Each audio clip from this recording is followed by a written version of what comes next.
Buliram. 1 tumbang, 2 tumbang, dan winner chicken dinner didapatkan oleh alter Ego Limax. Sebuah WWCD yang membuat kita harus mengatakan alter Ego layak dan pantas ada di PMGC final. Alter Ego, go, go, go! Luar biasa sekali pertunjukan yang ditampilkan. Kami tidak pernah menyangka giliran ini akan datang. Didorong dengan dukungan dan harapan yang membuat kami percaya bahwa kami tidak sendirian.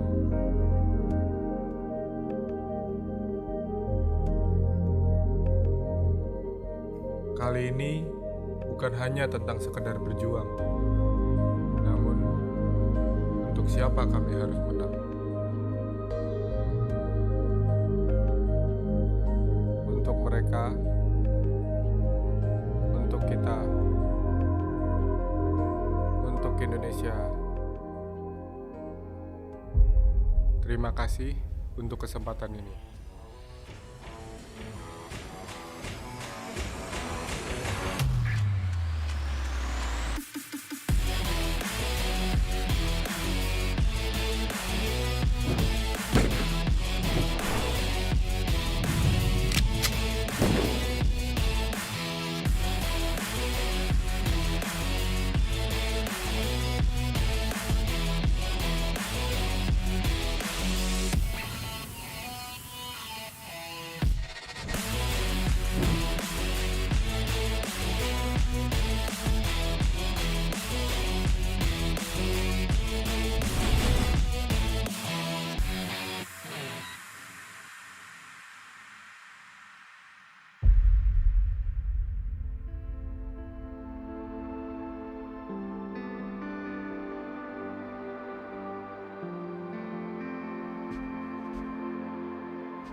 Sangat disayangkan ternyata Titan join fight di sini tidak hanya Alpha 7, hanya menyisakan satu yang terakhir Liquid. Low banget Liquid, granat. Oh no, granat tersebut memulangkan semua pemain Bigetron.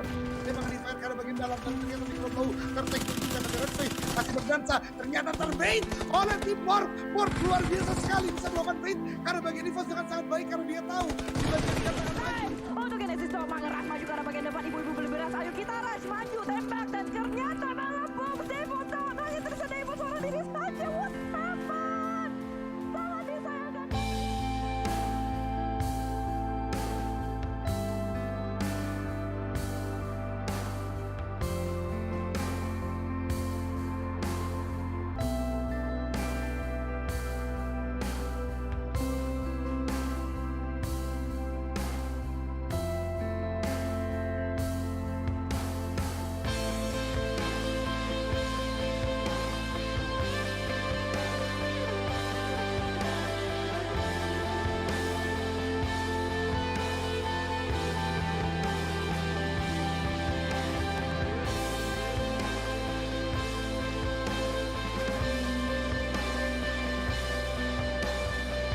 Kita Indonesia. Kita Indonesia. Kita Indonesia. Kita Indonesia. Kita Indonesia. Kita Indonesia. Kita Indonesia. Kita Indonesia. Indonesia.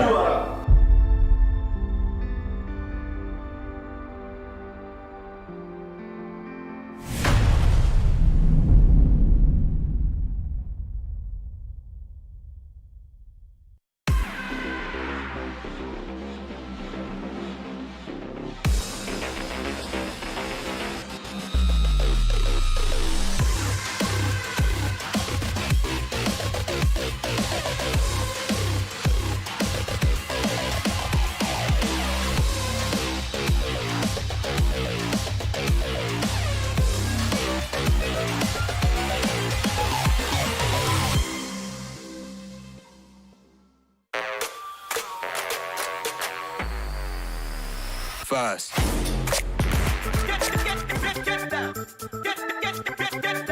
Yo. Hi guys, my name is Dembut and I'm playing for GigFam. So my name is Sandesh Pradal. Hey Sandesh, you look good today and you taller, just like me. So, he's a really good player and he's also very handsome. They played really well in the league stage, but in grand finals it will be different. For T2K, they play at the league very well too. They managed to come back. We'll see how they performance on the final. What we want, children, then let's start.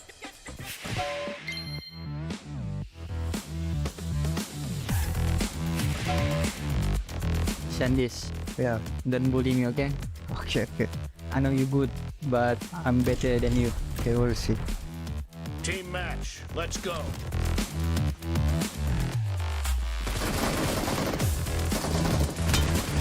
The blue team has scored for the first time. Set. Nice try, bullying me. No! Enemy down. No mercy. Enemy down. No. Try. Down. Okay. Set. Nice shot. Kill. Oh! Last point. Nice shot. I ruined it. I'll come back next round.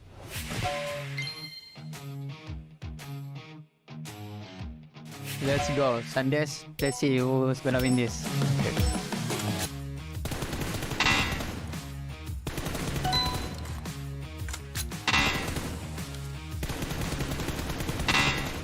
Why your M potato?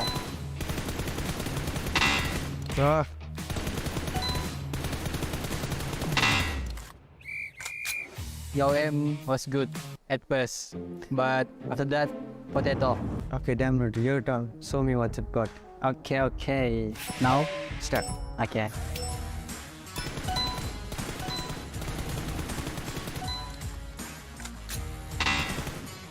Oh my god. Good. More like that. Damn, good. Oh, nice. I same point, but next combo I win. Me win. Okay. Sandes, I win. Thank you. Congratulations. Yeah, thank you.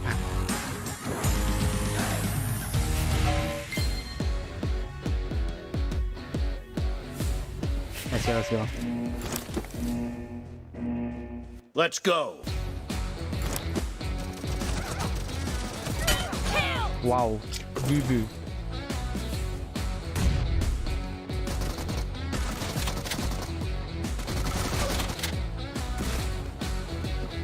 Enemy down. Nice. You almost got me. Almost? Where? Clear.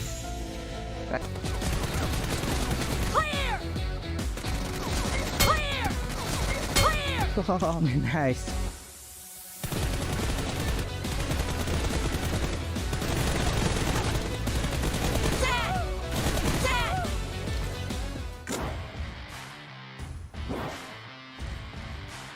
I win one round, but I win 2 rounds, so this is your punishment.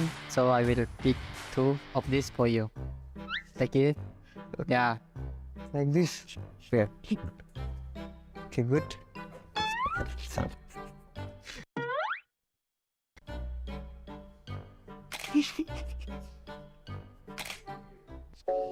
Okay, game. Thank you. Congrats. So untuk 1v1 challenge tadi saya rasa excited lah sebab saya bantai dia kan. Saya saja bagi chance dia menang satu tadi. Saya buat dia happy. It was very fun. He's a really good player. I enjoyed it.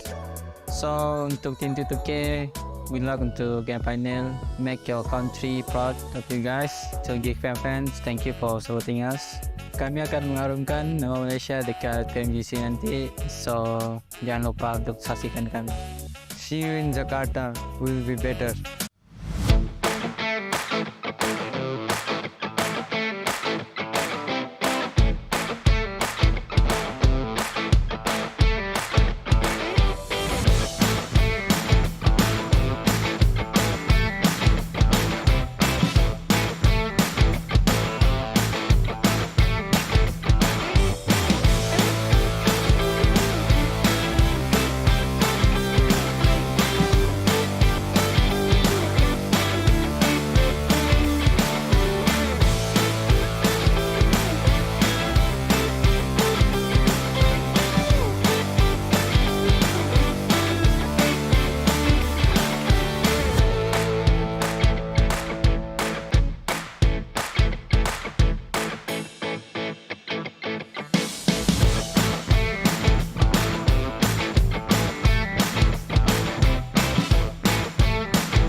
Worst comes to see we all fade.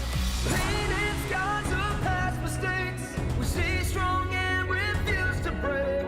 You know the world is yours to take, and we will be the one.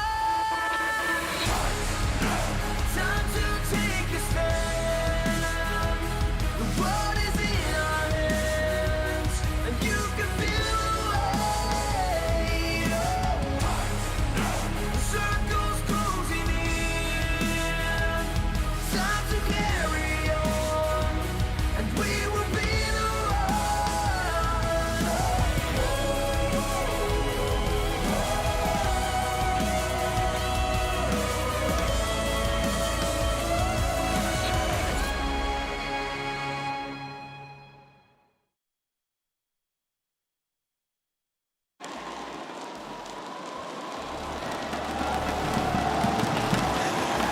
Hello and welcome to day 2 of the PMGC Grand Finals. Live from Jakarta, my name is Banks and I'm your host, and I'm joined on the main stage by my incredible co-host. It is of course Donna Viska.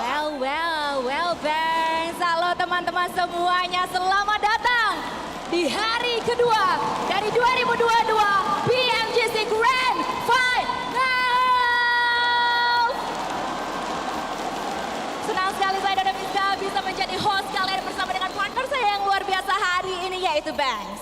Yesterday we kicked things off with 6 breathtaking matches, and today we are bringing you 6 more, and we cannot wait to see what our competitors bring to the main stage. And speaking of those performances, you know, I feel like if there's anything to go by from that, Donna, we are having high expectations for today. Yes, indeed, Banks, especially with yesterday with Alpha 7, Inco Gaming, and also Influence Shaman managed to take top 3 position in leaderboard.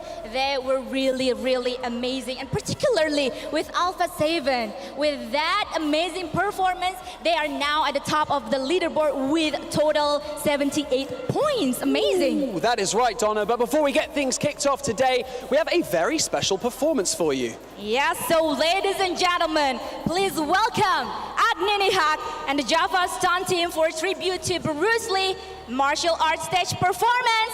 Be the one!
Pria itu sangat lelah.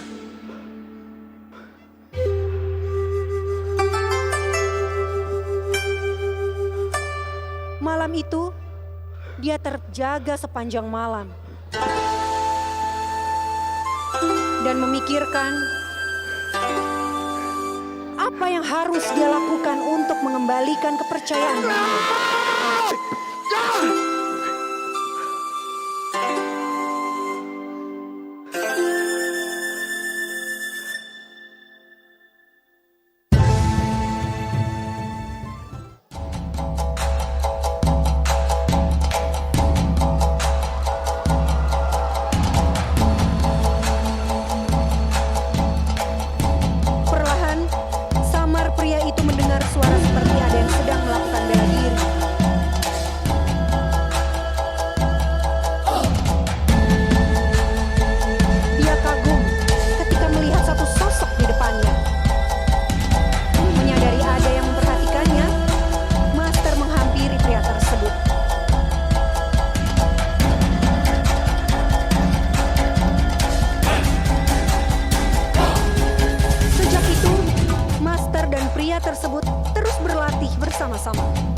Remember, success is a journey. Have faith in your ability. You will do just fine. Always be yourself. Express yourself.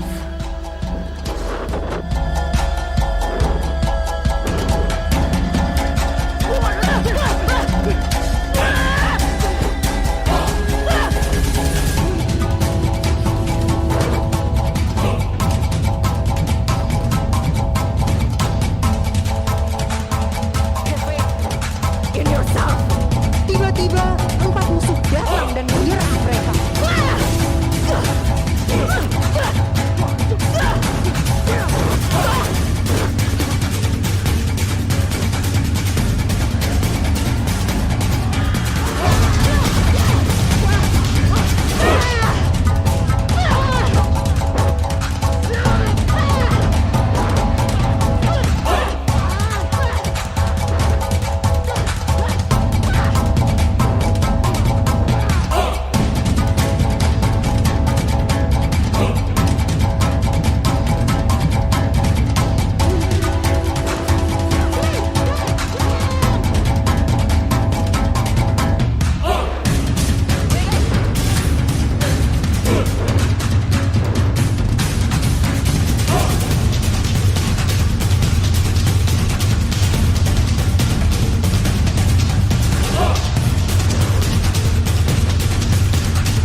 Thank you so much to Agnini Hack and the Java Stunt team for that incredible performance. It really was amazing. And now, as you can tell, we are no longer on the main stage. We are, in fact, standing in front of Inco Gaming's booth, the team who are currently sitting in second place in our leaderboard, Donna. Yes, of course. Dan terima kasih banyak kepada Agnini Hack and the Java Stunt team atas performanya yang luar biasa. Dan teman-teman sekalian, kita sedang berada di depan dari Inco Gaming, yang dimana sekarang sedang berada di posisi kedua dari leaderboard, yang akan kita ajak ngobrol-ngobrol terlebih dahulu kali ya. Let's go.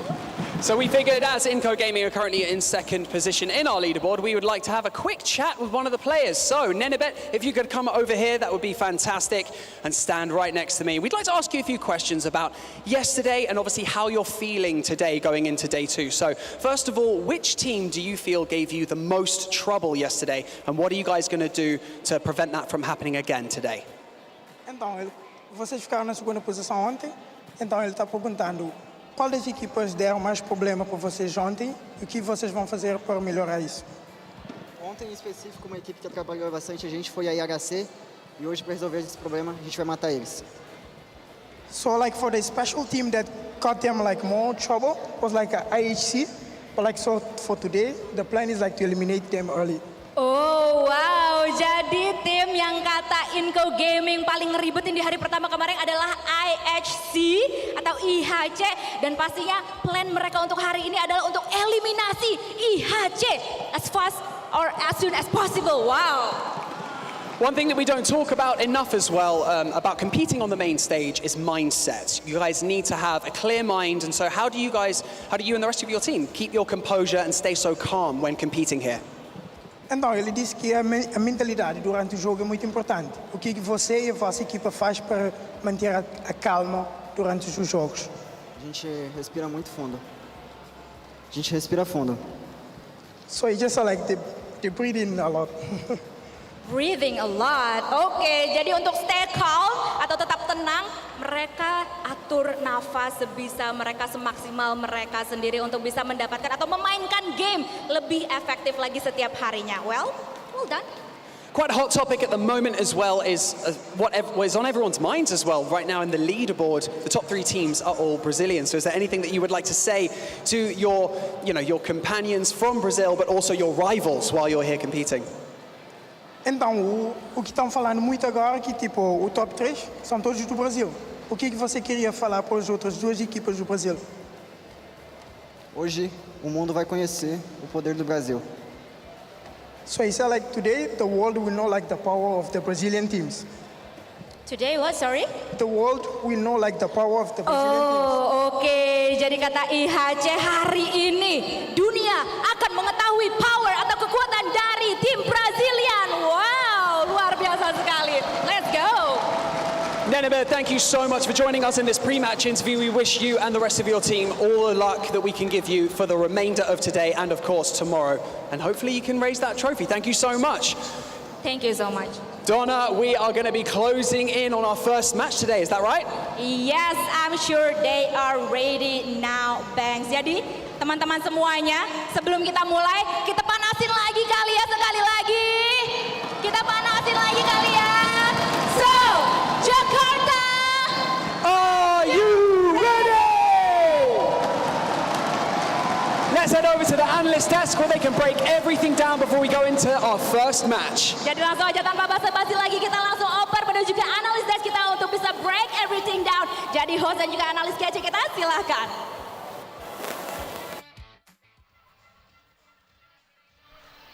Thank you so much, Banks and Donna Visca from the stage, and welcome back everybody to PMGC 2022 Grand Finals. My name is Felix, and I will once again be your desk host for the day. Before we get started, let me just tell you, the energy in here is absolutely electrifying. It is completely off the charts, and I'm so hyped to be here. And obviously, I have the honor to introduce you to these 2 beautiful analysts joining me today. One of which is Maxman, one of which is 7 Worlds Gaming. How are we feeling? As you said, it's electrifying. So I think that we kind of like absorbed that atmosphere right now, 7. I mean, we had a fantastic day 1 here in the Grand Finals, and if it's just even remotely close today, I'll be hyped, but we know that teams have made changes. Today is going to be even better than what we saw yesterday. I already reached my step goals, and that was just from me jumping around before before the show started, because the Alter Ego fans were just getting absolutely insane, and I hope that we get to hear those chants. And as you were saying, a lot of teams are going to be adjusting. I can't wait to see who's going to be doing that. It's so surprising because like they've been screaming for like 40 minutes. Yes. I don't know how they still have energy, by the way, but they're still going. Speaking of energy, something that has a lot of energy as well. I love that transition, by the way. Sorry.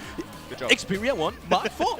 Let's take a moment to thank our sponsors, Xperia 1 Mark 4 and Xperia Stream, which were co-developed. You can see these 2 products, by the way, right here, which are co-developed in collaboration with professional esports players. Play PUBG Mobile with Xperia Stream's total cooling system and multiple ports for intensive gaming and streaming, in case you want to share your highlights.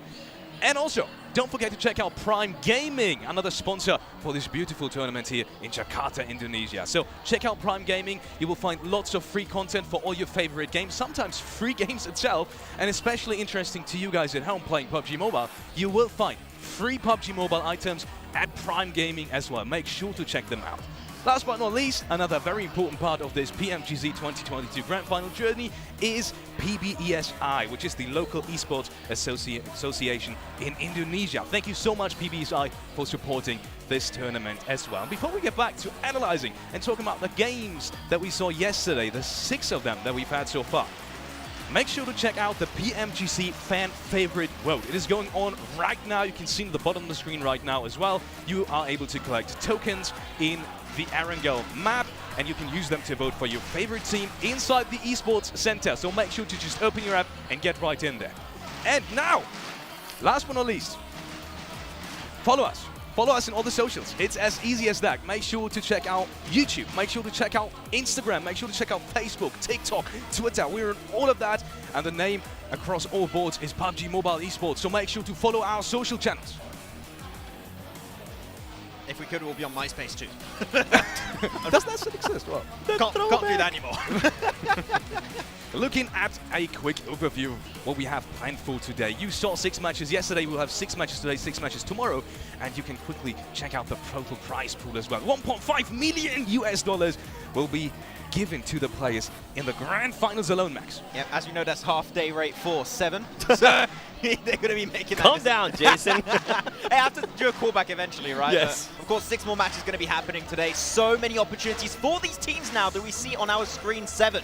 To make these changes and climb up the rankings. A lot of these teams definitely need to make some changes. I'm going to be looking at Star Wars. I'm going to be looking at Wolves too. Wolves actually made a bit of a change yesterday. You saw them starting to perform well. And I feel like the big one that I do want to see a change from is going to be Alter Ego. I mean, we've been seeing the crowd get hyped. It's actually a lot more packed. There's a lot more energy here on day number 2. And this team performed really well in the last match yesterday. Well, we'll have to see if the changes are going to be happening here. But of course, looking at the top 4 fraggers of all of day 1 here. A lot of players tied up with that 13 11. Seems like the lucky number for a lot of these players here going into that first day of play. But of course, Sandesh being one of the top fraggers, of course, meaning that he's up there because he also has more damage overall and more knocks, has been able to just perform so well for T2K. That their big second place game, they got how many?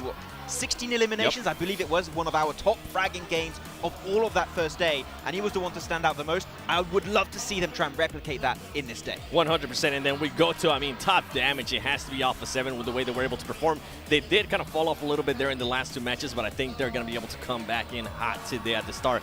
1,246 average damage. It's absolutely insane. Inku Gaming as well, but what I'm actually surprised at here is we have IHC, and we heard Inku Gaming talking about them, so I wonder how that dynamic is going to be playing out today. And last but not least, you do have S2G. Yes, and that is especially surprising to me because S2G was one of the teams that we talked about had the least impact in terms of eliminations inside these games. Still putting out that amount of damage. Is that surprising to you, Max? The thing is, as you said, right, they got themselves a lot of placement points, but I think that what we did see towards the end is they were trying to step up their aggressive game, right? They were very clearly like, okay, we got a lot of placement points, we need to shift things up.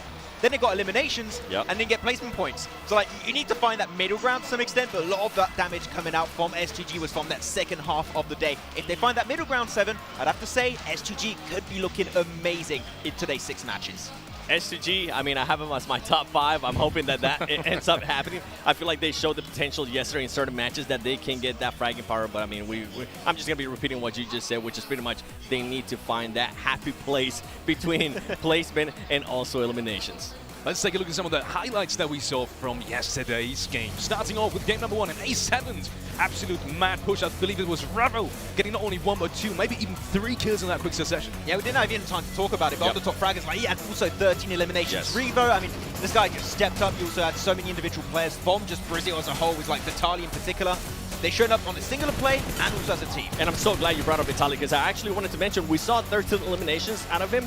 And if I'm not mistaken, those 13 eliminations actually came in the first 2 games. After that, he wasn't really able to get any vacation. Yeah, he was like, you know what, let me just lay back, relax. In the first game, he ended up with 7 elims. In the second game, he ended up with 6. So I'm hoping a bit of more of a consistent game out of them. And I mean, you saw Alpha 7. You were talking about it yesterday too, how well they played Sanhok, that they ended up winning. And that 2-1-1 split was just something of absolute beauty. But then I think this is the moment right here where we had the entire crowd just go, whoa! Yeah, like they just lit up instantly, where they just cleared that team almost instantly. He's got himself a good clear on Nova later on down the line, but overall, Alpha 7, it was their day almost the entirety of those 6 matches. And the question is now, who can beat them in these matches today? And I think for me, it's going to be S2G and SGG, going back to what you were saying. If they can find a happy place between those placement points and also the eliminations, they can maybe go up above Influence Cayman. And then you have T2K. I mean, you mentioned it too. 16 eliminations for that team in one game with the second place finish. They definitely showed that potential. you've been mentioning. You can see this. Alpha 7 at the top, 78 points. Ego Gaming, 69. Nice. Influence Champions, 54 points. I mean, these teams are doing good, and what I want to see out of S2G Esports and T2K, I hope they get a win today. You know what? Normally I like to have a little bit of a friendly competition with you, Seven, who we're going to be predicting in the top 5. You said Brazil, you said S2G. That's a 4 out of 5 ratio right now. I gotta say, you're on point this season, and we'll see if it's still the case at the end of the day. To be fair, I only had 2 Brazilian teams. Okay, so I'm actually surprised that it's doing this well. But then if we go towards the bottom right, we saw IHC there, and now we go towards the second page for Angry Man. This was a team that showed a lot of great play yesterday, and they especially started picking up on the second half of the day. And when we talk about picking it up, I mean, we gotta talk about Fireflux Esports.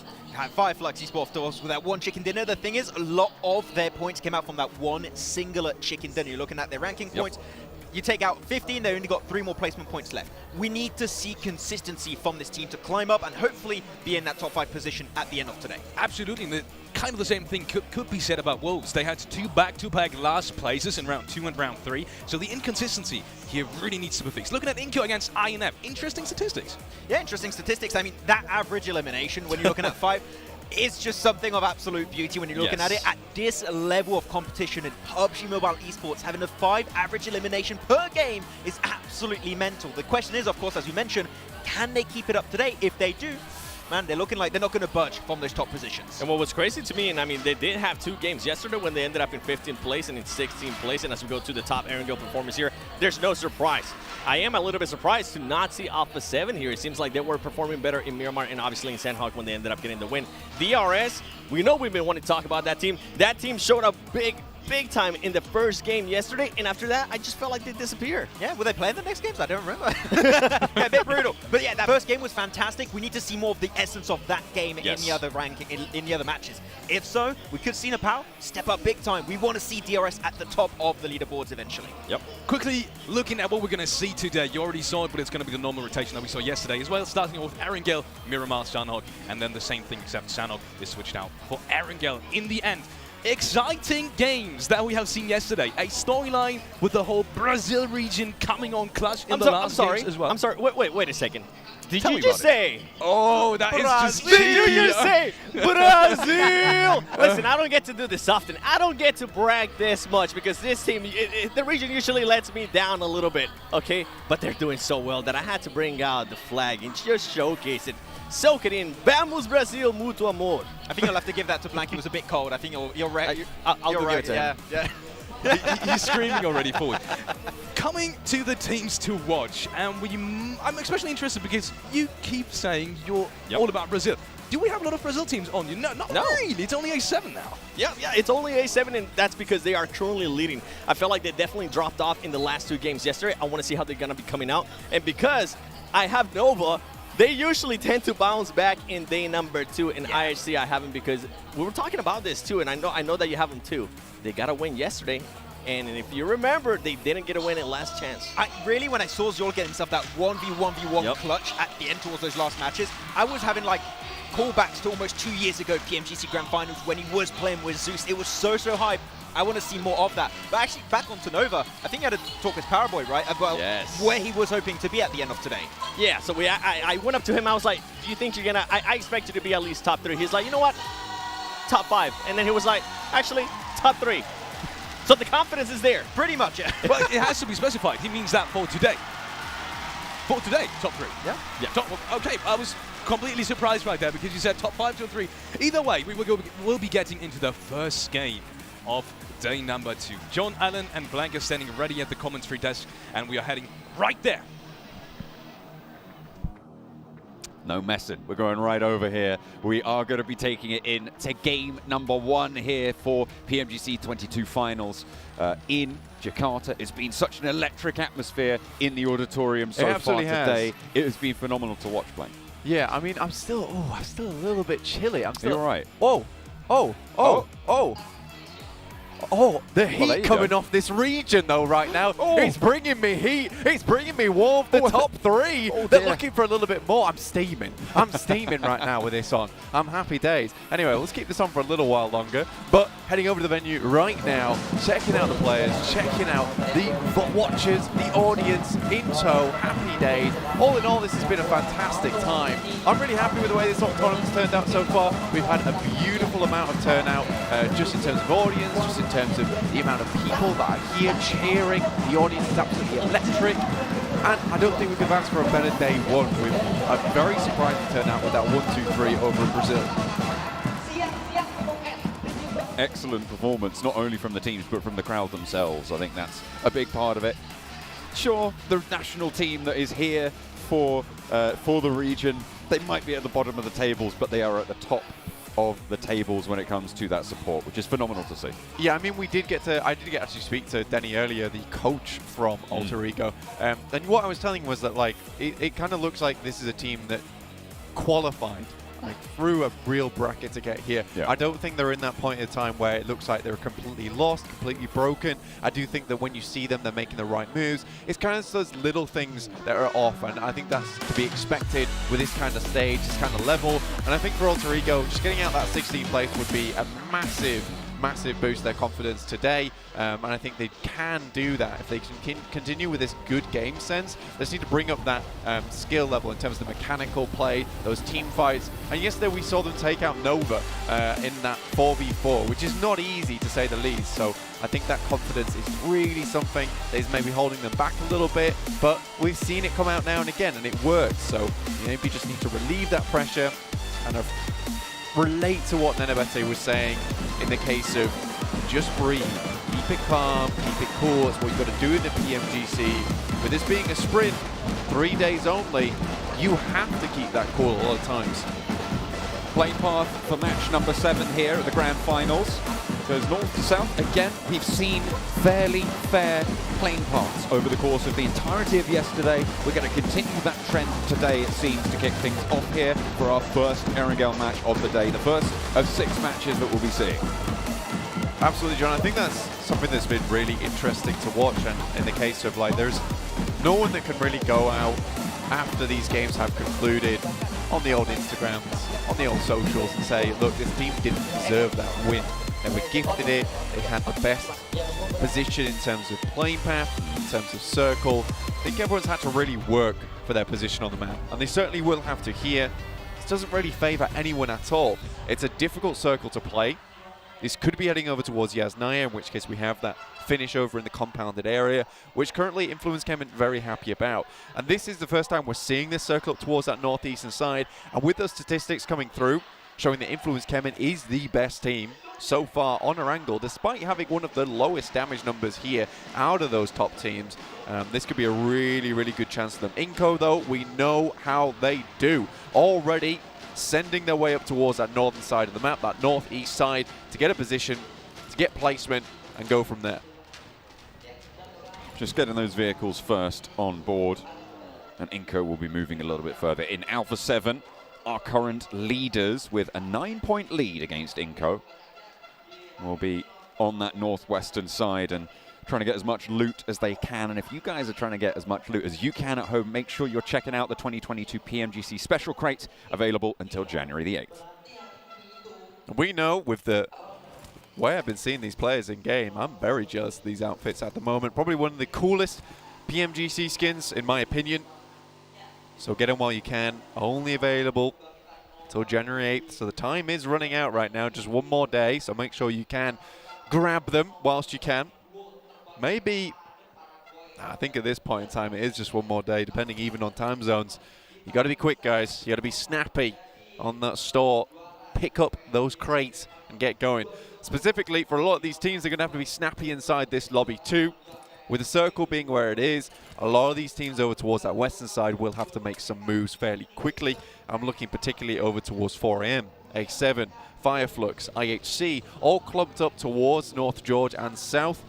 got Fireflux currently making their way down that western coastal side on yellows. It's a great place to pick up some more vehicles. Unfortunately, it's only 2 players at the moment. I imagine they'll grab one, head back up towards Ketch and Lutz, which is not a bad idea whatsoever because that's going to give you more time. Even if you only have 2 vehicles, having 2 players in crates gives you a phenomenal amount of loot early on, which means when they do head towards the circle, yes, they'll have to move soon, but at least they'll have some gear to do it with. Fireflux 2-2 on the west coast. We saw Buradam rotating 2-2 on the east side, probably going towards Lipovka, which is just on the edge of this first zone.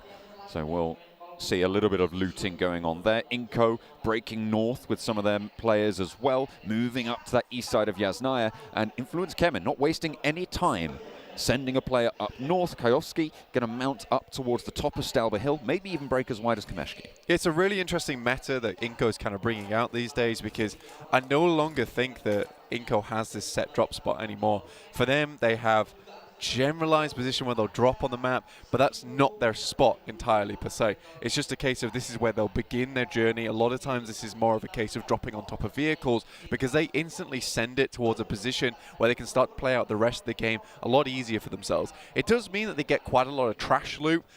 We saw this towards the end game of the final game yesterday, where, you know, IHC did have that absolute blinder of a match. But when you saw Nanabet, he was having that one shotgun available, practically nothing else on board.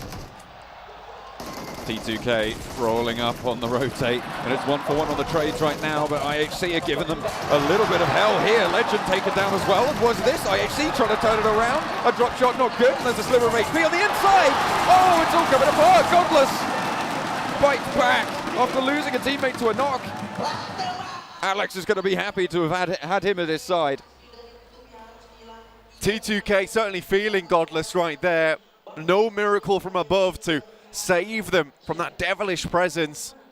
Seriously good stuff. Very snappy too on the flicks there from Godless. T2K looking for a little bit of revenge from match 6 yesterday, and are unable to find it even though they did have the drop. 4 AM. Qingchen maybe looking for a couple of shots, and right now IHC are just a little bit tight at the moment. They're all hunkered up. This could be a recipe for disaster. There is a vehicle on the outside. Qingchen right now starting to move out. 4 AM maybe hoping to get ahead of the pack here. They realize they do need to get further in. They made their sprint nice and early over from north of George. They were ahead of A7. We're still over towards Zaki side. Influence Kemen at the top of Stalber now. T2K, they lost the majority of their players there, but they still have one. And they'll be in the hills on the ridge sides on the west of Stalber. Playing on as far as they can do. 5th place right now, 51 points, so T2K having a pretty solid day 1 overall. Not a great way to start their day 2. Geek Fam, 7th place on the tables, very, very close by as well. From 4th all the way down to, I would say, 9th, there is that sort of clear bracket. Probably 8th, you could probably cut it out at, but it is looking like you have that central pack. If they can catch up to Inko and Alpha 7, fantastic, but there is that little bit of argy-bargy going on. 5 points from 3rd down to 8th. I think it's a case of a lot of these teams having a great opportunity to actually move their way up on the leaderboard. Inko, again, set themselves up nice and early down towards that eastern side of Yaz on some really nice compounds, highly elevated too, so it's going to give them so much information.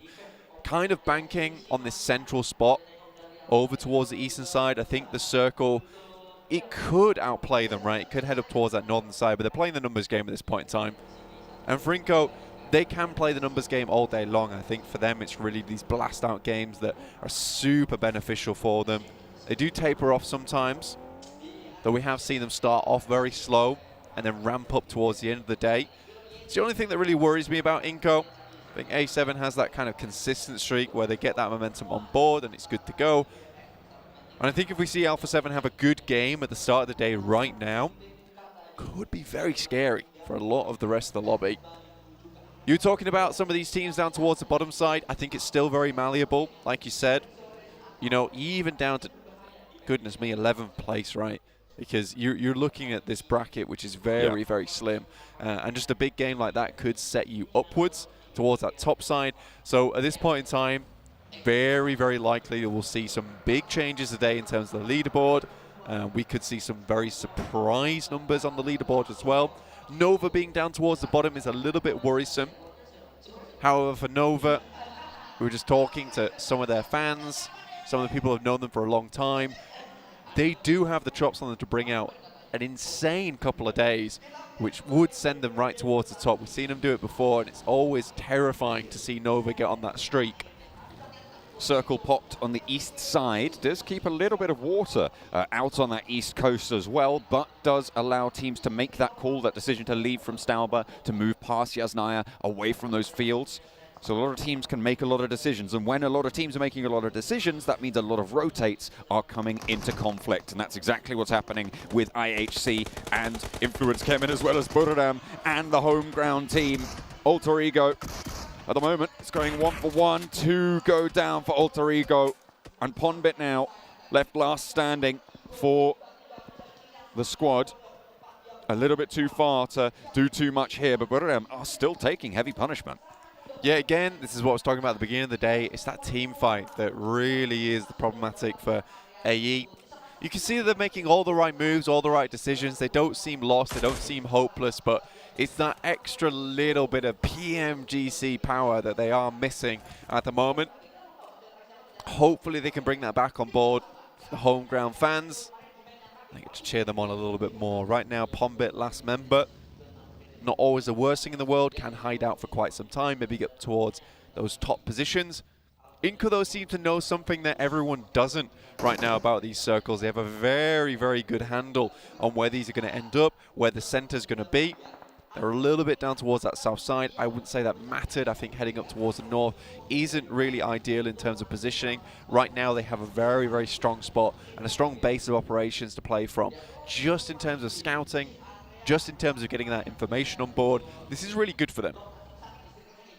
Buradam on 3 after their engagement. Fairly centrally on this circle. S2G further north. They did spot out a player, I believe, from Influence Kemin, but that did get rezzed from down the hill.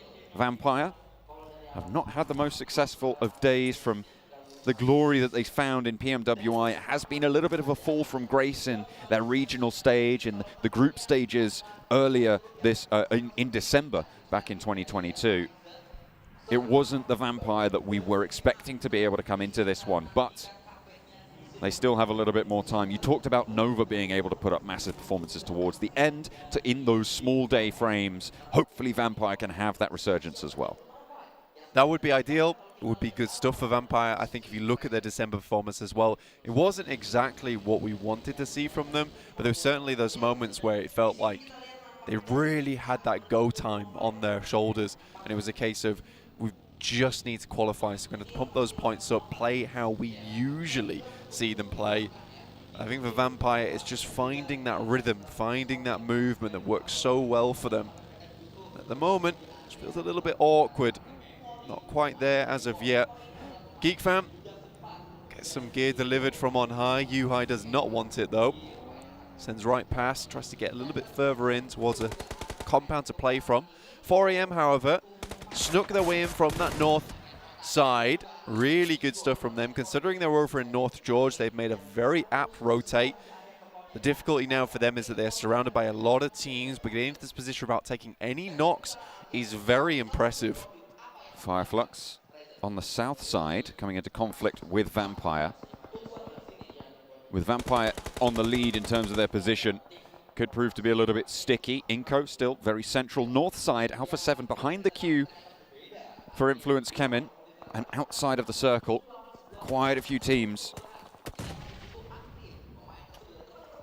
going to be looking to push in from that northern side. S2G, though, they've made it up to this cliff face. Stalwart want to back them off, but that's easier said than done. Stalwart. A nice spot for them. Up on high, Silas moves up. Tries to gather a little bit of this information. Very good angle, though, coming through from Scry in the back there with the DP. It's going to be hugely difficult now for S2G to crest this one. not only with Stalwart in the way, but you're also looking at 4am. This does make this quite the difficult exit. Luckily with the circle, they've got a lot of time to work with. A lot more time for Stalwart and 4am to even cross paths, cross blades. I think that's the time that S2G is waiting for. Silas peeking up, getting a little bit bold with it. Can't really afford to go down, but they do have enough cover to drop him back towards the rest of the team in the position that they're in and should be resable, even if he does get knocked here. Losing Ray Z, though, for S2G leaves them only at 3, so they can't really afford too many slip-ups here if they want to carry on forwards. Nova spread out wide right now on this southwest side. Vampire looking to try and push between Paraboy and Order's position and Frozen's outpost on the south side. But it looks like they might have been spotted. Shots certainly being popped off. And there we go, Pika on the east coast, spotting out Hamzy down the hill. Yeah, it was really only a matter of time. I think the Stalwart getting rid of this opponent at the moment would be very, very useful. A very good grenade. Pops maybe just a bit too early there. That could have been the 1-2 punch. Silas drops up, tries to send this player a little bit further back. Pika getting a little bit too big for his boots here, and Silas wants to let him know that it's not going to be all rainbows, just moving over this top side to quickly take position. In the meantime, S2G will restabilize.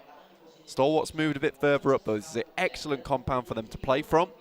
DRS, I haven't talked about them too much, but right now have a fairly good compound over towards that eastern side. Unfortunately, it is just a little bit out of the way. With a massive ridge over towards their west, they are kind of cut off from a lot of the action. It's going to keep them safe for a long while in the game, so we can expect high ranking from them.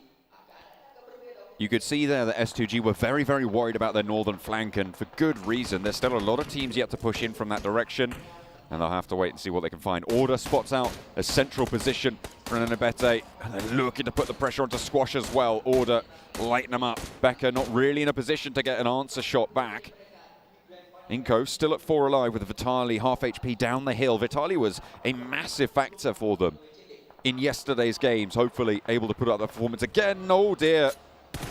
Up goes the vehicle, and Geek Fam cut Influence Kevin in half. The Malaysian team, specifically Yuhai, currently on loan from BTR, has been absolutely fantastic for Geek Fam so far. And up in smoke goes Influence Kemin. Not the ideal start for them, considering they were on the warpath to try and ladder up just a little bit to face their Brazilian brethren towards the top of the table, second and first, respectively.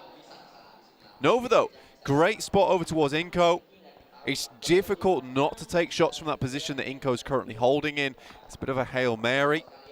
Nova, on the other hand, a lot of position taken early. You did mention this, and I think for them, they were able to find the ideal spot for themselves just purely off the back of that scouting, off of that rotating, and just being comfortable playing as a solo. T2K cut down mostly by IHC, but S2G let him go right into the water there. Don't even take the shots that are going to get the knock. Allow the player to play that close position. Geek Fam rolling up towards IHC. There's already been a knock this way. S2G should have a little bit of oversight onto this fight. The smoke is there, giving them some cover, but IHC are crumbling here under the pressure from Geek Fam. And Geek Fam take them down. The Malaysian squad up to 5 eliminations now, with Yuhai needing to hit the deck and get some healing done. Across the way is the remnants of Influence Kevin. Alpha 7 trying to rock up, and it's not going well. 1, 2, 3 players falling, and Alpha 7 coming apart at the seams as well. One player now remains for them, as Lil Boy looks for the res over onto Federal. 4am assisting on that fight, but an incredible hold there from the final 2 players from Influence Kemin. Lil Boy showing what he's worth, and he certainly is worth a lot for the team. Done some really good work, and for Alpha 7, this is a case of that moving a little bit too late. They took their time over towards North George, maybe expected 4am to stick around a little bit longer, was hesitant to send eastwards. 4am had already left, and you can see how much this has benefited them on the circle here towards that northern side. We'll have to move down. Our DRS position becomes far more valuable. But Wolves, we haven't talked about them too much at the moment, but this is a strong spot. Have high ground. This would be a great chance for them today to really bring things back up to speed. The Chinese team's not performing to the caliber that we maybe expected coming in from the PEL. Well, they do still have that opportunity, and Svan shows us just how much they're willing to take that. Top takes a knee, should be resable, but still. A nice little opening there for four Angry Men on that northern side. Still, a lot of players to push in from this northern edge. I am not immune to caster cursing, but yesterday I was talking about 4AM quite a bit. I still think that this team has one of the best chances out of the Chinese teams to really make a breakout for that top 5 today. Purely off the back of just watching back the VODs yesterday and looking at certain positions that they took around the circle. Highly tactical, very cerebral. It looked good. They were in the right places at the right time. Not necessarily always winning those engagements, though.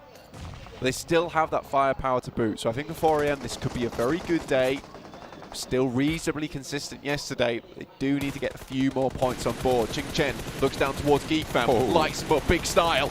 Oh, they are just not going to stand the test there. Unfortunately, Geekfam eliminated. 5 eliminations into the mix, though. It's not an awful result for them. And in the meantime, Influence Kemen also full, so just Inco stands of the Brazilian top 3. 4 players alive for them. You said it was precarious, the position that they had. A little bit of a Hail Mary, potentially. But they have now managed to outlast everybody else that's surrounding them on those tables. So can they just keep themselves together at 4 and get deep into the game? Still, 0 eliminations. Still 12 teams in the lobby. There's a very high chance right now that Inco is one of the teams at risk. AE also with just Pombit remaining. Very at risk. But I think for Inco, one of these top teams, it's going to be a difficult push for them. A lot of open space around them. You can see they're already being harassed. Nova's got a great bead onto this position too, and they'll be continuing to watch down over towards it. Jimmy scouts out just a little bit, gets some shots over his way. Unfortunately, Pombit will fall to Inco. First elimination of the game found. Puts them up to that 70-point mark. They're now 8 points behind Alpha 7 on their run here. 11 teams remain, 34 players. So we've seen quite a few casualties so far. DRS, 4 Angry Men, Inco, stalwart currently with 4 players alive. If Nova can get the res, then they'll join them. And it looks like they will be able to do so. Fireflux on the south side. Took some punishment earlier on their rotations. But Nova are looking to make sure that they feel it a little bit more. Wolves, they have lost a player, sure, but they're still on that high ground position. The issue with this high ground spot is that it's very open. I think getting here early on, sort of forced to play this spot, but you have to play it very aggressively. Looking at Wolves yesterday, I don't think they have that strength, that power to really push out from this position to start blasting. Next circle moves back over towards Inco, in fact. This is a great chance for them to continue, to stay strong. Nova, in fact, pushed out just a little bit, and this might be time for Inco to pull out those DMRs they currently have in the pocket. Sends some shots back across. You can see there the Mini 14. I think I saw an SKS as well. Seems that they are maybe potentially a little bit low on meds. You talked about how they trash loot quite a lot.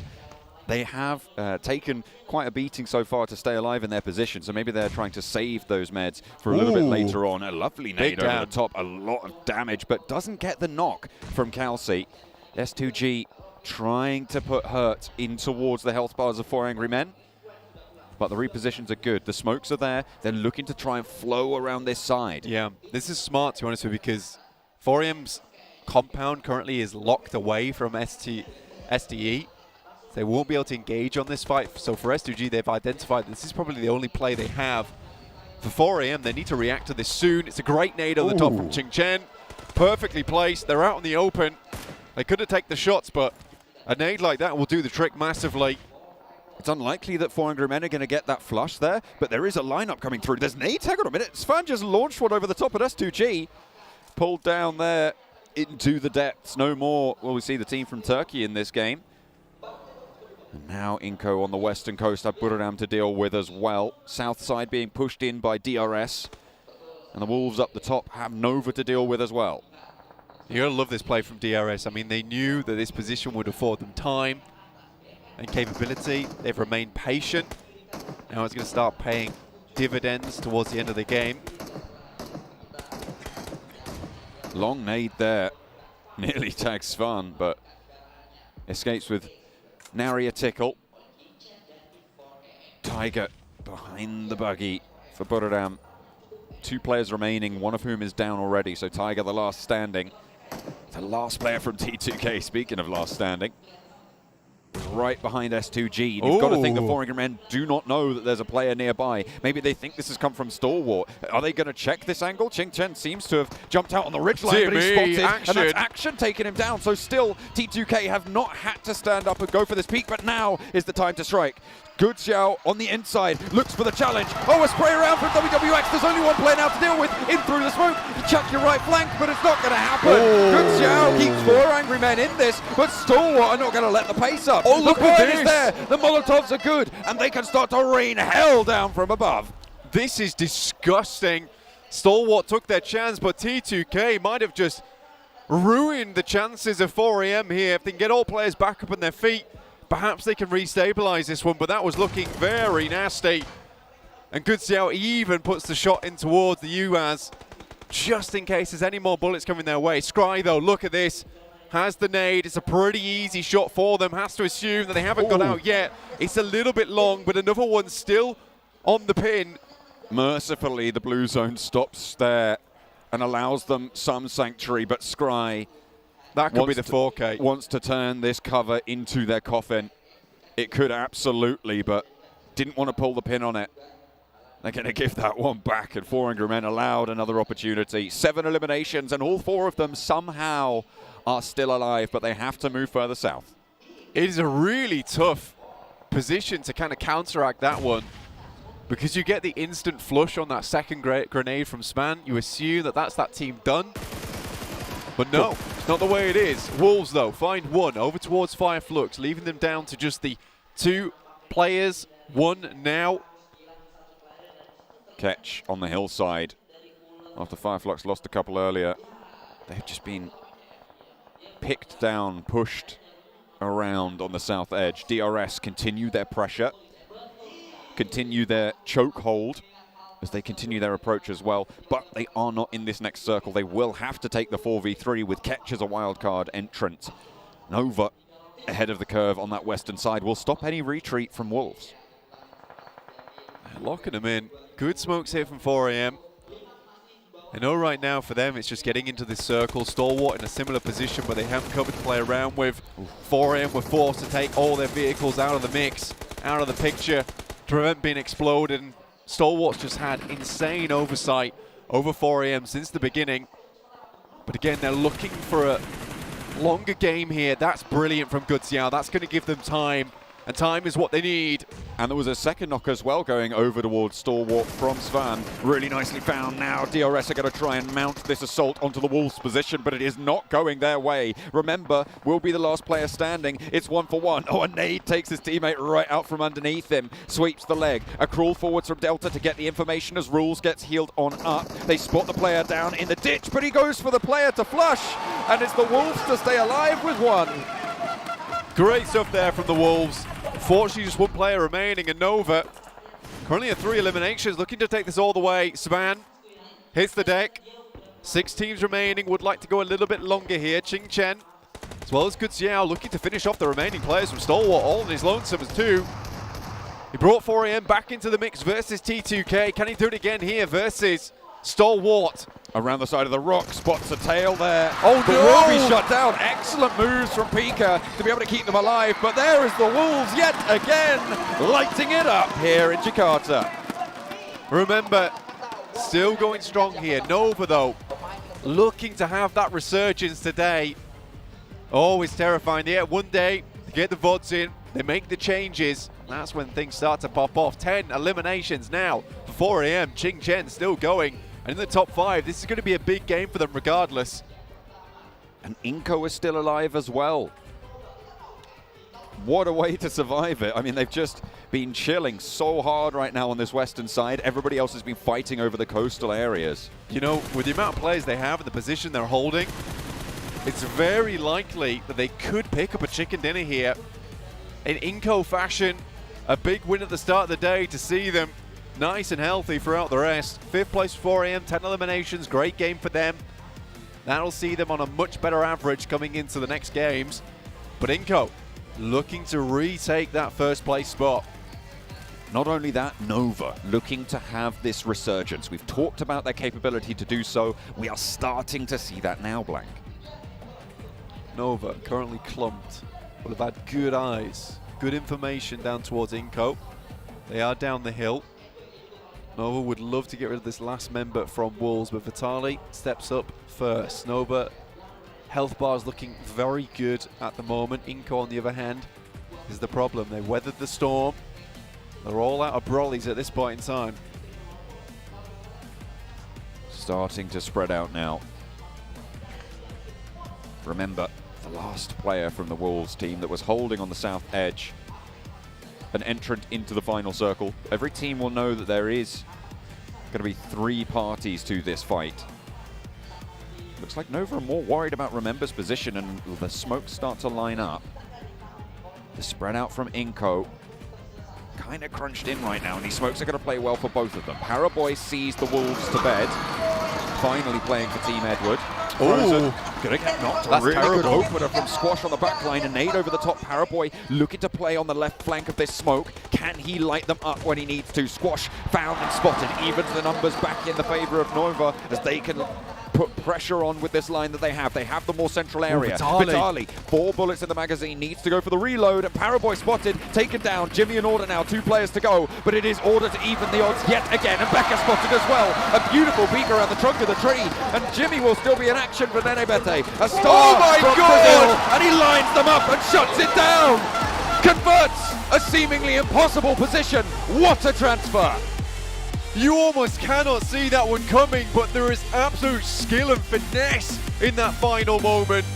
Nova took the unreal spot towards that western side of the circle, able to get behind that rock and play from it, but they're sat in disarray towards the end of the game. Nenebete swings all the way around, plays off the back of that rock, and what a headshot coming through over towards Order side. It looked like he had it under control, ready to lay down the gavel in court, but Nenebete was that criminal that could not be caught. He is just too slick with it. Wow, wow, wow. I did not even expect them to be able to take that one. I thought, oh, well, it's a 1v2. Nenebete, they know exactly where you are. It's going to be all curtains for you. You've got Order to deal with, but you know what? There's a reason that Inco are towards the top of the table. It was a great swing around. I mean, Nenebete played that one out perfectly. Vitali, look, man, he did the work yesterday, and Nenebete kind of felt out in the cold, right? And this time around, Nenebete's like, look, this is the reason we got into PMGC in the first place, and that's me. So today, he really puts on a stunning performance towards the end there, and it's good news because honestly, seeing yesterday, the 3 other players all stepping up on form to get them to where they were, and arguably not having their strongest player on peak performance, and now seeing that, this is now truly a terrifying team. Absolutely. This is what you love to see as well at the PMGC, right?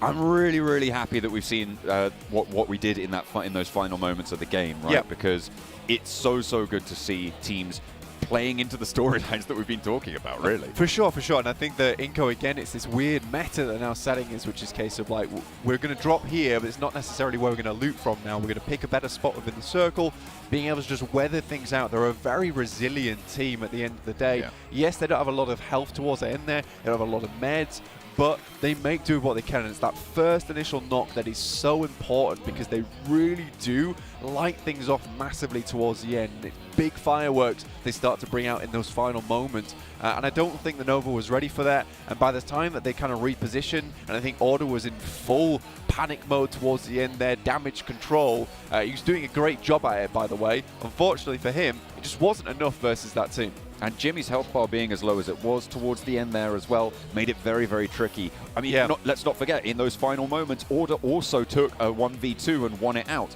against those Inco backline. I mean, it's gorgeous stuff.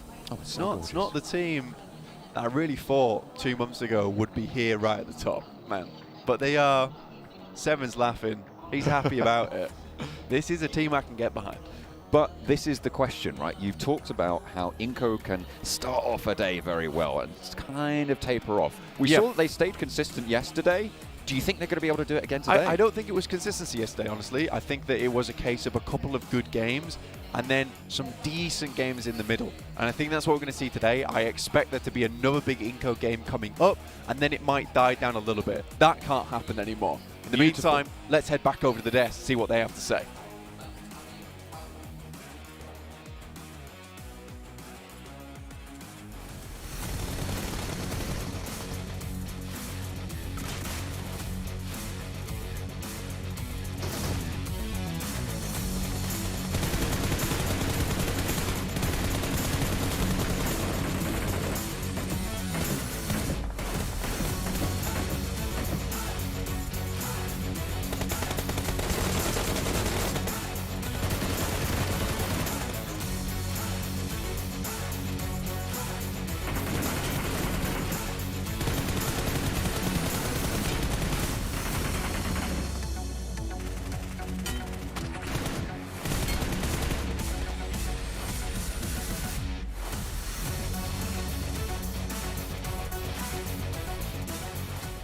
What an absolute massive turnaround coming in from Inco against Nova in these last seconds of the game. Guys, just give me your first impressions, because that was one hell of a game from start to finish. Well, I think we have one thing to say about Inco. They're gorgeous. a gorgeous team. Yeah, it's very absolutely gorgeous, not gonna lie. They really are.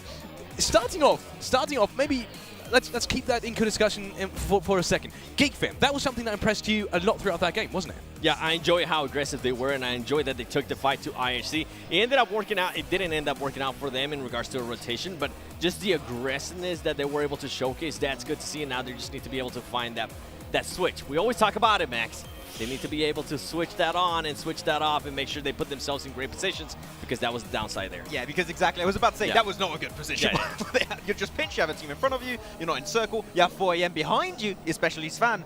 Not really the most comfortable position in any game to be in, right? But I do think that they looked a lot more aggressive. Yep. It looked a lot more in line with what we saw from Geek Fam in the league stage. And once again, they had, what was it, a 61-point lead in the league stage in their group. Really, they just completely obliterated the competition at that stage. Didn't quite show up yesterday. It showed up in that first game. Sure didn't get himself as many placement points as they wanted, but it's a good way to kick off day 2. Yeah, I enjoy it. Going over. Not yet to Inco Gaming against Nova. Maybe about Nova itself, because I thought that was a really interesting start. They were playing it really passive, keeping 4 alive, almost until phase 7. Was that something you expected coming into today, that they maybe want to take the safer approach in the early game? I would say if you're one of the few teams that were in the South, you had an easy game.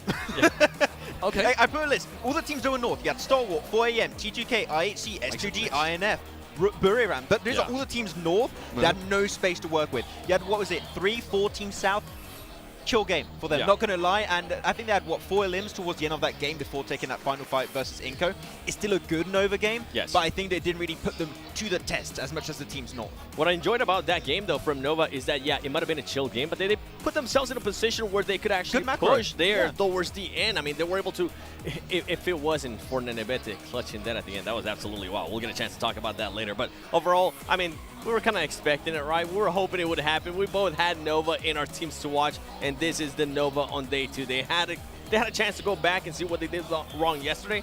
I hope a lot of teams are ready, because Nova is about to show up in a big way. Talking about showing up, one player that stood out specifically was Order. He had 3 frags before anyone else pretty much got a shot off.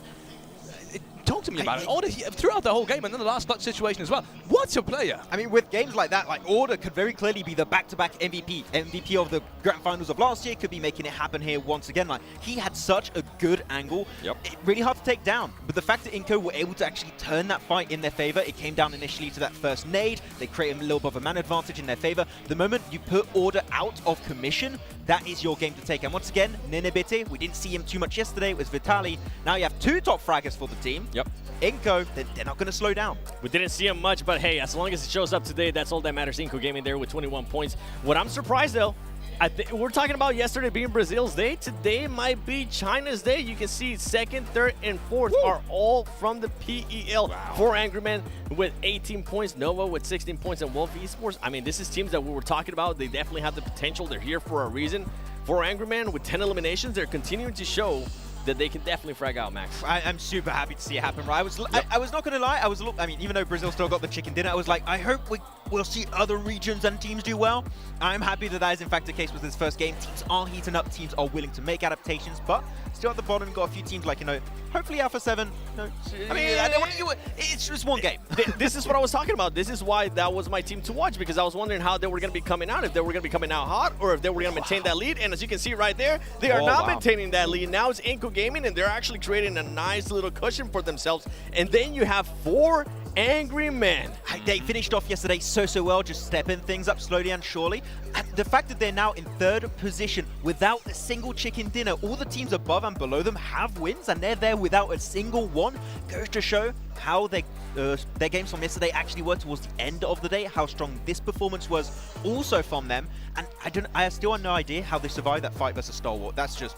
Yes, it should not be allowed. Not only that, but afterwards, they almost got 1v4'd again at the Wizard Tower by T2K, I believe it was Sundash, actually, which was completely mind-boggling how he actually turned their situation around, almost, at least. So them sitting really comfortably. Looking at the second page of the overall rankings, GeekFam is leading that one. Yeah, GeekFam getting himself, as you said already, 7 right, who did, to reiterate the point, looking hyper-aggressive in this first game. And right now, once again, these grand finals are very short tournaments. If you're in the middle of the rankings, at this point, you still have a very big shot to rank up super high at the end of the event. You're about to hate me. You know which team I'm going to be looking at specifically? Don't do it. Don't say it. Don't say it. 7. Godlike Stalwart, I hate because man, they had a chance to take on 4 angry men, as you were saying there, Felix, but they just didn't go for it. They were too passive. They were going to end up fighting them anyways. It wasn't because the circle was on them, Max. I just didn't like that play out of them. Unfortunately, as much as I want to support Godlike Stalwart, say it was a bad play. They had a strong compound. They had all the information in their world because they had the highest position in that entire circle. They have action on the rooftops, literally almost impossible to move him away from that position in nade range. And they're just like, let's just allow the entirety of 4AM to survive. The thing is, in a position like that, 2 teams cannot survive. Only 1 team can take full control of the North. That's why so many teams kept falling one after another. The moment you allow a team like 4AM in particular to survive and get back up as a 4-man team, you just can't aim for the chicken dinner because you're just going to keep fighting one another. At that point, you move in, you clear the team, and you take full control of what's up north. I think they were relying too much on their throwables. We saw that molly, we saw the nades too, and they just weren't hitting, and I think they took too long to actually make that push. Yeah, I felt like I was very I got a little bit tilted. Get into it. I got it out there. Talking about tilted, maybe a team that we haven't really talked about today at all, which is Vampire. And I saw them lose Schwebex really early on. And I feel like that's become kind of a pattern. When Schwebex is not there, I really feel that has a lot of impact. I'm actually really happy you bring that up because I talked to Sir Tani right before the broadcast started. Did you? And I asked, is there any changes that's going to be happening? What's going to be your approach? No changes in mind. They are doing nothing. He did say that they had a few issues with Circle that kept moving away from them. Yep. I understand that Circles can be a little bit of a frustrating part of the game, but unfortunately, you have to work with it, okay? You cannot always have that as like a quote-unquote excuse almost I want to go with. Like, Circles don't go in your favor, just rotate a little bit quicker. You need to change something. Unfortunately, as you said, because of that, they lose players pretty quickly because the Circle just keeps moving away from them. Quick, let me put you on the spot. How many games would you give them until they actually start making changes? Today. I don't think they're going to make any. They said that they haven't made any. No. But if it was you, if you were in their shoes, when would you start making changes? Oh, I would have made changes already after day 1. Ah, my boy. Yeah, I would have already done them. Well, looking at changes, maybe we're going to see some changes in the teams to watch from these two beautiful analysts. Maxman, you're going with, Wolves, a team that has just performed beautifully. It was a nice fight versus DRS. It really was. Yeah, thank you very much for your approval. No, I think that Wolves know every once in a while we see some good fights, and I do want to support the team. We saw one really good game from them yesterday in particular. They're still like getting used. Like once again, yesterday that was their first day playing in like this kind of tournament outside of their home region. So I think that now they've adapted. They can get a little bit more used to this lobby. I think we can expect hopefully some good things in today and also hopefully tomorrow's matches. Yeah, for them to be able to bounce back the way they have, I can see why you're picking them. And I'm actually picking Inco Gaming. And it's not just because they're gorgeous. Okay? It's not just because they are a gorgeous team. It's because now they are in first place, right? Are they going to be able to do what Alpha 7 wasn't able to do in that first game? Are they going to be able to actually maintain that lead? We'll have to wait and see. And I'm picking for Angry Men and Nova because, I mean, it's looking like it might be a China day instead of a Brazil day. Gorgeous region. Yes, it is. Talking about Nova maybe a little bit more specifically, I said that they kind of, it kind of felt like that to me. They were a little bit more passive at the start. Do you think we're going to see that throughout all the games today? That maybe want to stick as 4 and make sure they get into late game? I have the impression that what we were seeing from Nova a lot yesterday, and I think we were in agreement on that 7, is that they struggled to get in circle a lot of the times, at least efficiently.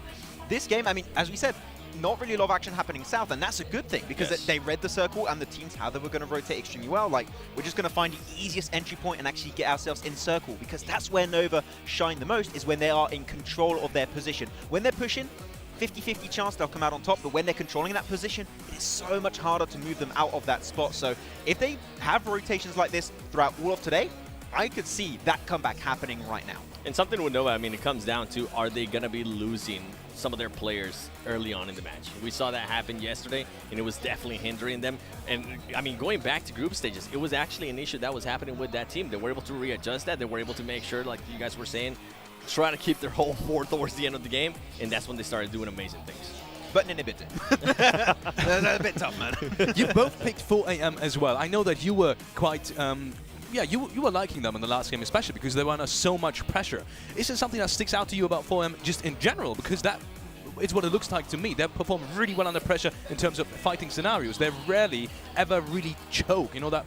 You know it's a bad word, but they rarely choke in fights is what I feel like. Yeah, we picked them because they're gorgeous. Too many times on that one. But I think the 4AM played that position north really well. They were third-partying fights in particular really efficiently. GeekFam, I mean, you brought them up as a team that was looking super aggressive. They were taking fight after fight after fight.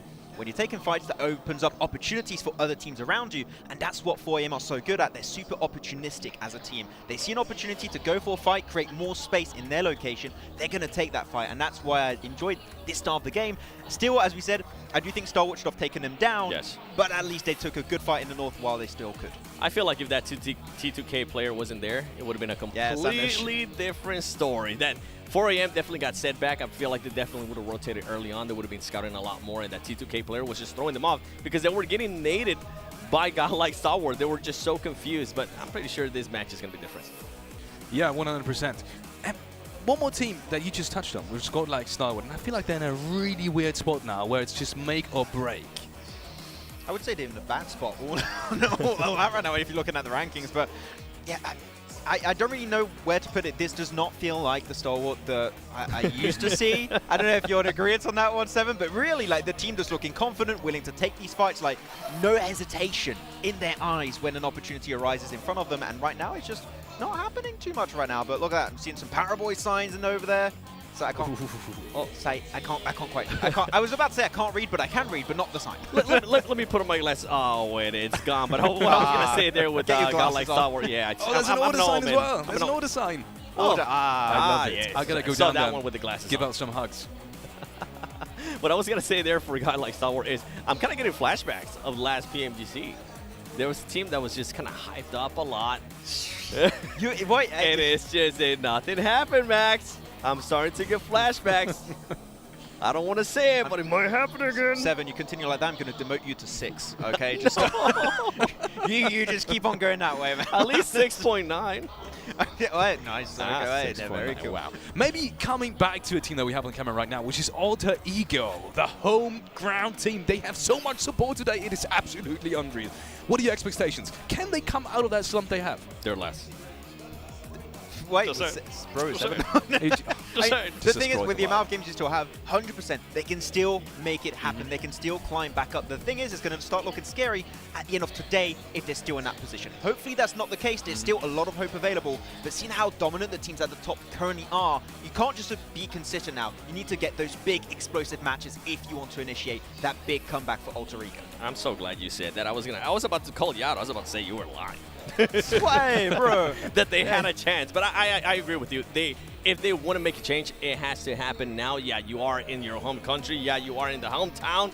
You have the fans behind you. But all of that is not going to matter if you are just not able to perform, if you're just not able to put up plays. I mean, we have seen, I think, maybe 2 plays that stand out to me in my head out of that team. After all the matches after the 7 matches that we have played, that's just not going to be able to cut it. Not even going to be able to cut it for a top 10, and definitely not going to be able to cut it for a top 5. And I'm not even going to say top 1 because that's out of reach right now. Yeah, exactly. I mean, the thing is, it's very similar to other teams. Like, we lose some players pretty early. We want to try and avoid that. Like, when they take fights, they look really confident, but I feel like it's all they're just too passive or they're over-aggressive. Like, if we find that middle spot where they take fights that make sense, that would be the Alter Ego I want to see. Talking about too aggressive, there was a situation yesterday that you were kind of disappointed in.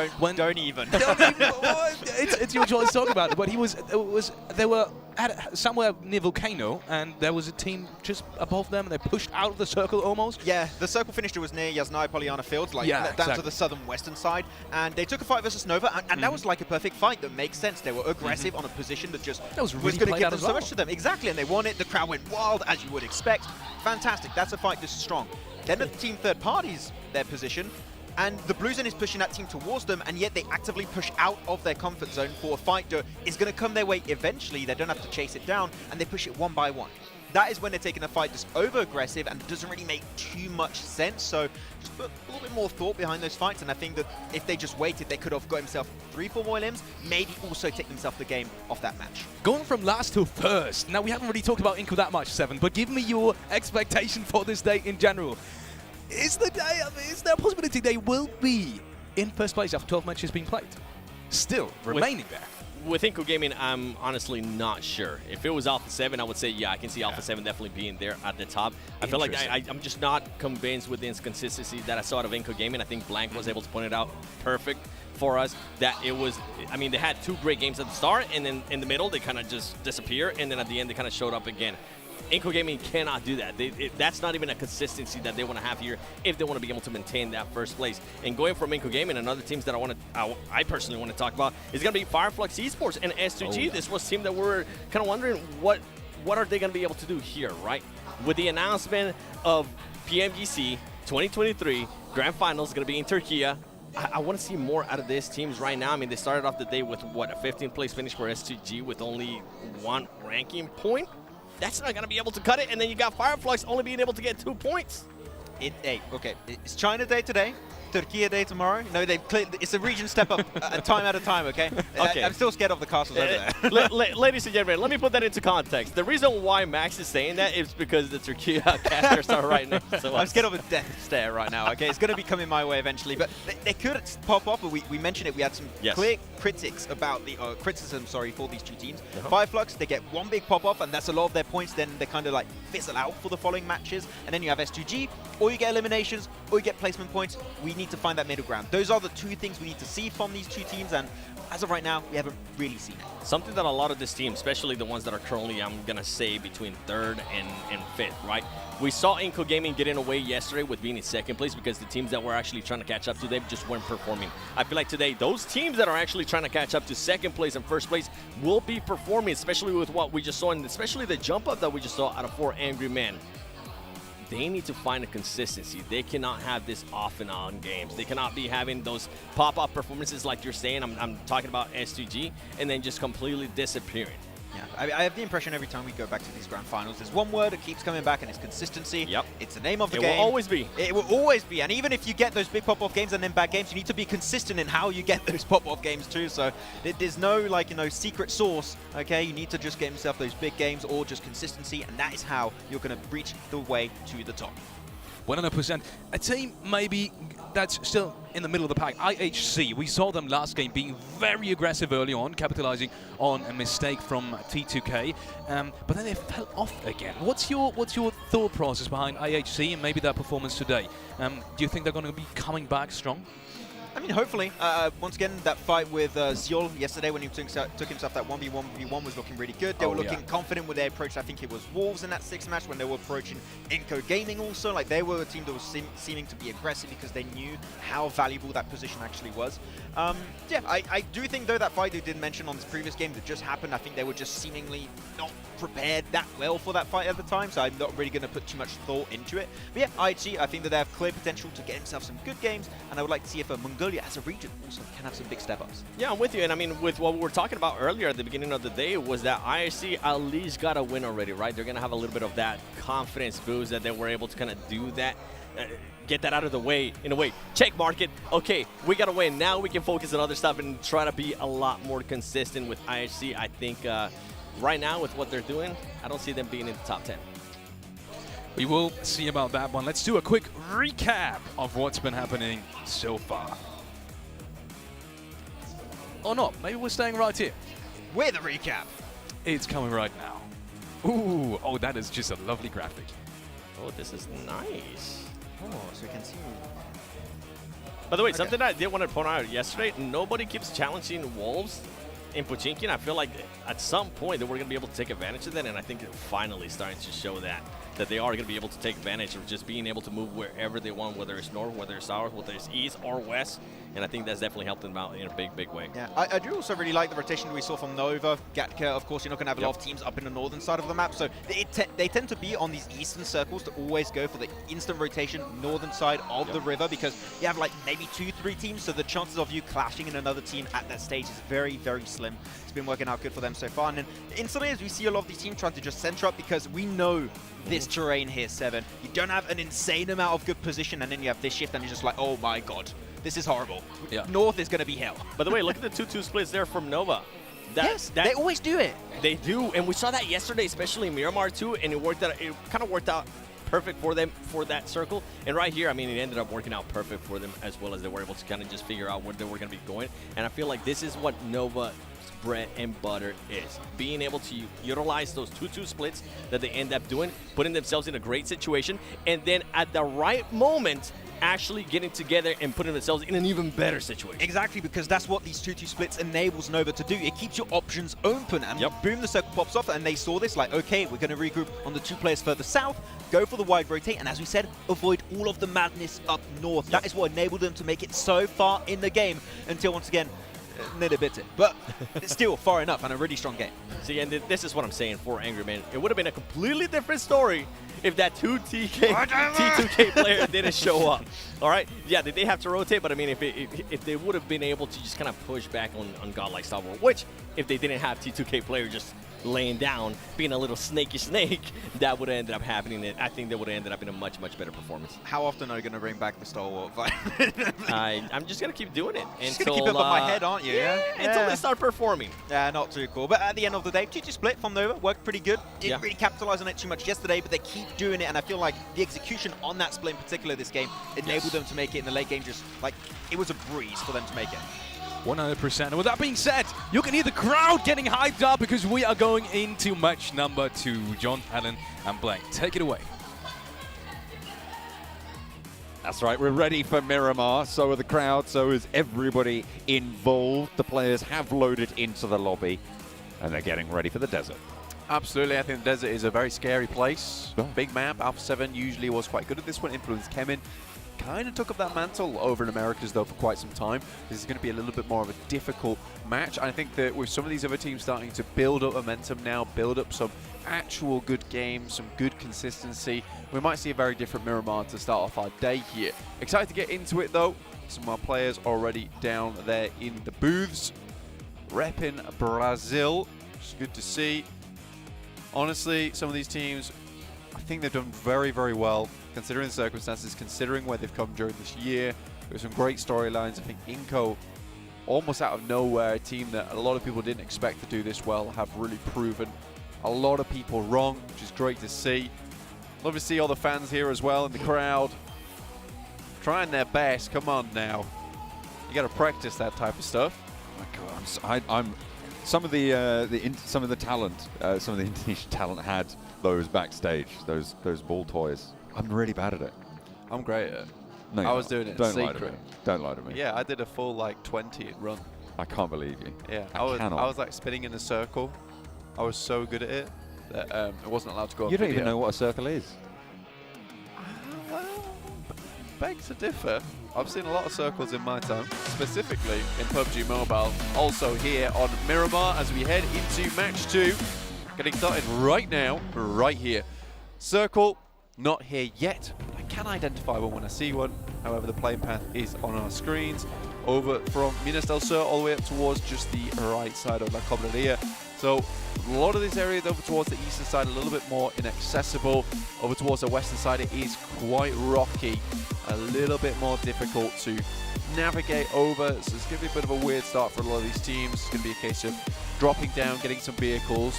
But I expect that we might see some scuffles when it comes to teams dropping on one another. Certainly some scuffle potential on the cards here. Match number 8 of the 18 set. We are, of course, coming up to that halfway mark. We'll be reaching that after the next game that we play. But for now, in the desert. IHC dropping down right on top of Monte Nuevo. And no one really looking to challenge them out here just yet. South side fairly solidly occupied, but no real hot drops. Actually, maybe Buram, with their easternmost player, might crash into DRS if DRS don't go too much further on those parachutes, but it looks like they are just going to disengage from one another. Don't want to get locked into it too early. Foreigner on the Valle de Mar split and blank. You think you know circles? Name 3. This one right here. Yep, that's right. I have a ring on. That is also a circle. Oh. That La Bendita crater. that Very sight good. right there, Oh. that is a circle. You are getting very good at this. Thank you. Pick feet. Not quite able to land the winning shots over to T2K Legend. However, Fortunately, you pull out the weapon that isn't necessarily meant for this type of range and you hit a few shots. Legend currently just zigzagging this one out of there. Circle though, up towards that eastern side. Inco, of course, gravitating towards the center of it as per usual. Quite good at this one. We have Nova doing excellently well after that last game, down towards the south of Minas Gerais. 4AM also very much far out the way, very similar to our last game, so we can kind of expect them to move a little bit early. Look at that, taking down that player from T2K. It gets done and dusted. The Wolves finally starting to howl here a little bit in the PMGC. getting a little bit of strength from that last game, a late survival for the solo that remained. 3rd place for Angry Men as well. Doing quite a lot. Getting a lot of eliminations in that previous game. We saw only Inco get ahead of the 3 Chinese teams. And they were the ones to take the chicken dinner home. So, strong performance, really, from these squads. 4 Angry Men looking to try and capitalize on that, to try and convert on that, gain a little bit of momentum. Northern side, Alpha 7 will have to push in through Geek Fam if they want to get central. Inco, typically, as they always are, already very close to that central area. Influence came in. Team that I mentioned, we're doing a lot of work here on Miramar during America's PMPLs. See what they have to offer here today. Obviously, down in 4th place now, 57 points. Very good capability, though, to jump up a little bit, maybe even take 2nd place this game if Alpha 7 aren't able to find their footing, because right now they are slipping just a little bit. They've got the slippery soles on when they really should have come equipped with crampons. Get those spikes dug into the side of these rocky hills. Fortunately, on the northern side at the moment, would like to move further down, past Tierra Bronca, maybe El Azahar. Only Federals in this location, providing scouting for Influence Kevin. Perhaps in a position to get some loot on board, which would be fantastic for them. As it will for everyone. No other big early occurrences going on right now. It's interesting that DRS went all the way out to Puerto Paraíso. They dropped near Los Higos on the northern shore, split north and south on those islands. And I guess they just picked up those vehicles. Once the circle had popped, they decided that they're going to be moving up past Impala, which is currently empty, for DRS's progression northwards. And they can swing in from the east side near Minas Gerais. When we look at this tournament as a whole so far, we've had some very interesting ups and downs from teams, and also just looking at the leaderboards in general. You know, 11th place IHC 49 points. You're looking all the way up towards 4AM at 61. It's a 12-point difference right now between 3rd and 11th, which is really not a lot whatsoever. That's one semi-decent game, to be honest. That's all you need. That's all you want. That'll see you happy going up towards the top of the tables. I think 4AM right now, they have extended that lead a little bit, but this game has to be another decent one. What they really want is that buffer that currently Inco and perhaps A7 currently still hold on to. If A7 goes down once again early with no points, it's going to be a case of A7 no longer being up towards that top side, because I do think there's going to be a fair few teams rivaling that point scoring of 78 after this game. So for A7, a lot of that saving grace is now gone. More than that, Inco now 12 points ahead.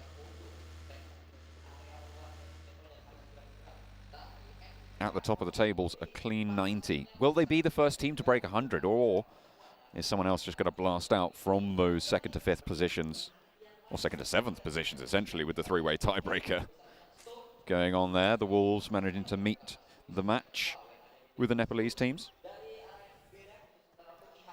Able to keep that one even, but it is still very, very tightly packed on pretty much the entirety of the tables, barring Vampire and Alter Ego.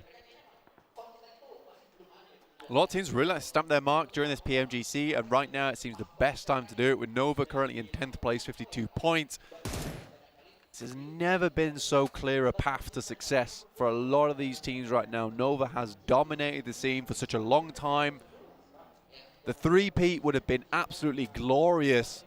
It does get further and further away every single game we pass. I think for Nova, though, that last game versus Inco, really not ideal for them. Will dampen the confidence just a little bit. Potentially. It certainly does have that possibility, but either way, they did manage to get into 2nd place, and it was a phenomenal spray transfer from Nanabete of Inco to be able to take them down. So in a lot of senses, sure, the actual result itself in terms of the numbers wasn't super bolstering, but I think that they can take a lot from that game in terms of confidence moving forwards. They weren't always in the best spot. They did have to move around and avoid fights where they didn't want to take them, and take them in the right fashion when they did, and I feel like they constantly made correct decisions during that last game. Absolutely. I think that where they came from, there was a real chance to actually take down the boys from Inco as well, but they're very good at hunkering down, getting themselves into a position where it was safe. A lot of engagements. This time around, it does feel like this lobby is starting to realize Inco's strategy, Inco's technique. We have a massive clump towards the center now, because this is what tends to happen, is that with these circles, with these teams, you get just a slow constrict of teams towards that center side. Then edge becomes a lot more valuable. You'll see the teams start to spread out a bit more. And Inco has been really capitalizing off a lot of these teams playing edge for quite some time, in which case the center of the circle becomes very valuable because it's so free to get into. I think Inco might struggle because of this. Again, they have so much experience playing center, they might just be able to outplay a lot of these teams. Wow. But with this, it's no longer free whatsoever. Inco's got to be a little bit worried with the pathing that they take in towards the circle, but it's certainly not going to be an easy central position for them this time around. I was just keeping an eye on DRS and Buradam on the southeast coast. DRS fairly slow to rotate up from Puerto Paraíso up to Impala, and it's allowed Buradam to actually catch up with them.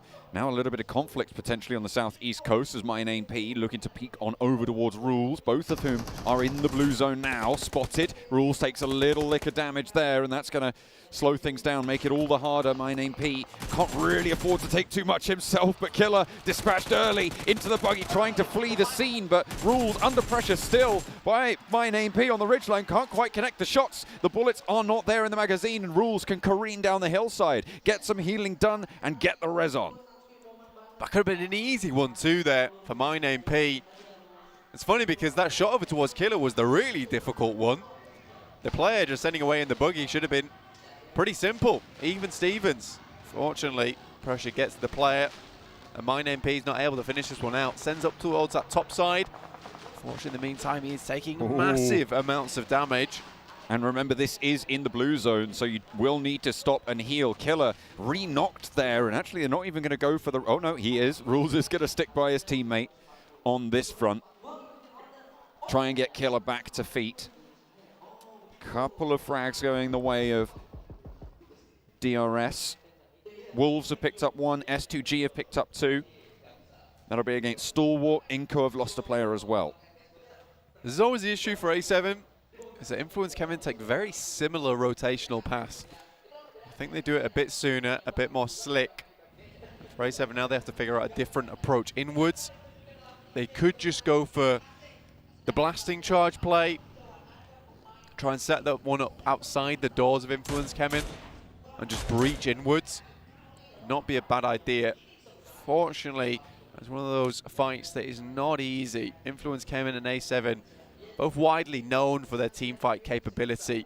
Very strong fraggers on board for both these teams.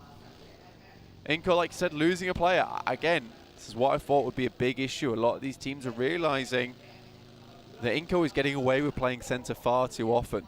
So now everyone sends center early on, keeps it chill, keeps it easy. Nova's figured this out too. Now Inco's been shunted out on that northern edge. They're going to have to move a little bit further. This is where come into conflict. Again, though, I feel like Miramar never was their strongest map in the first place. Usually Erangel is where they shine. Most of their best rotations are there too. If you can get those blast out performances on those maps, yes, they might not be consistent, but it might just be enough to see them through. It does leave them open, though, to the chase.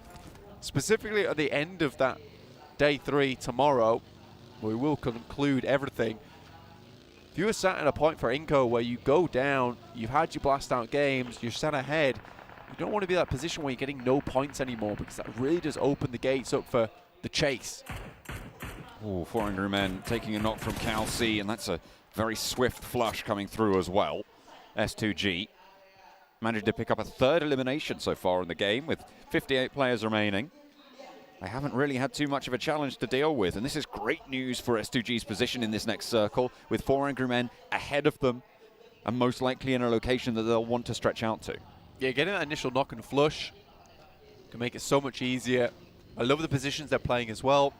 2 forward in the buildings, providing that high ground control, as well as even more high ground control in the back, watching for these rotations over on the western side. It's really well done. S2G's got this one on lock on the western side. A7, currently in coal mine. Pick up some shots over towards Buddadam, while careening on past. Buddadam having been locked in with DRS for a little bit of time, trying to escape the cage, but Wolves should spot them. My name P gets some airtime, both on our screens and in the into the vehicle in the Mirado. Has to run on the rims here now near the church and through the graveyard. We'll have to pray that they don't take too many shots here, but Beautiful is on the roof. My name P able to hop out and go on the inside there. Pick Feet burns the vehicle, but allows the player into the compound. My name P, suddenly solo player in the midst of the Wolves here. Looking to bite back versus these guys. Only 2 players for Buddadam. 1 nade. Be all it takes, and he's completely going for the bank on the outside. Molotov, though, that's curtains. Oh, I thought he might have been able to get a knock in response there, but the Wolves will hold it down. Fireflux in the meantime, however, could be lighting up Pick Feet on the hold. Maybe even stealing this point away. Manages to back off behind the ridgeline. Goes for a second peek there on a sliver of HP. Ketch lines it up as well. And Fireflux, they want to snap up a couple of those points, but the Wolves managed to get that point into their wallet. 6th place now held by them. IHC moving around on the northern side, near Hacienda del Patron, on those hills to the south side of it. They've got Stalwart to deal with further south of them. Yeah, some real cheeky stuff there coming through from Fireflux, trying to pick up those eliminations, even in what I was a pretty terrible spot to be in on that amount of HP. Inco just meandering around on that northwest edge, 4 AM. Do we have Kengzo to maybe worry about just a little bit? And S2G currently grouping up right on the edge of the circle now. And this is where what you were talking about earlier, John, might come into play, is thinking about moving over towards 4AM's position. You can imagine they're ready and waiting with the nades, though. Any kind of push coming through from S2G is going to have to be quickly dealt with. A lot of times when you're sending those grenades out as well, it has to be perfectly timed, because if you pull the pin and not for long enough, and S2G's already at your doorstep, those nades are going to be all for naught and probably going to cause more chaos than benefit in those types of situations. IHC 2 players forwards, Godless and Alex at the back. We saw them playing off each other very well. An engagement we saw from them last game, but this time around they will be the backstop, not the forward vanguard. Alter Ego on the northeast side yet to make their turn southward into the next circle. Nova really with a massive position here, controlling a lot of the east side. Really good spot for them. Apologies. You were just so astonished. I was, yeah. Another sound came out from the from the depths of my lungs, apparently. My alter ego. T2K, though, on that south side, trying to make their way in. I think so far Nova has dealt with them quite easily. You can see Jane's very low on HP. Vampire Esports move up. 4 players still remaining. No changes, as Max said. Again, 30 points. Still a big game. Would set them up with a lot of the rest of the teams. This is a very even lobby at the moment. I don't think anyone's really playing that badly whatsoever. DRS chilling on that eastern side. The east is what they own. They keep it. Locked down. Nova, though, at the moment have a really strong spot. Towards that center side, Paraboy can play off the top of these ridges. Over towards the west, the compounds are very, very prominent here. One of the only compounds. I think the difficulty with this one, though, is it's very accessible to many different teams. So when it gets to a point where this is really the only place left to go, you're going to see a lot of teams trying to occupy this space, and Nova will have to regroup, recoalesce into one spot, and try and focus on one point of attention. Paraboy is just moving backwards and forwards now, trying to gather as much information as possible, prepared for any kind of push from the team. No one really going to be pushing them from that northern side, though. There's a little bit too much open ground for them to try and cover, unless Alter Ego just try and full send straight through the middle of the circle. It's the southwest I think they should be most worried about, with the Wolves and Fireflux both taking occupation up there. The southeast side probably going to be able to hold itself out for one more circle, so until that gets pushed in, should be quite safe. IHC looking for them to do a little bit more, honestly. Probably one of the teams we've seen with the most clutch plays. I talked about the nades have to be timed perfectly for 4 AM, but it looks like S2G have their number now. Silas wants to put another cat amongst the pigeons. Kelsey has taken a knock in the meantime, but they will be able to res this as Silas continues the bombardment. A re-knock, and 2 players now down. There's a Molotov to follow it up, and Silas is going to roll on forwards. There is a player to deal with. It's Good Xiao. He's already taken a lick of damage, and a nade over the top of the rock is not going to find the damage, and Silas has the challenge. An excellent shutdown, and Silas ruins the day for 4 angry men. Beautiful nade over the top there. The arc is strong. Aims it perfectly. S2G realized they had to punch a hole through into this circle, and that was the excellent time to do it. Fantastic stuff there. S2G, that gives them a good chance. Unfortunately, with Kelsey going down in the back, took them a little bit longer to respond than they would have liked.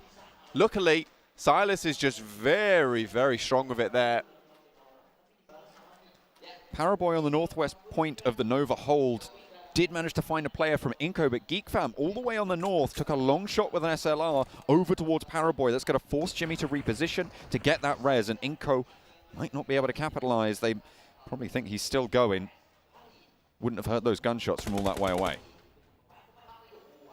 Yeah, for Inco, they moved up towards that position that Paraboy was holding, and rightly so. I think that's one of the easiest points of ingress towards this side of the compound. Try and take that ridge side. Paraboy locks it down. Unfortunately, that delay there has caused some issues. Wolves lose Remember to Fireflux.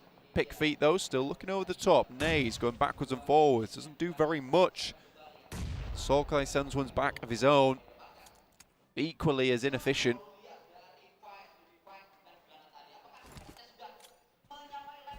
Catch launching ordnance, providing cover. The Wolves will have to move parallel to them. IHC crashing into GeekFam. Alex down first. Snipes able to get the flush almost instantly, leaving the numbers at 2 on the inside. IHC with 3 pushing through the building now. Godless trying to hold on these corners. Yol onto the upstairs, and GeekFam don't want to take this disadvantage fight. They're going to regroup, reposition, and fight 4 versus 3. But Micah falls down to Demo as he sneaks away back into the building. The high ground occupied as well, as Yol has a nade to cook. They are launching that ordnance out as Yuhai flanks around the side for GeekFam. Godless falls, and IHC are down to 2 active. Yuhai around the door frame, looks for more damage, and he'll find it, but Demo's still active. Ziol for the 1-2 punch, but he's cutting both of them down. Yuhai finally curtailed, and there is only 1 player now left standing, as IHC were able to deal with the backlines. In the meantime, there is a rock-up coming through as well from Godlike Stalwart.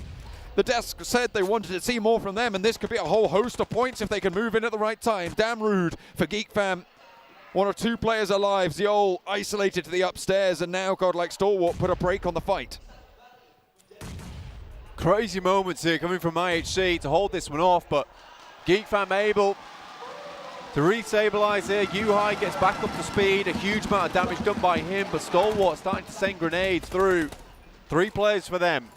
Would be an excellent pickup if they're able to take down all 4 of Geek Fam, but they are not willing to go for the full engagement here. If they'd have known the true numbers of the fight, they might have actually just gone for that push, but it's so difficult to know which way it's going. Nobody quite knows, unfortunately. Fireflux were down in the meantime on that south side. Geek Fam and Stalwart still standoff now as we hop on over to S2G. This is southwest side of the circle. Wolves further out than S2G. T2K as well at their eastern side. S2G have that way up on the cliff face. See Razy looking to try and just launch on over those rocks. Scrambling up the scramble. Indeed. A lot of these teams it is eggs and bakey, wakey, wakey. Because this is where things are going to start to get a little bit harder. Halfway point on that next match. Vampire Esports move up. 43 players left, 13 teams still going. Vampire Esports might have just found themselves a position. This is what I was talking about earlier with Nova having to recoalesce. They take the strong building for themselves, hoping to hold out from there. And this could be another big game for Nova going forward. Influence came in also. It's DRS taking it down for 7. Carrillo, Mafioso. Oh, just like that. Both pulled down, reduced to mortals. This time around, Godlike Stalwart getting rolled down by the Geek Fam, who have been able to hold out against 2 crashes in the same location. They've lost Yuhai for their troubles, but they have managed to pick up a lot of points now, Blank, on that elimination count. 6 eliminations for Geek Fam. They are on the warpath. 3 players active for Inco. They lost a player earlier on. Now they're fighting around the sides with S2G. 4 players active for them, but Inco are on the inside track on the circle. Alter Ego crash across to the shack. I think S2G, with the performance they've had so far, Inco's going to be a little bit worried, but Geek Fam's not done yet. Still taking shots towards Inco's side. Snipes has to hit the deck, continue to move it around. Doesn't even know where he's being shot from, and now Damn Rude, last remaining member for the team. And it's Alter Ego, in fact, in a pretty decent position, all huddled up in the shack. Squash could be really, really brutal here, but Razy spotted around the side, and the Wolves are the other side of this hydraulic press that is crushing S2G. Squash spotted on the ridgeline, takes Memory down. 2 players for S2G caught in the hard place there. As Inco fall back, they want to keep 3 alive. That's all they've got to play with. Really smart play there from Squash as well, because he wants to absorb those points coming through from S2G. Fortunately, it may have just given them time to get these players back on their feet. They will unfortunately lose Calci in the process. Silas, a really good game so far. Silas will use his last grenade to hopefully confirm its elimination over towards Memory. Doesn't do quite enough damage, but should bleed out fairly shortly regardless. Inco playing around this edge, just give them a massive amount of cover. I said earlier, it's probably one of the best places to crash onto this position. Fortunately, still taking damage. I think that might be either from Damn Rude or Alter Ego. Of course, the knock coming through from Squash means that Memory's point goes over to Inco. 9 eliminations for S2G right now, as Damn Rude looks to line up more shots with the SLR over on towards Alter Ego. That is a lot of damage that can pour through those open doors. Unfortunately, he's a little bit broadside to Inco's position, to S2G. Nova, if they move a little bit further in, not that they have to with the circle as it is, as it sits, they won't have to move too far at all. Geek Fam off the huge chance here in the PMGC. With Yuhai still on loan as well. You wonder if this might be one of the last chances for Geek Fam, PMGC, to put up a big performance or even look for the grand final title. With Micah back on board as well, they've created a fantastic squad with the help of Yuhai. Just wondering who will fill those boots for him. But right now they've got to take what they can get. Wolves, they'd survived late into the game for the first match, but the second one, they will take a tumble a little bit earlier than they would have liked. 4 eliminations, though, not a disaster, but not what they needed to try and pick the pieces up. S2G have an answer to Inco, and that is really, really fast there. 12 eliminations on the game now already, as the Geek Fam Gonna add that one up to 13, unlucky for some, but S2G will absolutely be glad of those points. Hamzy, sure, has been knocked, but that's rezzed very, very swiftly by Ray Z. In the meantime, Influence Kemen going to take the mad dash across the road, get past that crate and up to the hillside. Vampire on the broad of it. This killer still from DRS as the last player standing. It proved to be troublesome. S2G, Silas currently looking like a trash compactor at the moment because he is crushing it right now during this match. Hamzy G assisting with some great shots coming through for the Mini 14 and the Scar as well. A great supportive kit for him. Get the current damage as well. Look at that. Really nice evens on the damage score. Vampire Esports just barely living in the moment. Holding on for dear life. Basically on life support at this point in time. Sucking down the oxygen. It's not going super well. There's nades from Lil Boy. Stoned has one of his own. Did manage to get the heal off, and the stims are going to start to tick up now. So the longer they're in this, the better chance they have. 15 eliminations now for S2G. And there's nades. Hang on a minute. Is this Alter Egos coming through? Pombit burns them down. 3 players from Influence Kemen. They've taken a knee, and nades over are brutal. Alter Egos versus Influence Kemen, and it's going their way. Nova are also chiming into this as nades tipple over the top, picking up a couple of those points. 1 player remains, and it's Pombit for Alter Ego into the vehicle. 2 points for them. Nova picking up the share of it, though, with 3. And up to 6 teams remaining. Pombit, that last golden survivor for the team many, many times now. But again, the massive eyes are on over towards S2G with that 15 eliminations. Everyone's staring at that. You're going to be worried about as well. 53 points at the start of this game with 15 on the top of it. You're looking at a big points total. 68 after that, not including points rankings either. So this could be a really, really good game for S2G to see them towards that top side. And we're waiting for that standout performance coming through from Turkey, that region that has just given and given and given this year. Order from the top of the roof. Nova have been so brutal for so long here in this position, but they are now with their backs to the circle and will most likely have to move towards S2G. Lil Boy from Influence Kemen had his team taken away, but will still truck on. T2K getting picked apart now as S2G rack up 16. They started this game blank, 37 points behind the leader of Inco, with 1 elimination coming through from Inco as well. They are going to have one hell of a game, but this is how you do it. S2G with this match have got the potential to take over the top of the table. Last zone now. Everyone's thinking about this one. Nova, second game in a row, they find themselves in a fantastic position. Just taking up that approach that Inco showed us before, but doing it in a way that looks so aggressive. Frozen just stands over the top. There goes T2K. Alter Ego ladder up to 4th place. A potential to go further. And S2G now start their assault over towards Nova, down the hill. First nade goes through, does not get anything done. Ray Z takes a bit of damage. Frozen, Order, both going up at the same time, trying to play off the back of one another. But Pombit, look at this, could play spoiler. Buoyed by the crowd, the power of the fans, keeping him alive right now. Nova looking to try and crunch that one out of him. But they are being so cautious here, Blank. 5 eliminations on the game right now.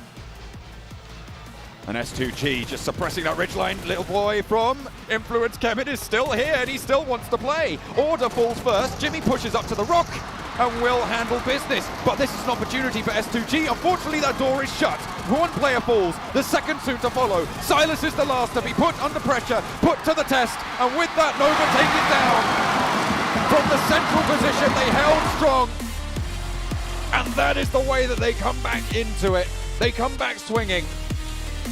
An insane game there from Nova. I mean that they played all the cards correctly. They're in the right order with the right suit. I don't think that could have gone better for them. They picked a great position. Paraboy played a very, very busy game. Up towards that top side, back down again. He was scouting, never idle throughout this entire thing. It was a very, very well done match. But S2G, We have to congratulate them. I think everything went topsy-turvy towards the end, though.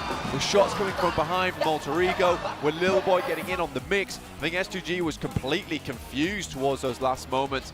Regardless, they had gone through the ringer to get to that point. Unfortunately, Nova was just a little bit too hard of a challenge to tackle.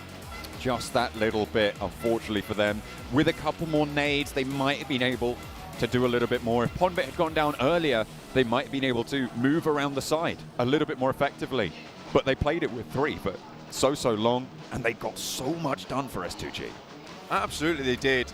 I think for S2G, they have to completely congratulate your boy, Silas.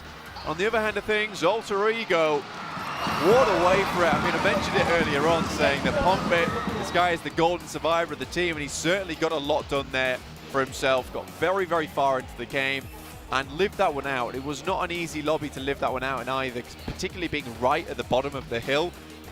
Pretty much where you get caught out almost 100% of the time.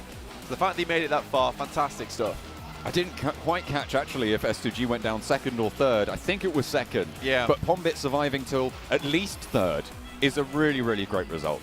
Absolutely. I think anyone here as an Alter Ego fan is going to be really happy with that one. So you mean everyone here? Everyone here. I mean, 10 points overall. You know what I will say about the audience and the fans here? It is very refreshing to get an audience that is cheering practically everyone on. I mean, even when S2G is doing really well, making some big plays, there's real appreciation from the crowd for those big plays. It makes me happy. It gets me hyped, and I'm hoping that if you guys can hear it in the back, you're getting hype at home too. I'm sure they can. I don't think you could miss it, to be honest, Blank. Absolutely. And it's also refreshing to have a crowd that has rhythm. Oh, yeah. They really do. They've been keeping those drums going, and I'm sure we'll hear them for many more matches to come, Blank. Nova, to be fair, in that circle, it was their game to lose, right? The one test that they had was to push out of that compound, and it was against diminished forces from S2G, from everybody else that surrounded them. Nova were able to take care of business and handle it for a chicken dinner.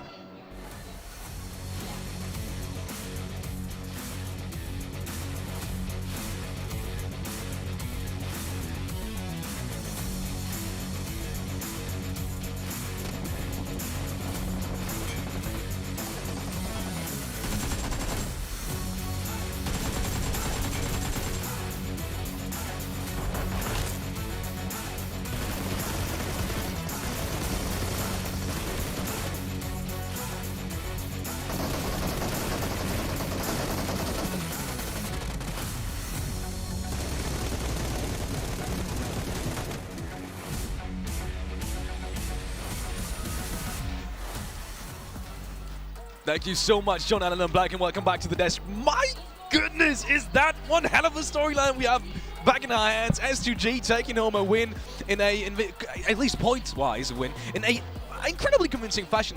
But in the end, it was actually Nova that got the chicken dinner. Tell me about it, Max. I think it's fair to say, Seven, this is the Nova we wanted to see. This is them. They're turning up the heat right now in this second day of play for the grand finals. And I don't think they're going to slow down. They're going to keep the heat going even higher and higher and about to melt the entire arena here. We've been teasing it. We were talking about it yesterday at the end of the day. We talked about it at the beginning of the day too.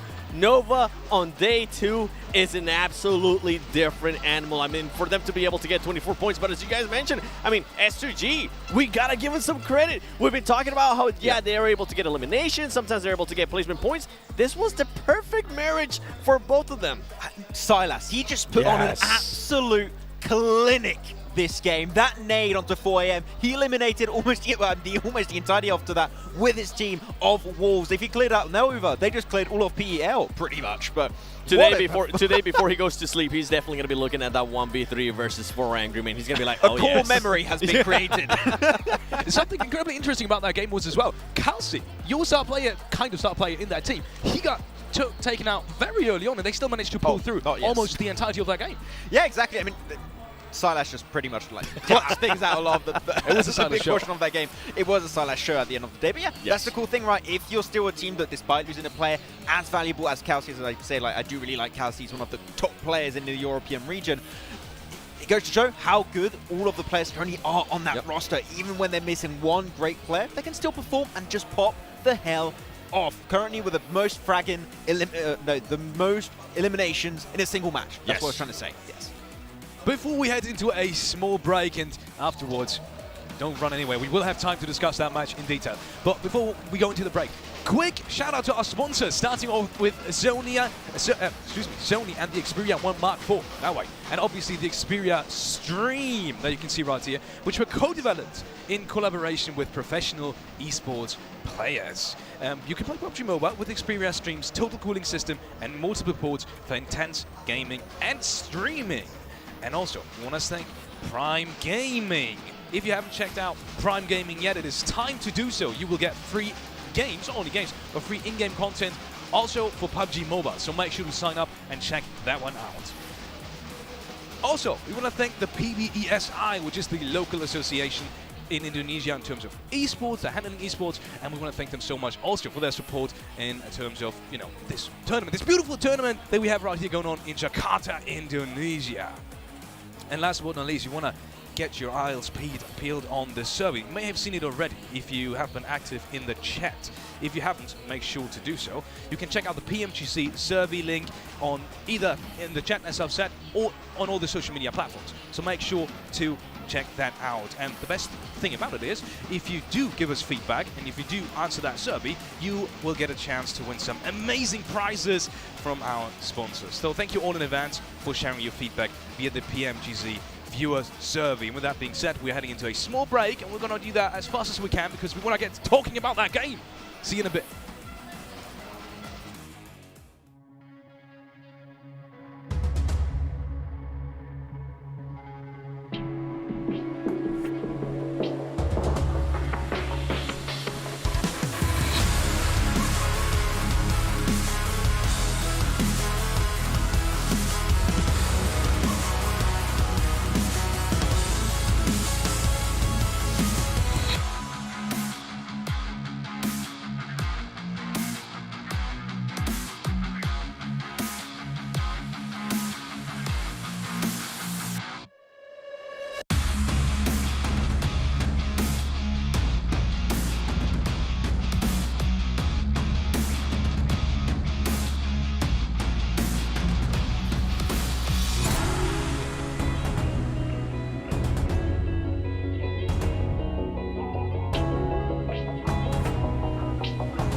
The time has come, so see we are fate.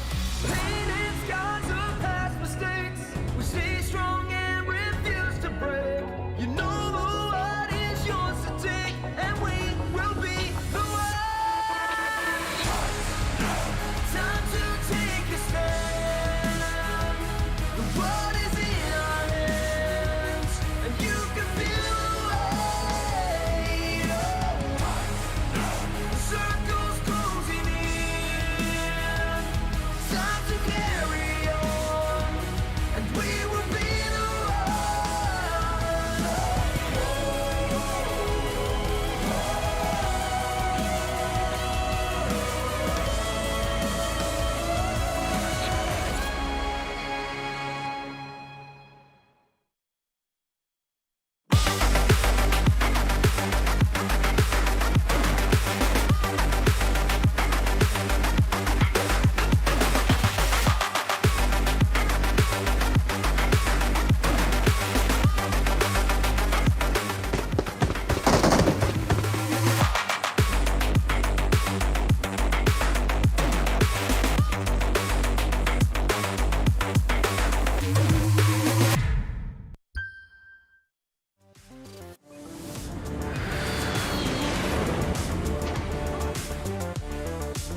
What an absolute crazy performance coming in from S2G and obviously Nova as well. We will be taking a look at the overall rankings in just a second.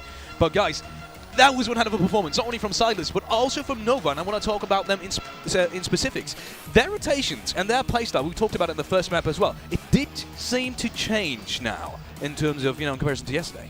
I mean, the 2-2 split, no, they tend to do it quite a bit, and they actually had, and we talked about it at the start of that game, actually, Alex, they had a 2-1-1 split towards the side of Graveyard, and the moment they had that amount of position, that amount of terrain in their control, in that, I think it was phase 2 at the time, just like, okay, this game has the potential to be absolute gold for them, and in that case, 7, it truly was. Yeah, and when it comes to Nova, I mean, if they put themselves in a great place, this is a team that definitely can take huge advantage of that with the fragging power that they have, not only from Aura, not only from Paraboy, but from everybody else too. But now, the overall ranking, S2G currently in second place now, over taking over Alpha 7. I actually did not see that happening. And to one of the questions that you guys were asking me, do I think Ego Gaming was going to be first place? They're still being first place. Yeah, and I want to say, there's one thing cannot take away from Paraboy. He is a man of his word. He is a man of his word. He said, top 5, oh, you know what, maybe top 3. He is making it right back up the rankings. What a step up.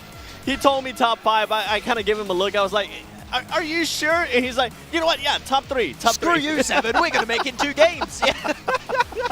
They might make it 3 games, to be honest, as we go to the second page here. DRS Gaming, this team we really haven't seen much. I mean, currently 60 points, and I kind of want to go down a little bit more. Wolf Esports, I feel like this team, they could definitely have a great performance like how Nova has been doing. They can definitely push themselves out to that first page. Exactly, and of course, at the no, I take it back. Not of course. Alter Ego at the bottom. Having so far their best game so far, right? That was by far their best game. We did say during the match, dodgy rotations. Yeah, it was a little bit weird the way they rotated things. I think they could be improved upon heavily. I hope they can use this game as a good launching point in the future matches and get themselves in good positions. I got the scar for a reason. It means I believe right now, Felix. So I'm going to believe in the homeboys right now. You believe in them, I believe in you. Match number 9 is going to be Sanhok. And that is especially interesting because the biggest game yet, points-wise, did come from a Sanhok game, and that was A7, and they do not seem to be performing at all today, 7. Yeah, this was the big question mark for me for Alpha 7, where they're going to be able to maintain that first place. This is a team that tends to pop off, but if they start slow, it definitely hinders their performance. It definitely hinders their confidence that they're able to have for players. Now, for this match, though, I'm going to be looking at Influence Champion because they didn't perform that well yesterday when it came to Sanhok. They ended up, I think it was with a 14th place finish and only 2 eliminations. And that's why I currently have their amazing jacket on. Shout out to their CEO for actually giving me this one. I feel like this team, if they're trying to maintain themselves there within this top 5, if they're trying to maintain themselves within that race, they need to have a good performance here in this Sanhok. I'm a bit annoyed at how tripped out you are every time, 7. Everything fits in so well. This is nice. I was a little bit chilly. I was like, I'm going to support my homeboys while I'm at it. But I like it. It's cool. I am jealous as well. You guys, do you have just a whole cupboard of merch is what I wanted to say. I brought my cupboard here with me. Yeah, that's what I wanted to say. I don't know how you guys made that happen with the flight tunnel, but either way, let's look at the teams to watch from both of these enemies, from Maxman and 7 Worlds Gaming. S2G, Nova, and Influence Cameron coming in from Maxman. I picked Silas more specifically, though. Not an S2G pick, Silas. No, I mean, because we had that question we brought on the pre-show for today, right, Alex? And me and 7 were in agreement on that one. We sometimes for S2G see just eliminations, no placement, or just placements, not eliminations. They got such a good even split of both eliminations and elimination and frag, same thing. Eliminations and placement points. I want to see that continue. I want to see that flow keep going for these next 4 matches of today. This is the S2G we want to see at their peak. And I mean, S2G actually ended up in a 4th place finish yesterday in this Sanhok. Yeah. If they're able to maintain that momentum with the amount of eliminations that they just got, if Silas continues to pop off, which I mean, I know you're hoping he does, I can see them making even a bigger push there towards the top. Now, you're going to see a pattern here. You saw Fireflux, Godlike Stalwart, what? And then Influence Champion. These are teams that I feel like they need to react, especially with the teams that are towards the bottom. But with Influence Champion, what I was just talking about, they need to make sure they make something happen here. They usually tend to take Brazilian teams, especially, they tend to take advantage of the Sanhoks. Yesterday it didn't happen. Hopefully today is going to happen. And for Fireflux, I mean, this is a team that got a chicken dinner yesterday and had an impressive chicken dinner. Not just any chicken dinner with like 5 elims. It was over 10 eliminations. We haven't seen them at all today. I do wonder, something comes up to my mind right now. we know that in the past, Alpha 7 Stalwart used to not share bootcamp. He used to fight a little bit over bootcamp, right? Stalwart's not been looking in their best shape right now. Alpha 7, a little bit slow today. Yep. Seeing how the Sanhok went yesterday, I'm thinking maybe Alpha 7 are going to have a change of heart and try and go back to bootcamp because that is their home ground. That is from the position for which they play really well typically. I don't know. But Alpha 7 ended up winning yesterday in Sanhok. I know, but that's the thing, because they're feeling confident, maybe like they want to change things up a bit. No, you don't think so? It was a shot in the dark, man. Yeah. Okay? Okay. Yeah. I just threw it out there. 100% disagree with that. And that's fine. I would hope they wouldn't do that, especially with how well it went for them yesterday. Hopefully this will be the confidence boosters that they need for today to get them out of that bad stretch. I mean, we've seen it before. When I talked to the players, you were able to tell they were super confident coming in today, and I'm pretty sure right now they are not feeling that way as they are currently not even in top 2. Talking about confidence, a team that I just slightly want to touch on is 4AM, because that's the second time in a row they lost a player early on and they got absolutely destroyed by Silas. I can imagine that's going to hurt their confidence as well. 4AM, none of you guys picked them just now, but I still feel like they're still very much in the running for the title. Is that so? Yeah, 100%. Like, every single team still has a chance to make it up there, right? Even Alter Ego in 16th position still has a chance to climb their way back up there, but look at Nova. Get all smiles on their faces now. They're like, it's the day 2 buff, as everyone would say. They're looking so strong right now, but as I said, any team can still make it up there. Back-to-back champion. Yes. Might want to make room for back-to-back-to-back champion. Oh. You're going to need a big one later on. Okay, all right. I wasn't going to say it, but it does sound so... That step up, mate. It sounds so good, though. Yeah, it really does. Now, are there many esports where you have, like, 3 world champions? Uh-huh. Very little. I can't even think of one. Tribe Gaming. That's just off the top of my head. We don't have to talk about that, Fair though. enough, okay. For me, though, another team that I kind of want to be looking at, we just saw them on the street, Godlike Stalwart. That team, I mean, you were mentioning, too, if there was ever a time where they can take advantage of the situation, they know that now nobody's hot dropping them in boot camp. They know they're going to have a little bit of freedom to work with, right? I think yesterday they were actually able to work within that freedom, and during the rotation, they got caught. And it didn't end up, nothing ended up happening out of that. I'm hoping this might be a change for them. We always talk about it, especially I always talk about it, teams can use Sanhok to just kind of spring themselves up out of the bad stretch. Especially because normally, as you said, they drop normally in boot camp. You would say that is a position with Trifecta that opens up so many opportunities for you in pretty much any circle, you might be able to almost say. And it just felt, as I said, they were not able to really do much with it. And I do want to see them make use of such a central position on Sanhok to its full potential. They didn't do it yesterday. We don't have many Sanhoks. You can have 2 more opportunities to make it happen now. So I do want to see Stalwart use that position a little bit more to its full extent. 100%. And talking about aggressiveness and, using that position, we just had a fight from Geek, and you were saying Geek's aggressiveness is something that really stands out to you as well. And that aggressiveness almost got punished in the last game when they breached, when IHC breached them in that comp up. They still made it work, but just barely. Yeah, that was actually a really interesting fight we were looking at. The IHC Geek fan fight. I think that Damn Rude was maybe a little bit slow to join up in that fight, but a lot. Yeah, no, very, very late. He just almost didn't get it back into there. But I don't want to do it. Do it. Back to Stalwart. Yes. They third party the fight. Me and Seven are like, oh yeah, this is great. They went for an amazing third party, and then they don't fight it. Like, the idea was good, but the execution, there's no execution. That's the issue. I wouldn't even call that a third party, to be honest, because they just decided to drive by. They were driving by. They were like, oh, you guys are fighting? Let me think. Tourism. Nope. Yeah. They did throw in some nades, though, and they did get the flashes as well, and I believe 2 are one of the players. So they were able to eliminate that team as a whole. Looking at Alpha 7, I want to come quickly back on towards them because Sanhok is essentially their home ground in terms of, best performance so far from them. And they've had 2 games where they went out really early. What are your chances for them in this game? Because none of you guys picked them. Go first, Max. No, you go first. I'm hoping they win it. I know I didn't have them on my teams to watch, and that's because I wanted to make it a theme of just teams that I feel like definitely need to react. I feel like Alpha 7 would have fit there, but, this Influence Chairman just looks so good on me right now, this jacket. But with Alpha 7, I feel like if there was ever... If they can win a match, it would be this one. Their aggressiveness that they usually tend to showcase, it plays out wonderful for them. We saw how they were able to control the compound yesterday too, how they were able to do a 4-4 split. You were talking about how at one point you wanted them to adjust, and it's like they were listening to you because they did just that. And they weren't just waiting there in the compound, they actually were defending it. They were making people back off. I mean, I think it was Revo where he threw a nade into Inco Gaming when Inco Gaming was thinking about pushing onto them. That backfire as Rebel was just being able to just clutch it up. And what I loved in that game in particular for them is that they knew the weaknesses of that compound. They knew that, okay, there's a lot of teams that are going to just be going downhill to their location. North is literally the weakest point of that compound on the trifecta of the road. And what they do, they actively push out, send 2 players, clear all of S2G. The moment that happens, the south is your only problem. The moment that happens, you can easily push out that location. You know where the opposing teams are going to be standing, and you just close it off super easily. So what you're saying is they're going to win the Sanhok? I just want a boot camp fight, okay? I don't... No.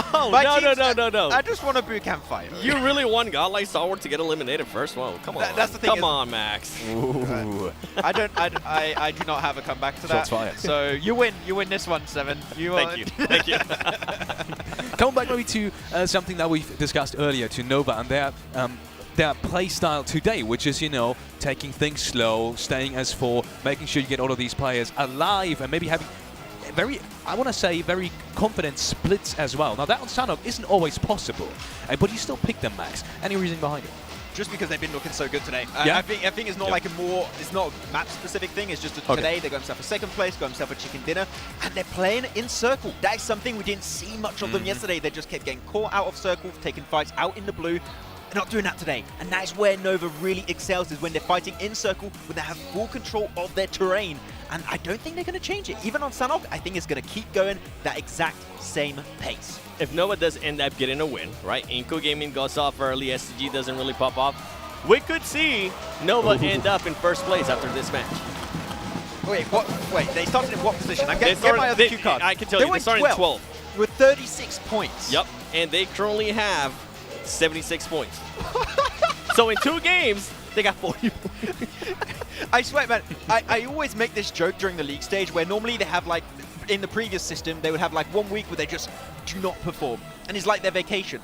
I didn't think they'd take a 1-day vacation in the finals. Like, they're just, like, pushing it to the extreme. I think it was maybe Paraboy just getting used to that 4-finger layout that he was telling me. Oh, look at him talking about it. Yeah. The crowd is going wild. Mostly the ladies went wild, too. I heard him.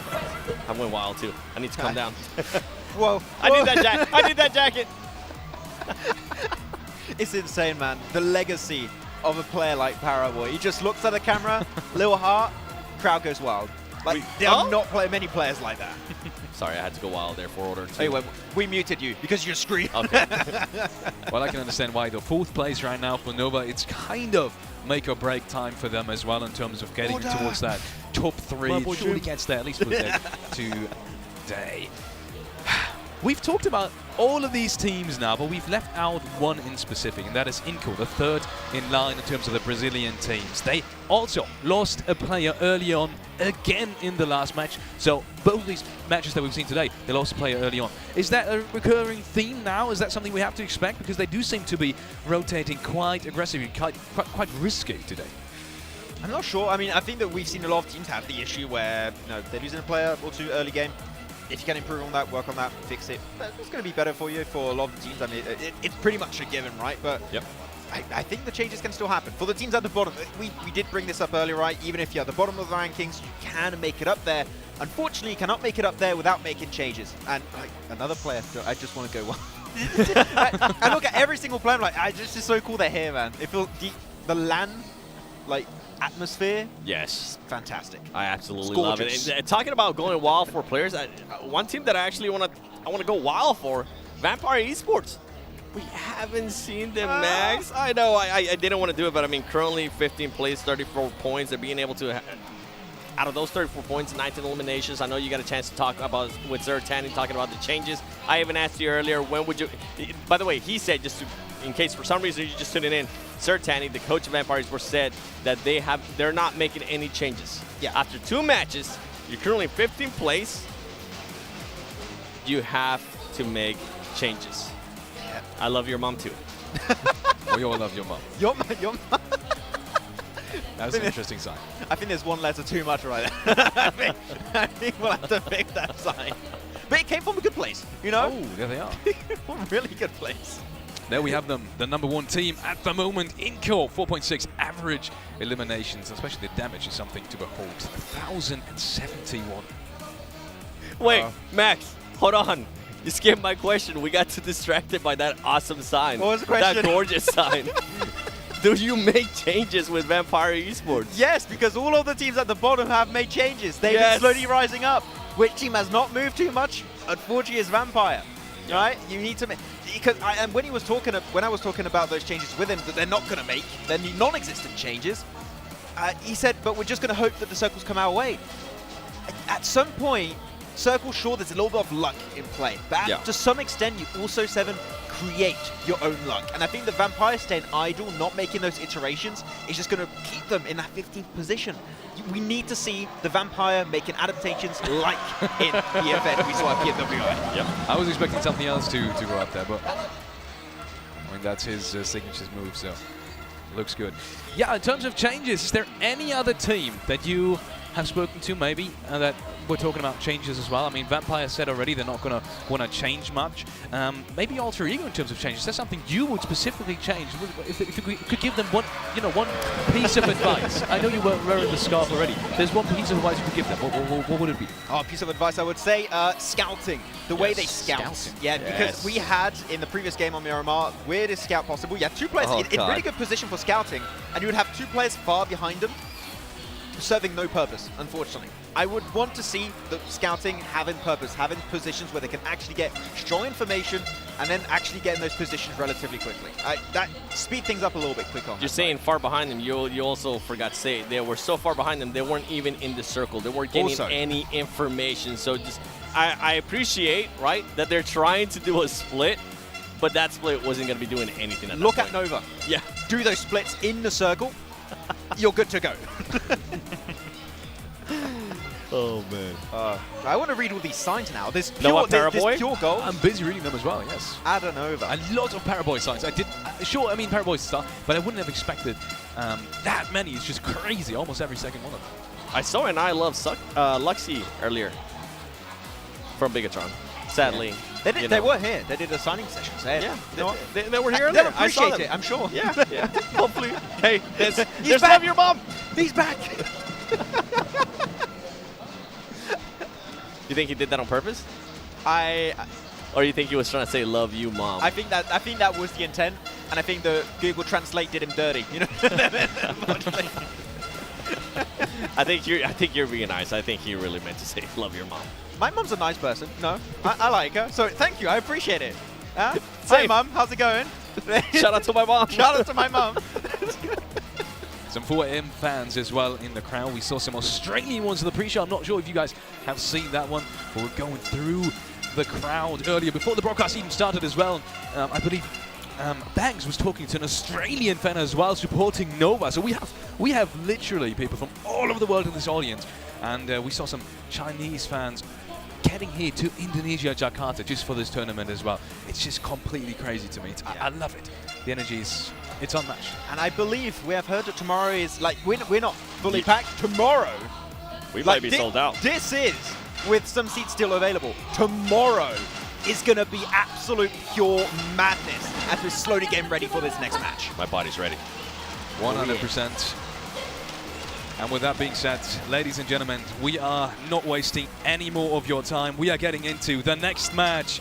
John Allen and Blank, take it away and have some fun with this one. Thank you very much. We are going into Sanhok for the one and only for today. Blank, after this game, we will be halfway through the PMGC Grand Finals here in Jakarta. We've seen a lot of fan support for the rosters so far today, and Nova have been on a massive upswing. Absolutely. I think that now they've stamped their place towards that top side of the lobby is really good news for Nova. I think they had to have a big bounce back today.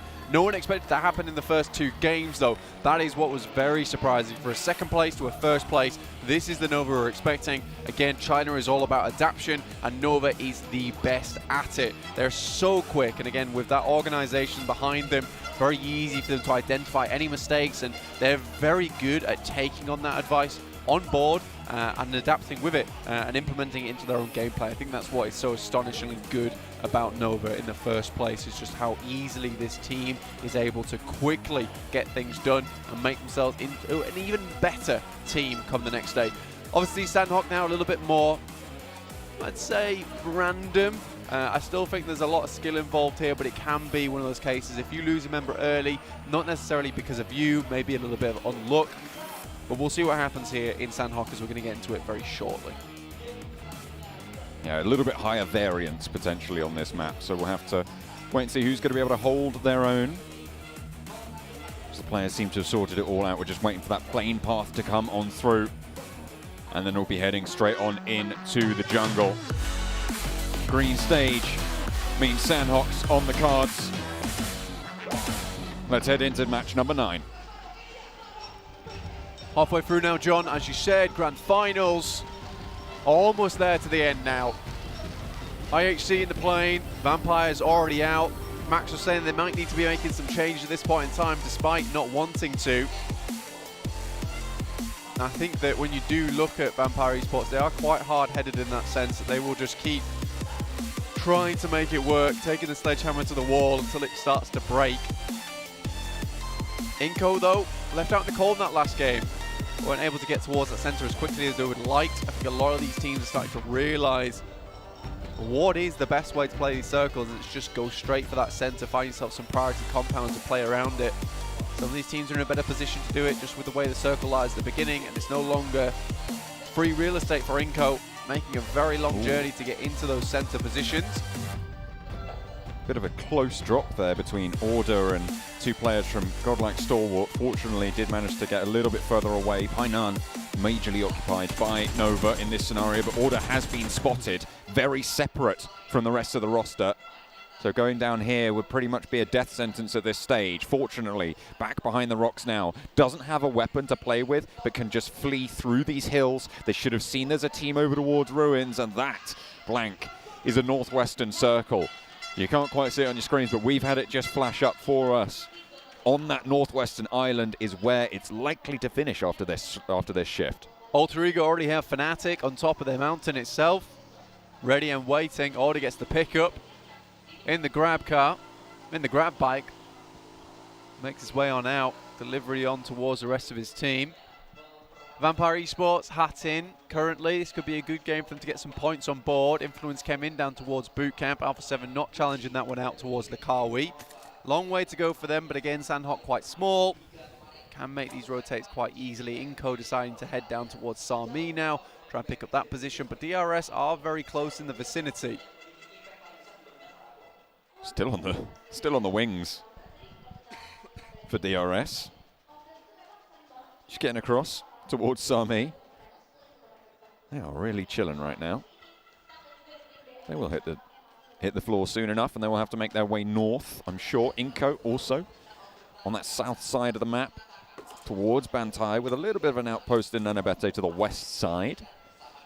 But no real conflict there. Influence Kemin. They cross early from boot camp and are looking to take control of the compounds to the east side of that northwest island. Already contesting with Godlike Stalwart, who have moved a little bit north of that Confluence compound, as well as Vampire, who are on that north side near Hatin. They've sent Ravenclaw down to control one of the compounds, give themselves a foothold on this area of the map. You've got Wolves crossing on the northern side bridge as well. Everybody looking to move a little bit earlier than maybe we've seen before on Sanhok on this. Again, it's that meta that we're talking about. Get towards that center early, pick yourselves up some of those priority compounds, and specifically with this type of shift, there's not a lot of those priority compounds, and that actual position on the map will be taken up quite quickly. So getting people over there nice and early is a relatively smart decision. Influence Kevin realized it, decided not to try and get all that loot from boot camp. Instead, just a quick loot and boot over towards that western side of the map, passing across the shallow edges of the river. Stalwart also moving up towards his position. Already have two players towards the roadside on that bridge. Two behind in top and Pika. But IHC taking a fight with S2G, coming off the back of a very good game on Miramar. S2G, phenomenal. They topped the points tables from that Miramar, even though they didn't get the chicken dinner. A massive point scoring game for them, leaves them 10 points behind Inco. IHC loses Yol to a knock. Not going to get flushed just yet, but Influence Kemin taking a scrap. Not going to take a knock themselves either. Take that back, actually, as Fireflux do manage to light up Kayovsky, but that should be Resable. Ketch and Lutz both going down now. Solke repositions to look for these reses. Ketch still behind the rock. Solke's smoke does bloom there. And Solus not really going to put too much in the push. Hitting the deck with the back shuffle there. Law will not be able to get those bullets over the top, and reses should be available here now for Fireflags. Rough position to be in. But again, they need to make their way over towards this western side, so getting here nice and early. Need to solidify themselves just a little bit before they start to make this move. S2G as well, moving across the bridge on that north side after that little engagement with IHC. They get themselves in over on that northern side of Vampire Esports. You might just have spotted this. Ooh. Certainly will now. Schweppes takes shots. S2G now know there's a fight to be had. Influence Kemen, not too far to the south, but they are still playing split on that river, trying to control that crossing and find value there. Kelsey gets the man on the cross, and Schweppes taken down. They spot the drop as well. Vampire trying to just fully disengage from this. Losing a little bit of power there. Stoned up the top, maybe. Shots onto Kelsey. Spots the player, but the door is shut before he can get the flush. Does get the knock, however, and that's going to slow S2G down somewhat. Vampire Esports might be able to get back together with this as well. The down players is moving out, but AE, they've spotted this. They're onto this case at the moment. Sniff out the clues down towards this eastern side. They are finding shots. Ooh. That's one down. That's from Lil Boy, in fact, on the southern edge of this engagement. On that 2-2 split from Influence Kemen right now. Still playing both sides of the river. I really like this position from them. Gives a lot of control and slows a lot of teams down, forces them to fight off against one another. So you know your south flank and your north flank teams are going to be a little bit more diminished in power. Ravenclaw given the runaround by Fnatic. The shot's not quite going to get the knock there, and Ravenclaw will have to invest in some more healing. Will have to spend those chits. QBZ, a little bit difficult at that kind of range. Oh, dear me, IHC just about getting away with it. I take it back. Doesn't even make it into the building. T2K can maybe pick up some eliminations here and get free reign over the bridge on the north side. So many teams already making their way in. 4 AM yet to move. Alpha 7 right on the barest edge there on Quarry. But Adam also need to make in Inco for the first time in a long time. Right on the edge of the circle. Nowhere near the center at the moment. For now, anyway. That's potential to change, I'm sure. Next circle popping, and that should confirm it. Yes, we are going to the northwestern island now. So the top of the mountain value skyrockets blank, and that is going to be held by Alter Ego themselves. Ziol, backed off the ridge line. A lovely shot coming through from Beautiful. From the Wolves. Game 1 went a little bit better for them than game 2, on the day that is. So hopefully in match number 9 they can get a little bit more done and try and join Nova towards the top of those tables. Try and catch up with 4 Angry Men as well. You look at Alter Ego. A lot of times when you get this northwestern shift, it is very free if you're on the mountainside. A lot of teams made their way over here preemptively though. So a lot more teams to deal with. Stalwart sends a player into scout versus the guys from Geek Fam. Might be a little bit of an issue for them, but quickly wraps back round and went towards Camp Alpha. S2G also in this area. Stalwart get themselves in a very tricky situation now with one player down and one player completely on the opposite side of the coast. Order rolls up right into the sightlines of Top, but there's 2 players to hop out. Not really that much damage done by Top. A 1-2 punch coming around the side. Order gonna get flushed out. No, it's saved. Does lose the player in the process, but Top and Pink are both now have fallen for godlike Stalwart, and Paraboy's up to the bridge. Maybe overcommittal on going for the flush there for Top. Likely to lose the life, but cuts Nova down to 3. Scry really has to put in some mega work now. Action nowhere to be seen. Shots coming through, the tiniest little angle there. Fantastic stuff. Nova's got all these positions on lock at the moment. And what a crossing to hold as well. You've still got Inco behind you, which means that you can guard them out. And at the top of the tables, if you take them out of the mix early, certainly a runway opens up. Hopefully looking to try and land that plane if they can.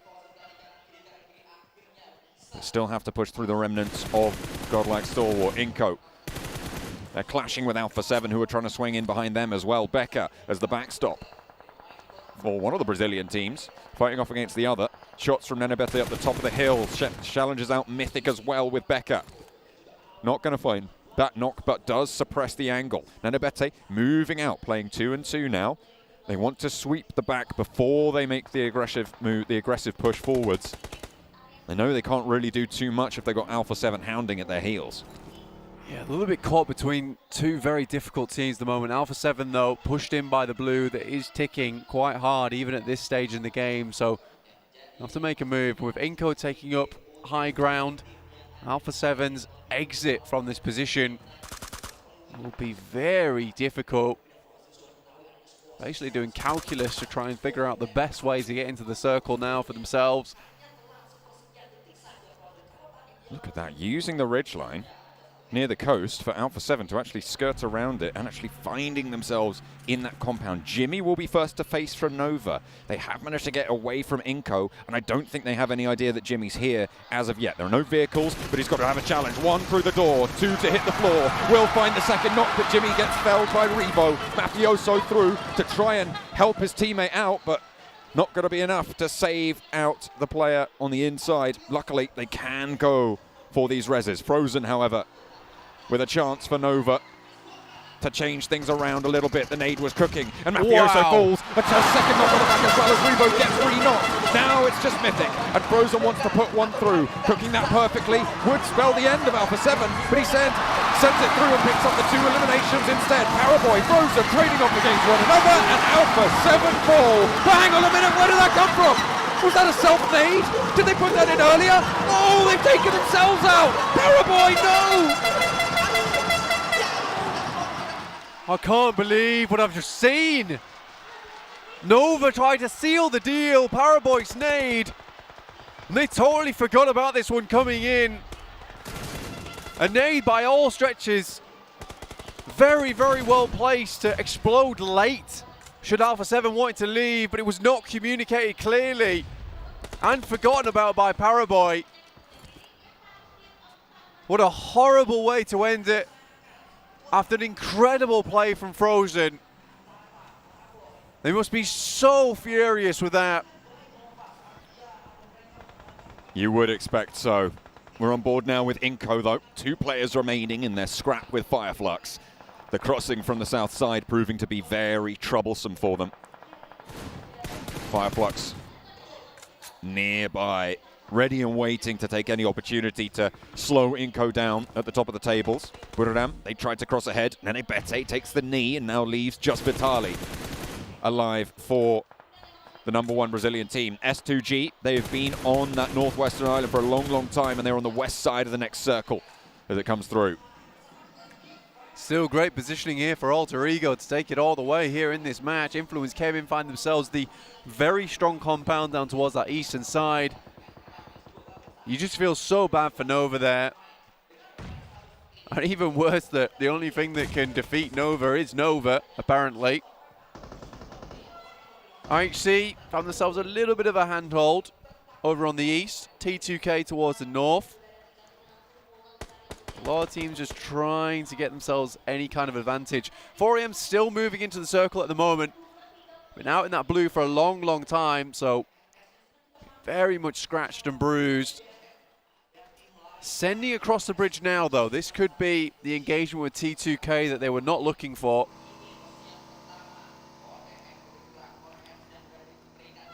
.4am across the bridge at the north.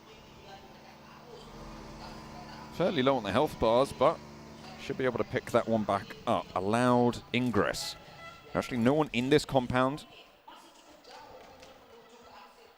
But they'll have to move further south on the shift.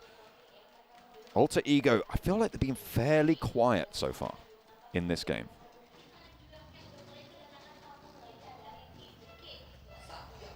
Haven't had to do too much. You don't really want to draw too much attention to yourself. Honestly, if you're on top of the mountain, people will just try and sweep the leg and get you to fall down off the cliffside there. They can move over towards the south now, though. Does move down towards Geek Fam. Fireflux, who took a position behind Nova as that position was quite quickly cleared, honestly.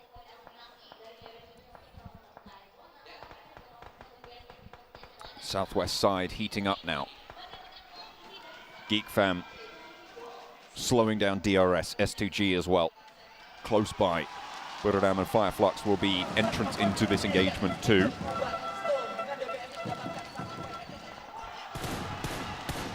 Wolves, a shot from the top of the mountain, and finally, Alter Ego are chiming into the fight. Picking up 2 eliminations now. Maybe looking to take over Vampire as Vampire do fall. T2K moving through the valley as Influence Kemen sits on the compound on the other side, in the foothills, in the shadow of the cliff, the mountain of this northwestern island.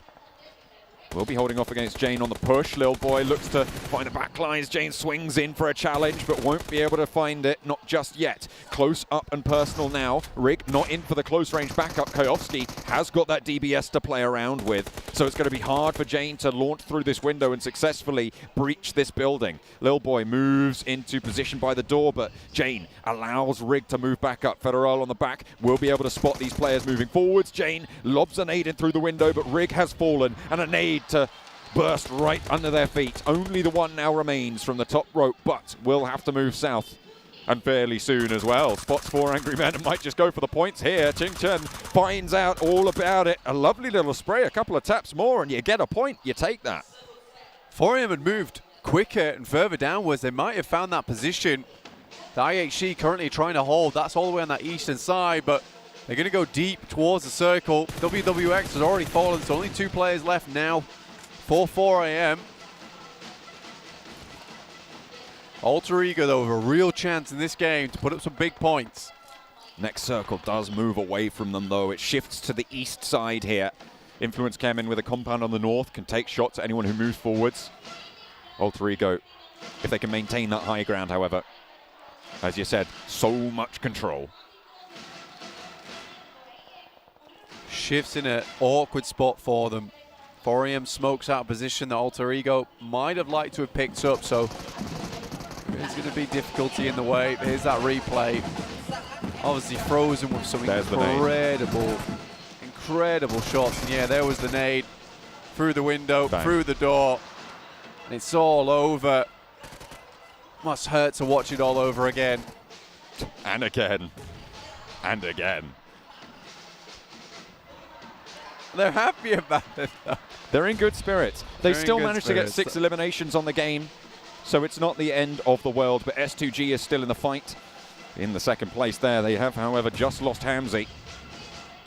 Far from ideal. 3 players alive for them. Soulcake low for Fireflux. Spray from My Name P gets the knock, and Fireflux are diminished somewhat, but I'm sure their spirits are far from dampened here. Soulcake resible, unless the Geek Fam has something to say about it. Geek Fam been a bit of a tear today, doing much better than yesterday, I would say. High really leading the charge for them. DRS, only 1 player remaining. Bit of a fall off in performance from yesterday. Fireflux also for some more points here. 13th place, not ideal, but 5 eliminations on the game. Could be good for them. 3 teams, at 4. Geek Fam, Influence Kemen, and Alter Ego. Looking for a big game this time around. Make the home country proud. Silas nails the shots through the door, and Geek Fam eliminated, unfortunately, though.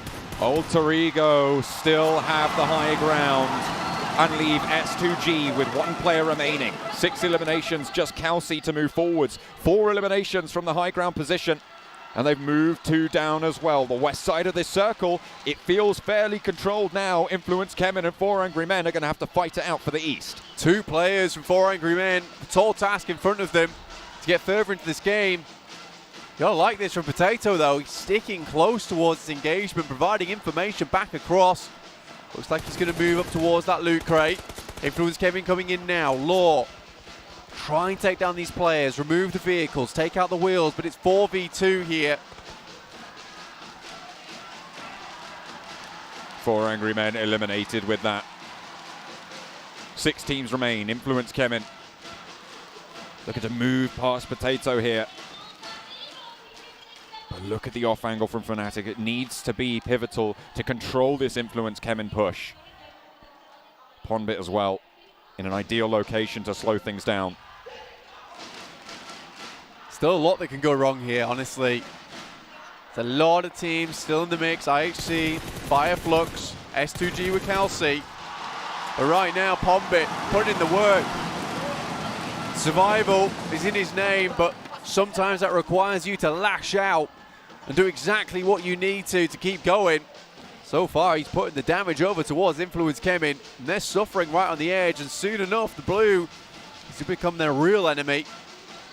Potato will have to shimmy just a little bit further forwards.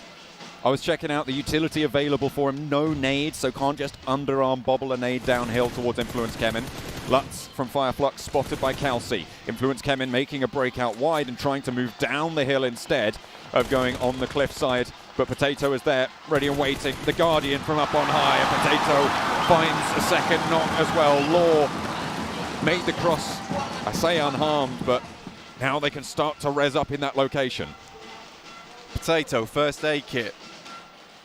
Invested here, but Influence Kemin, it's time that's not on their side. The blue starting to push them in. Potato still doing work. That's another one down. Brazilian team taking huge casualties from Indonesia. 5 eliminations on the card for Influence Kemin.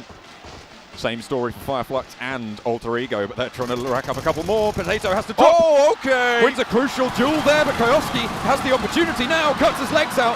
Does get taken down in the process. Kelsey eliminated by Fnatic and the off angle in the meantime. And now Alter Ego can take care of business. They move down the hill, and Ponbit puts the final nail in the coffin against Influence Kemin. It's only solos left. IHC looking to challenge, maybe with 2. Catch behind the rock, and there's a knock coming on in. It's Demo to fall to boot, and now it's anyone's game. Ponbit, an absolute master right now, has put in so much work, even on Miramar, now looks to take them all the way. 6 grenades still remaining, looks to toss one over the top. In the meantime, his buddies are getting picked up. Fnatic just relaying that information across. This is an all but done deal. Potato back into the mix, 3 players active, and Kex will fall. Last it is Ponbit with the final elimination. And in Jakarta, they find the chicken dinner. The home team, Alter Ego. Take off the headsets. It's done now, a huge game as well. So many eliminations with the chicken dinner as well. That's going to sit them high and proud there and lift them out from the bottom of the lobby. A really, really well done game. It didn't end on the mountain either. That required finesse to finish that one out. They did need to make some pretty quick adjustments, and the fact that Potato stayed all by himself for a long, long time on that northeast side and still was able to deal with the majority of Influence Kemin by himself. Happy days, look at that, the peace signs are up. This was a fantastic match coming through from Alter Ego. Potato with the MVP for the team. He sat on top of the mountain, on top of Influence Kemin. They controlled S2G from their western flank as well. These are not easy teams to handle. Not at all. I think that you often see that top side of the mountain when you get a northwest finish, it's like it's a done deal. It's really not. It's really never a done deal in that case. And look, man, you've got to rep the Alter Ego fam, because look, that last game, absolutely phenomenal from them. It's not an easy finish. A lot of times you get wrapped up from behind. You can get players take you out from the top side. If you don't move quick enough as well, you can catch yourself caught on that top side of the mountain. Alter Ego, they set a masterclass of how to play that mountain themselves and really spread their attention and spread it in such a way that they're still able to deal with all these teams influencing from that high ground. They didn't really need to have that full hands-on approach until that mid-game struck. And that is where they did really start to leverage their position. Absolutely. And I think it was, as you said before, incredibly well executed. The crowd absolutely wild towards the end of that game, and you can tell why. It was such a clean finish coming through from Alter Ego. Very, very well done, and that's the type of thing you want to see. I think for Alter Ego, you can be happy with just that, even if the tournament ended now. An excellent way to set yourself on the stage of PMGC, the biggest tournament in the world here for PUBG Mobile. And a dominant win like that, 4 players still up, and a 10+ elimination game. Goodness me. a couple of other teams as well having some pretty solid entries there. Influence came in, they did stay up fairly late. They got a pretty decent elimination count as well. Fireflux deep into that game. So the top of those tables still very much in the lurch there, with a couple of the top teams going down early on. But it is, as you said, such a treat for Alter Ego to win in their home ground. Absolutely. I think that when you look at some of this, though, it has kind of switched up the top of the leaderboards just a little bit, with some teams doing quite well, some teams at the top really not doing well at all. I was surprised that Nova was still so pleased with that result. I think that's what makes a good team. You got to have fun with it, right? You have to have fun at the end of the day. If there's no pressure to begin with, you can just play your hearts out the entire time. I mean, it's crazy. I love to see it. They still managed to get 6 eliminations, right, on that game. So, sure, they shouldn't have gone down there. Quite frankly, they should have been able to go a little bit further. But you also have to think, much further, actually. From the position they were in, they still had to cross the river. They still had to get across. There's going to be so many teams looking out your way. So you're probably losing out maybe 1 or 2 points. Absolutely. I think that you look at this for Nova, again, I still see it as a win. If you can have absolutely no pressure on yourself during the PMGC, it becomes so easy to bounce back from something like that, which is beautiful. We're going to bounce back very, very shortly, but in the meantime, we're going to throw this one over back to the desk.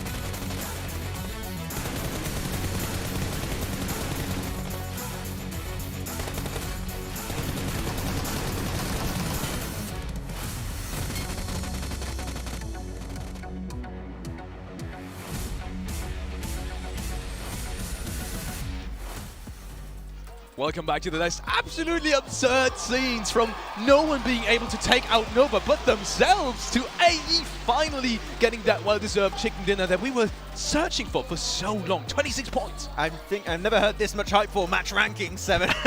I don't think it's for the graphic, I think it's for one team. Alter Ego Limax getting himself the heavily awaited chicken dinner right there, and we said it. Yes. Played to almost perfection on this Sanhok battleground. The way it was done, we were talking about it earlier during the Miramar. We were saying how they needed to readjust a little bit in regards to the pretty much the awareness that they had, and also how they were playing in the macros. They did that so well here. I mean, at one point I was like, oh man, I don't like what Potato was doing. I was absolutely wrong. I'll be the first person to tell you I was absolutely wrong, because that man set that squad up to actually get the win. Some of the other stuff though, Fireflux, this was a team that I wanted to see how they were going to be doing. 19 points for them, Influence Gemini as well, 11 points, a good bounce back for this team that definitely needed points. And if we actually go towards the bottom, this is going to make it even more interesting, because Ego Gaming and Alpha 7 Esports are towards the bottom. We're having a little bit of a complete reverse of what we had in the first day. They're towards the bottom right now. It's not fun, but hey. Wow. Some nice changes up here. Look how far down Alpha 7 has now dropped. Currently in 5th place with 80 points. Inco Gaming still maintaining, currently tied with S2G. Tied for first place in Influence Gemini. I mean, this is what I was saying. They needed to have a good performance to be able to kind of slow down that push from Nova that they've been doing the whole day. Great stuff. Exactly, great stuff coming out from them. Geek fans still know just on the cusp, but that can be dropping out potentially off this top page very, very soon. They have to be a little bit careful, but saw some, I think that was what, 13 points from DRS, so hey, Nepal slowly but surely showing up, currently in 6th and 7th place respectively for the whole region of Nepal. And I'm hyped to see on the second page. What was the step up? They're up in 13th position from 16th, and this is the redemption arc that might be beginning right here, 7. They looked so far down below. This game puts them back in the race. It really is. I mean, for teams that we're talking about that we wanted to see changes, Alter Ego's currently doing perfectly that. Fireflux, for them to be able to jump up to 9th place and be tied as well with 4 Angry Men, this is great stuff.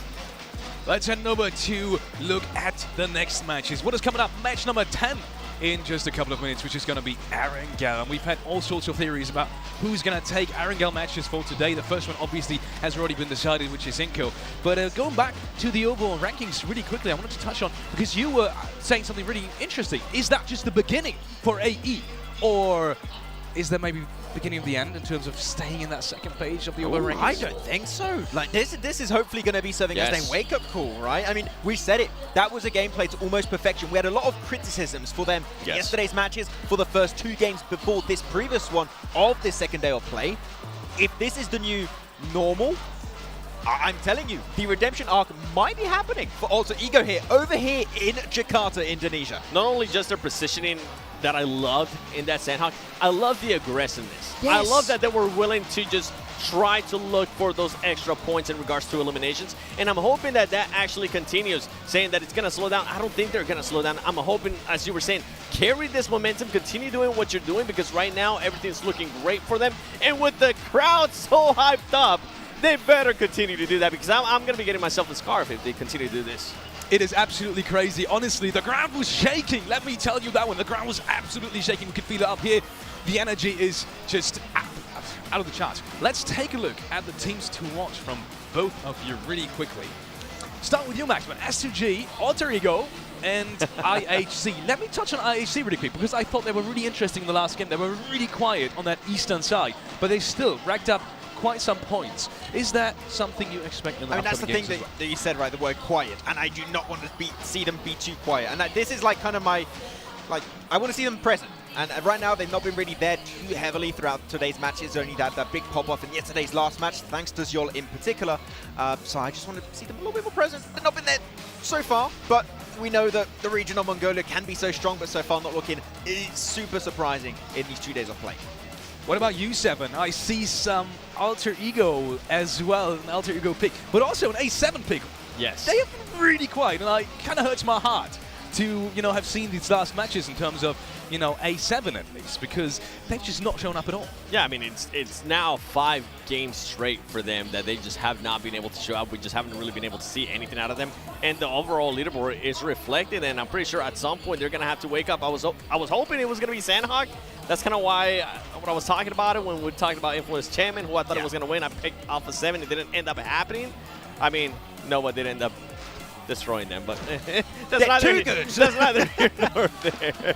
And then Alter Ego with what we were just saying, how this team is currently being able to get that win. Hopefully they're going to be able to continue that momentum, continue on the great changes that they've been doing, continue in the macro, and continue to just take advantage of the aggressiveness. If they do put themselves in a great situation like they did there in Sanhok in this next Erangel, I'm hoping they continue to do that too. And then I have Vampire Esports because I remember you told me something earlier, Maxman.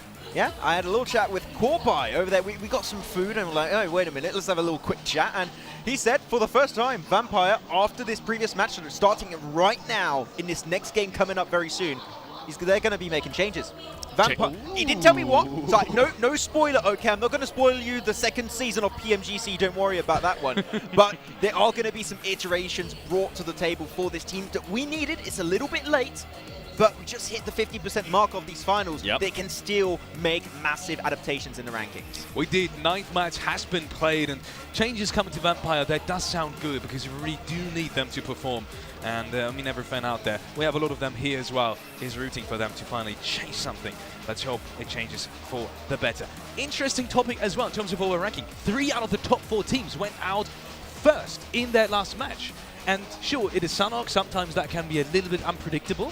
But we've seen A7, for example, the losing streak kind of continues. Is that something you guys are worried about in terms of being on top? With Alpha 7, I mean, it's always been a worry. I mean, going back to, what was it, Americas, and then going back even more to PMWI, Alpha 7 tends to perform really, really well one day, and then the other just fall off. I was expecting the fall off, and yes, I'll put this on the record. I was expecting the fall off to happen on day 3. I was not expecting it to happen here on day 2.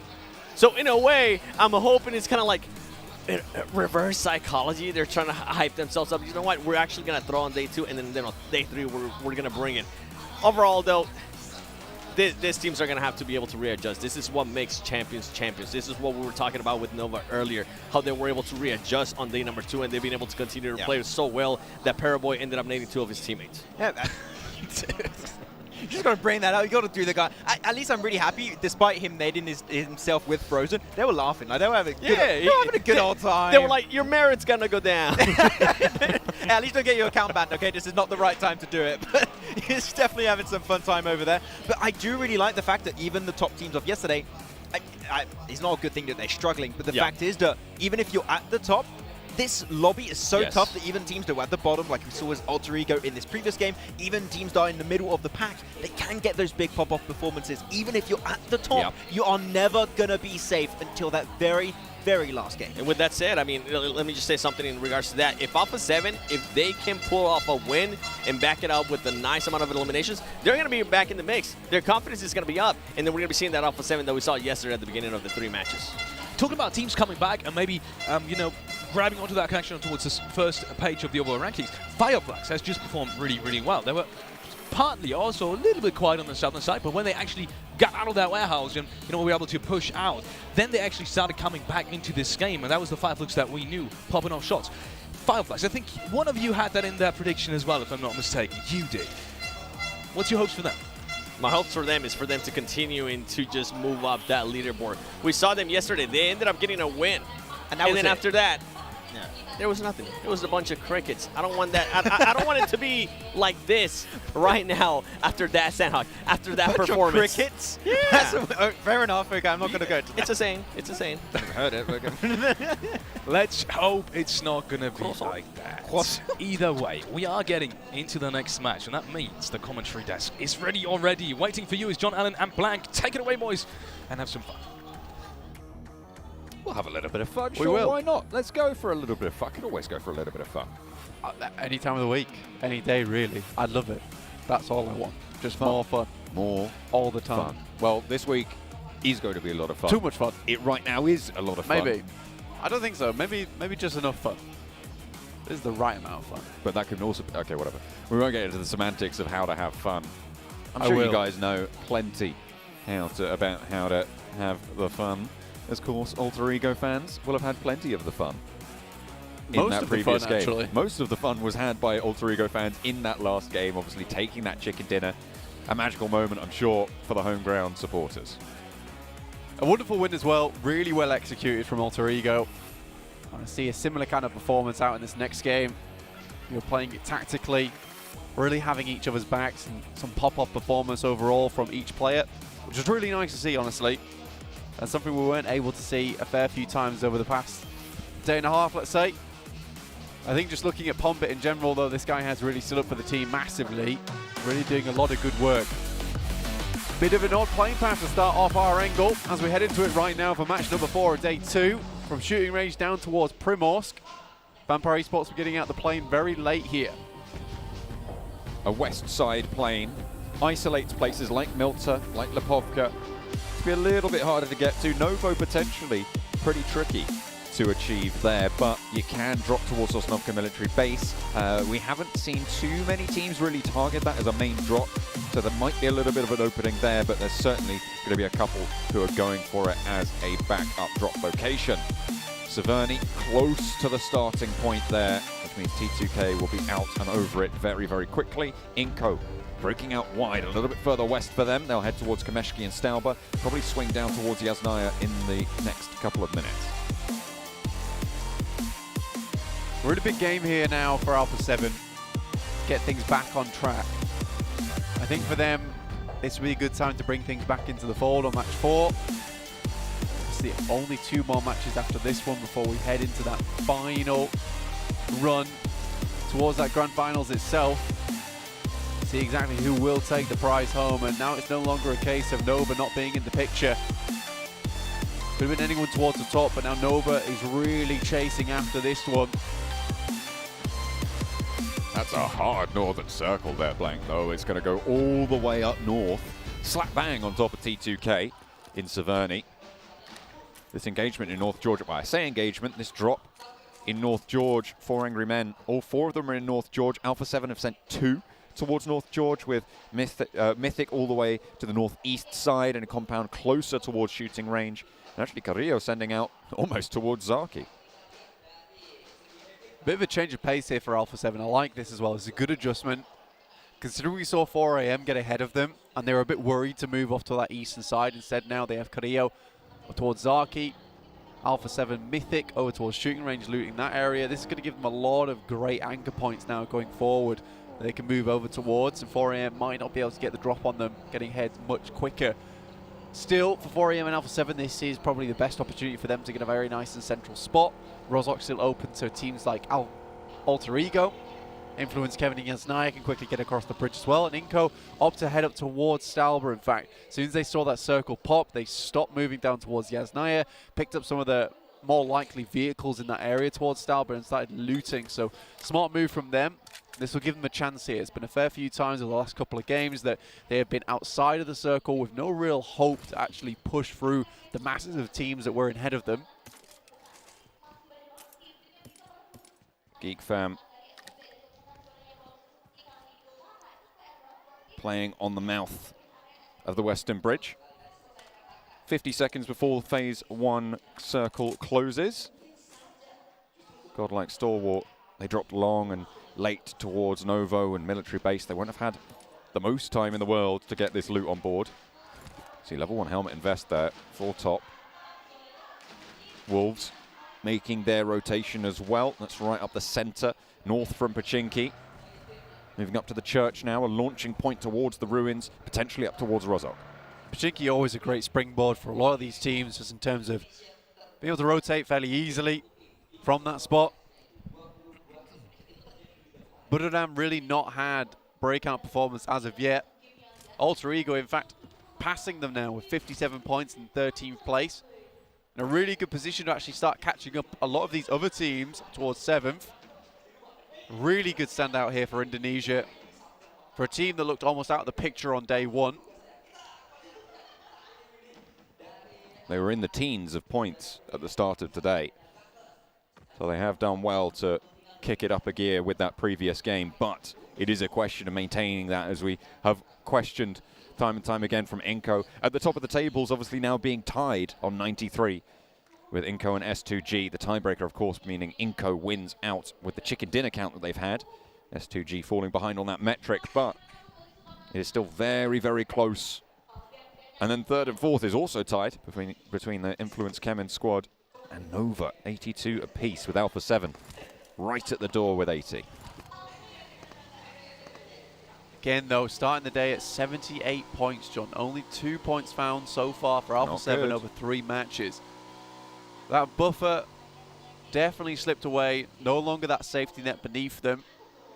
It's time to start getting the boots dug into the ground. Get something done here, because it's really starting to slip away from a little bit. Nova ahead of the 82, tied with Influence Kemen, 82 points apiece. Influence Kemen drawing ahead now of Alpha 7. It's kind of what I expected as well.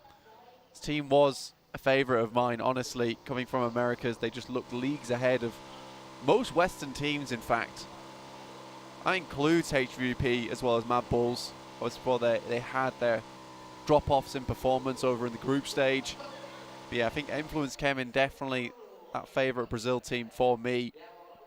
Inco, a strange strategy that seems to work out, and you respect them for it. I just think that Influence Kemen are kind of that team that just keeps on trucking.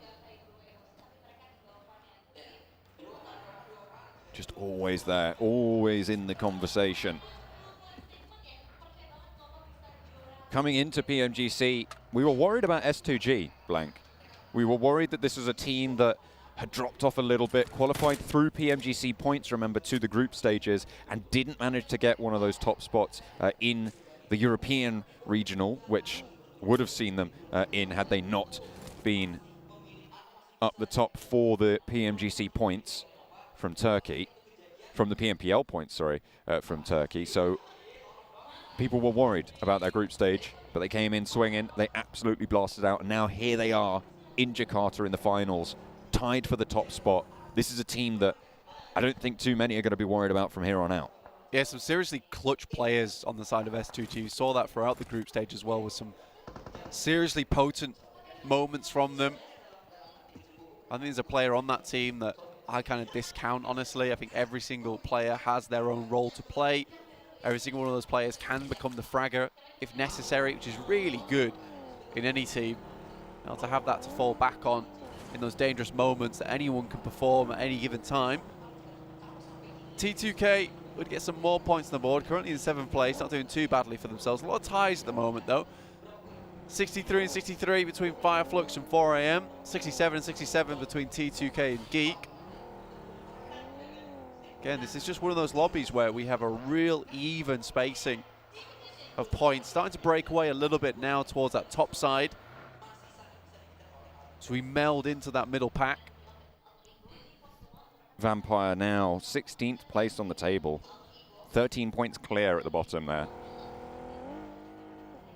They were saying over on the desk that Satani had indicated that they weren't going to change anything. It seems that that is true. And unfortunately for them, not changing anything means that they are going to continue to perform under expectation in a way that is not what you'd expect of a PMWI champion. Back to back, I think they earn, pretty vast sums of money over there as well. Yeah, I think Max was actually talking to Corpo. I was talking about this on the desk, that they said that now they are going to make some changes coming into this match 4. So there are going to be some differences for Vampire Esports. We'll see exactly what those are. Looks like they are moving a lot earlier than usual. I think that was necessary at this point in time. I don't think you can really play edge with this. With this current lobby, who are just sending it for that center, sending it for those priority compounds. The thing is, with this level of players, these level of teams, they could quite easily hold onto these compounds. Once they pick up a priority compound, very difficult to dissuade them from that position. It has to be a very clean crash, and we haven't seen a lot of those recently just because of how skilled these players are at holding. It is very, very difficult to make those crashes unless you can capitalize or third party on the engagement. Unlikely you'll get away with it unscathed.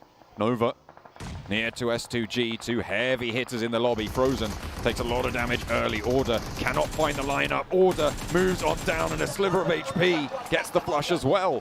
Frozen and Order in still, but in comes Silas and Hamzy for backup. They swipe each other away. Oh no, he's run himself over with the vehicle. And Hamzy's low on the HP as well. Looks for the flush onto Paraboy and potentially even needs to go for this res. Alpha 7 are nearby and Hamzy falls. It is absolute chaos here, Blank. That rundown, so unfortunate. I think they got out of the vehicle just a little bit late, a little bit early. In fact, there is a momentum base that you can hit and get out quite safely. Fortunately for S2G, a little bit too soon. Everything came crumbling down around them, because in reality of things, that was a good play from S2G, a very quick response. But down they go. And Alpha 7, we literally just spoke about it, right? Unless you can third party on an engagement, it's going to be difficult to roll up unscathed. That's exactly what Alpha 7 have managed to do here. IHC going to be peppering them from the back now as well. 2 players underground, Order and Frozen for Nova, to stay alive near the shooting range. And IHC looking to move through, but Mafioso has got the oversight to slow them down, to give his teammates room to breathe. Absolutely required here as well, John, to get them back into a position where maybe they can hold on. 3 players, 3 eliminations though. Now having to deal with IHC. That's 1 knock going their way, so perhaps holding on. Nova just 2 players hiding in the bunker here. It's an okay start, 1 elimination, but they've got to go a little bit further than this. And right now, Alpha 7 have got them in pitched warfare. Unlikely they're getting out from underneath this bunker. They are locked in. Mythic tries to keep them pouring down the stairs. Try to bank it off the wall. Does take a little bit of damage.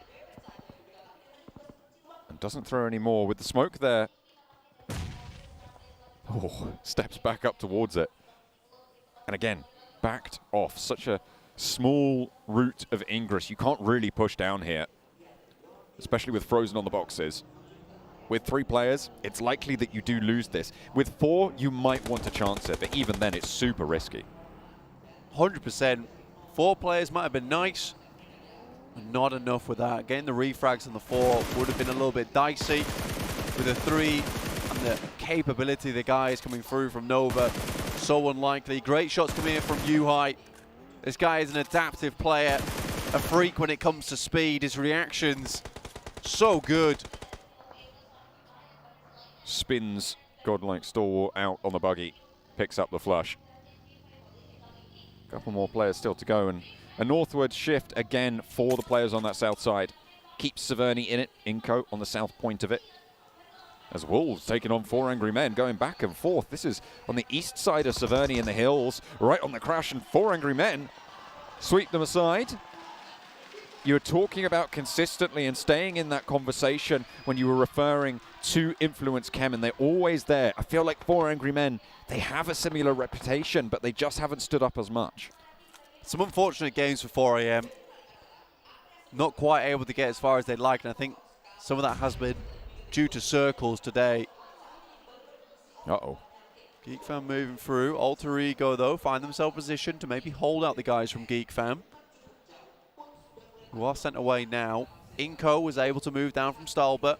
Good decision at the start of the game to play up there. With the time they had, swinging across in the parachutes, it's just a perfect choice for them. They've moved into a very central spot, to be honest. Should assist in the rest of the game. A lot of points being taken away. I say points, sorry, players being taken away from the teams in the top 5. Only Inca remains at full force. And we've seen what they can do if they're left alone for a long time in these circles. Fireflux nade over towards IHC. That is inside Severny, the northern end of it. So with the buildings as cover, that might be a little bit of an opportunity. Look at that, they keep pouring them on through. IHC have lost 2 now. So Fireflux looking to control North Severny. Good position to hold, actually. Fireflux can keep it held down versus IHC. Unfortunately, taking a knock there onto Solus. Fireflux currently in 10th place, losing that lead to 4AM. Fortunately, 4AM is now down to just 2 players right in dead center of Severny. Alpha 7 pushing in from that western side as well, forcing IHC to make decisions. Solke down for Fireflux. A nade from Alpha 7 over onto Demo as forward position Godless does get res by Ziol. Nades can continue to be thrown out, but Mythic wants to capitalize on the position and will push into the building, wants the challenge. Fades away just a little bit, spotted on the cross. Can he get back behind the wall? Yes, he can. Ziol not able to curtail that rotation. Demo still not res. Alex will start to stick it now with the smoke starting to bloom as Revo puts a Molotov in to stop any pushes coming on through. Ziol cooking the nade, wanting to launch it over towards Alpha 7. In the meantime, Fireflux back up to fighting form. Geek Fam on the eastern side have managed to find a little bit of compound to play with. Further south, it's the warehouse for Buradam. Finally find their way into the circle now. Buradam really been struggling over these past matches. Find themselves in position again. Everyone here in the PMGC, there's not a single team that is on horrible points. Moves up though. Geek Fam sends Alter Ego back. That's 2 down already. And a flush as well. 1 more potato to go and will be found. Snipes is laying into them with a DBS. 1 player now standing in 8 rounds. 8 cartridges still to chunk on out. 1 player for Alter Ego, and he'll start to step up now. Rex will go for 1. Damn rude. Goes low as well. The spray around the side, but the DBS. Oh, it's just too much. The UMP to find the final points of damage, but Geek Fam are getting rolled up on. It's Buradam with Kengzo, and Godlike Stalwart have a DBS of their own. Able to dispatch the players in green. And Scry stays alive. Pika knocked, but resable. Such an effective weapon there from the guys from Geek Fam. Snipes really putting in the work with DBS. Beautiful stuff. 1-2 punch the entire time. He was extremely accurate with it. Waited for his moment marvelously, but now Stalwart on a piece of the action. Molotov doesn't go through the window. Won't give them that space that maybe they wanted, but the nade, again, one drops out the side, but it might be enough if it pops right now. Top row, beautiful stuff. In comes the push as well. Snipes now in a 1 versus 1. He hopped out the window to take the teammate down. 5 cartridges. DBS versus DBS. Godlike Stalwart around the door frame. He pushes through, and Scry to close down the fight. Finally, 4 teams have rolled up into these buildings, and only 1 player has survived it. It's Scry from Godlike Stalwart. The cacophony of DBS as well, just resounding through that compound. I almost felt like Snipes was going to take it all the way home. And so successful with that DBS in the first place. What a truly marvelous moment if he was able to finish that one out. But now only Scry left, and realistically, it was Geek Fam to make everyone pay much more dearly for that position than they had hoped. Scry now has DRS to deal with. An aid in, that looked pretty perfect, and Delta shows us just how it's done for DRS. The team from Nepal, they started off with the first chicken dinner of the tournament blank back in match 1, but since then they've been fairly middling. However, they are still in 6th place and very much still a part of the conversation now on that east side. Really one of the very few teams with power outside of Severny right now. Inco, they've been hunkered down on the south of Severny and allowing these 3 teams to their north to just fight it on out, to duke back and forth. Buriram, still with 3 players, moves towards that northern side. 4 AM, still with a strong spot in the twins there. Obviously only 2 players, but if they can get further along right now with the 4 limbs they have and get a high placement, the amount of players remaining, the amount of teams, it is quite likely we'll see a lot of them fall soon, especially with how clumped up they are over on that western edge. Inco may want to leave or take some good shots over towards anyone that's moving out from that northern side. Fireflux, A7, IHC. Nova also still in the mix with 2 players. T2K from the south will need to push up north. Vampire will be in their way if they try to move a little bit further east of that. Buriram will shoot down, as well as 4 angry men, but Inco will hold that south point fairly firmly. 4 nades in hand for Inco over there.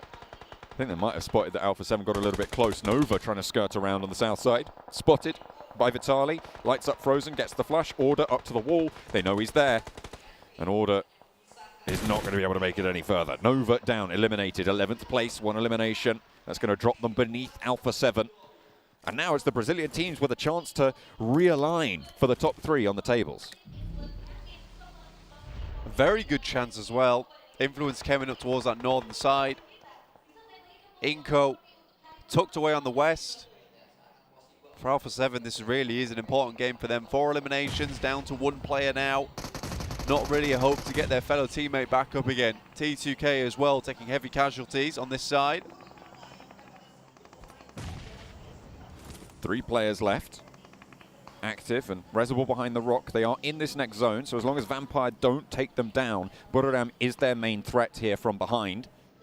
And of course, Buriram will need to be pushing on in to this next circle. The smoke's all starting to fade now. That smoke line really shunted out of control. And Vampire on a solid ridgeline here on the east of Severny. Potential here to put in a shift. Yeah, they could get a huge amount of eliminations over towards that western side. Killer. Very dangerous with that one. Swims over the top of some of those players over towards the north, and Influence Kemin. Certainly a terrifying weapon to come up against. Revo though still going. Can't count out Revo either from Alpha 7. This guy is an absolute beast when it comes to solo clutches. Put it down, 2 players behind T2K still in the queue to get into the next circle. 2 players on the forward, sorry. They have got their backstop in Tiger out to the east, and he's taking shots over towards Rig to get the flush. Knocks over towards Vampire, or certainly damage, if not knocks just yet. And that's going to suppress that position nicely. Vitali for Inco has been knocked in the meantime, but Becker can reposition, wend his way through the streets of Severny to keep them going. Currently, Inco sat at the top of the tables, tied with S2G at this stage. 2 eliminations apiece puts them at 95. And anything more is gravy for Inco to open up that lead. Alpha 7, you talked about Revo not being able to count him out. See how much further he can go. He's currently 11 points behind that 2nd place position on S2G. I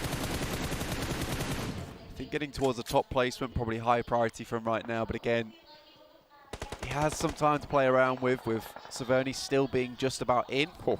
T2K, Buriram all moving up towards Vampire Esports position. But you can see it's so horrifically tough for Buriram. Vampire Esports roasted him there. Influence Kemin on the north side. DRS move 2 up to them to maybe even guard them out. Nades from Rules and from Delta starting to pour over towards the beach side. As Influence Kemin have to make that crossing sooner rather than later. Law wanting to move up and get away from the rest of the team. They don't want to all go down here. Killer as well, with an excellent sightline to control this crossing. However, DRS have to move themselves. Are they going to invest all this time just to take down Influence Kemin? They can take down Influence Kemin, means they can control the northern side of the map. I think that's what ideally they're looking for, but I would be very much doubting that Influence Kemin is going to let this one go easily. The DRS currently have the roadside. It's a very smart rotate from them to hold out the boys here. Ooh. But Nay's coming through liberally. And the guys from Influence Kemin. One goes down already. Yante immediately has to move in for the assist. In the meantime, Federal gets up towards the roadside. What a play from him. Delta a very close. Limited amount of time as well to make that happen. Yante with 2 players to deal with now. Delta has to push around the side of the smoke, and Law not able to deal with it. Kayovsky lit up from the back. An Influence Kemin torn apart there. DRS now have that control on the northern side, Blank. So important for them. DRS, really, really tough fight there for them, especially with the initial knock coming through, and Federal playing that one marvelously. Again, it's that 4v3, it's the man advantage that comes through to bear. But DRS now hold a very, very strong spot inside the circle with 4 players alive as well. It'll be tough to dismount them. 4EM, though, surprisingly still going with just their 2 players. DRS smokes out. Roll forwards. Delta. Gianti leading. Trying to snake back together there. 4AM with their remaining players, 2 of them to the south. Good Xiao and Ting Chen. Wanting to hold out on the eastern side. T2K have been surviving to their credit under the supervision of Vampire, but they are right on the edge of this next circle. And they still have Tiger to worry about from Budodan. Inko on the inside have just been chilling for so long in Severny. They haven't had to move. And this is something that Inko's very good at, is taking their time. Okay. It's picking their moment, man. They've got to pick their moment. Again, I'll say it one more time, it's that nitro boost. And it is very important that you don't hit that nitro boost too soon. You don't want to be rolling over the finish line. You want to be absolutely blasting past it. I mean, they won't have to move even in this next circle either if they don't want to. They might want to take a little bit more position, but Solus is going to be wanting for a little bit more than that. He's got plenty in catch. 2 players now for IHC looking to push on through. Alex flushed out. Godless dispatched by Lutz on the sidelines. A nice little third party, and it's just Demo. Ziol's too low to be a part in this fight, but Demo handles business on the inside of the calf and drops from the top rope. The heel was good, and Ziol keeps Godless alive. Fireflux just not able to put up any kind of fight there versus IHCs. They swarm up on their position. T2K ripping apart Vampire Esports. They've remained on the south side for a long time, and quite quietly too. Brilliant nades coming through to dispatch a lion's share of the Vampire position. 3 players down, and Ravenclaw cowed under pressure. Tiger has taken this opportunity for Budodan to move on up and actually take a backstab attempt, but unfortunately the crossing is not going to go well, and 7th place, 2 eliminations is not going to be enough to lift you off the bottom of the tables in a position that was potentially very, very strong. Vampire have it all come crumbling down. Now, Budodan losing their last as well brings us to 5 teams remaining. Vampire used to playing edge, don't expect anyone to be at their back, and don't prioritize that position as a threat. Unfortunately for them, it's where they do get taken down from. T2K, 1 player lit up, 1 in the shack. Jane stays alive for now. It is in the next circle. Inko can still just play in these buildings, however, and with that sightline, with that hard cover, they can provide such a difficult time to everybody else in this lobby. Inko, I've just waited this one out for the opportune moment. Now they're ready to go. DRS doing some serious damage over towards 4AM. Again, absolute miracle that they've even got this far, to be honest. With that, Vitali takes some long shots over that way. 5 eliminations so far for Inko. This is where they're going to start to blast out, and they knew this compound would be extremely powerful if it remained in for a while.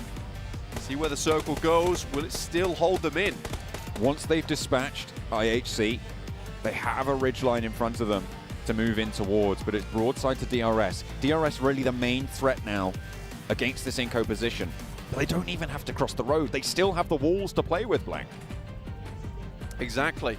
That is the most difficult scenario. Inco's once again identified the most based position here on the map, honestly. As long as they could remain in it, they knew that the rest of the game would be fairly simple. It's 4am out, 6 eliminations, still a 5th place with that. Going down to 2 early on is not a bad result whatsoever. Any double-digit game is good news. And that's exactly what they were able to find here. IHC moving on in, but Vitaly spots Godless on the broadside. Zyol as well, trying to move through the smoke, but DRS delivering on the promise of their position. Both of the players from IHC eliminated. 7 eliminations, 4th place. A lot of those points going over towards DRS. T2K surviving. Jane in the shack. Not in the next circle. Will have to shift a little bit forwards, but it's 4 versus 4 with a wild card in T2K. This is the time for patience though, John. Because Inco's exit from this position in Severny, quite difficult. Squash spot is Jane from T2K. They want all their attention to be able to be over towards DRS at the end game. But Jane's got perfect cover to play in, and DRS are happy to wait this one out. They drop smokes, in fact, even delay this game out even longer. Position completely known here. Needs to burst the buggy. Takes too much damage from it. Ankles tagged by the play zone. And out goes T2K. 2 teams remain now in pitched 4 versus 4. Chianti looking for that heal. Becker taken pretty low as well, but does get the heal off himself in the blue zone. That'll be crunched forwards. Delta moves up to the crate, and that could be crucial, Blank. That's the biggest move in all this, and the smokes are really good. Disorientated Inco a little bit, but getting these 2 players up, very important. Oh no. Squash, unfortunately, takes a hit to the zone. Vitaly struggling to get across 2, and DRS might have just played this one out perfectly. Nenebete down, just Becker remaining. A horrid push for them going forward. I don't even think they can get the player back up on his feet. And DRS actually going for aggression now. Vitaly still active, but they get lit up by Delta, and DRS extend their hand and put the chokehold on the circle. DRS from the northeast side push on through. And the first match was theirs. Now, in match number 10, they're able to do the same. DRS from Nepal, a really good result there, and from the back of some very good decisions.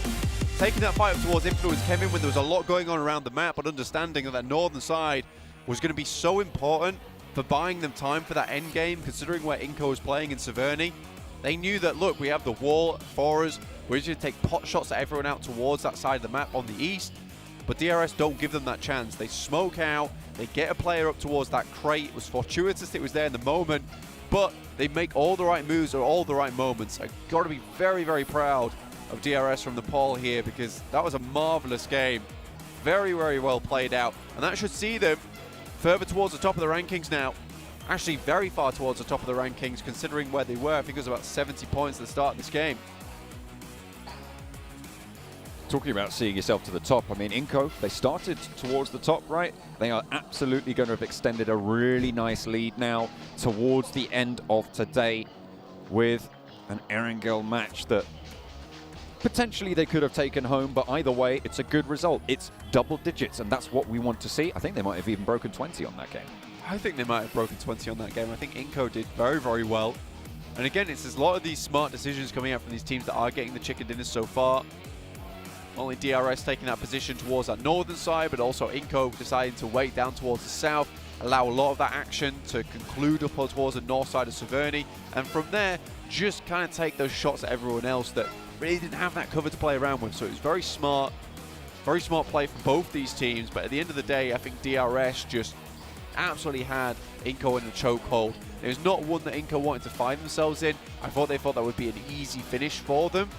But again, that's DRS just identifying the faults of that gameplay. It only lasts for so long. It's only good for so long. As soon as Zone 9 hits, their life becomes so much harder. I think they had to have a player move out much earlier towards that ridge side, under the cover of DRS finishing up a lot of these engagements. Although Inco did get a lot of success, a lot of result out of that position, it was eventually going to become a bit of a moot point. So getting players up early on would have really assisted them, because if you have those 2 anchor points early, getting those other players towards your position with smokes easily thrown from that would have been the key play. And I think we mentioned it, Inco was just going to sit around for a while.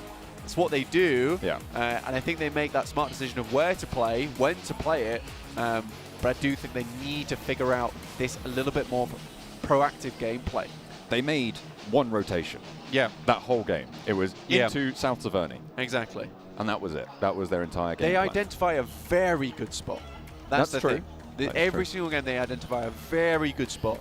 But the proactivity of the late game, really, there's something that needs to change in that regard. Because, again, we're seeing this case of Inco being blessed a little bit by these circles. And it's hard to say, right? It's hard to say if they're being blessed or not. But at this point in time, when you see them make that singular rotation, it happened throughout group stage as well, which is what it makes me hesitant to say it here in PMGC, because I don't want to have to say that Inco's run has been based on luck, but a lot of the time it has. I will say this is a very intelligent team. I think that's one thing they have, but proactivity, aggression, it's not really in the tool set right now. What's unfortunate as well is that T2K, they dropped in Taverny. They went south, and Inco, in that time frame, snooped on in and actually were able to take that away from T2K. T2K obviously ending up coming 3rd, sure, but that position in 2nd would have been so much sweeter. It's ballsy maneuvers from Inco that continue to work out for them. So, I don't know. I want to see more ballsy maneuvers towards the end game, though.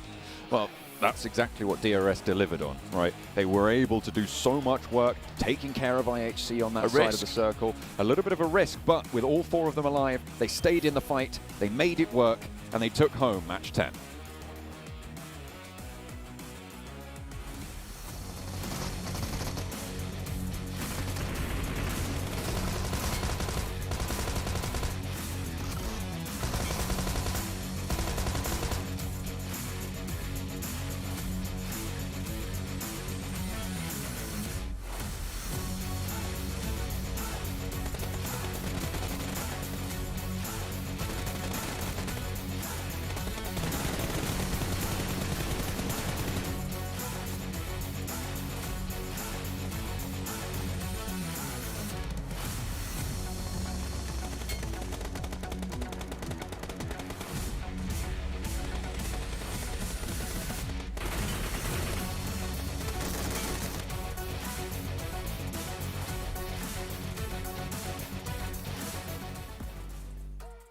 Once again, a phenomenal match, and it seems to be the match of the teams from Nepal. Look at DRS Gaming and T2K, both having phenomenal performances, 25 and 14 points.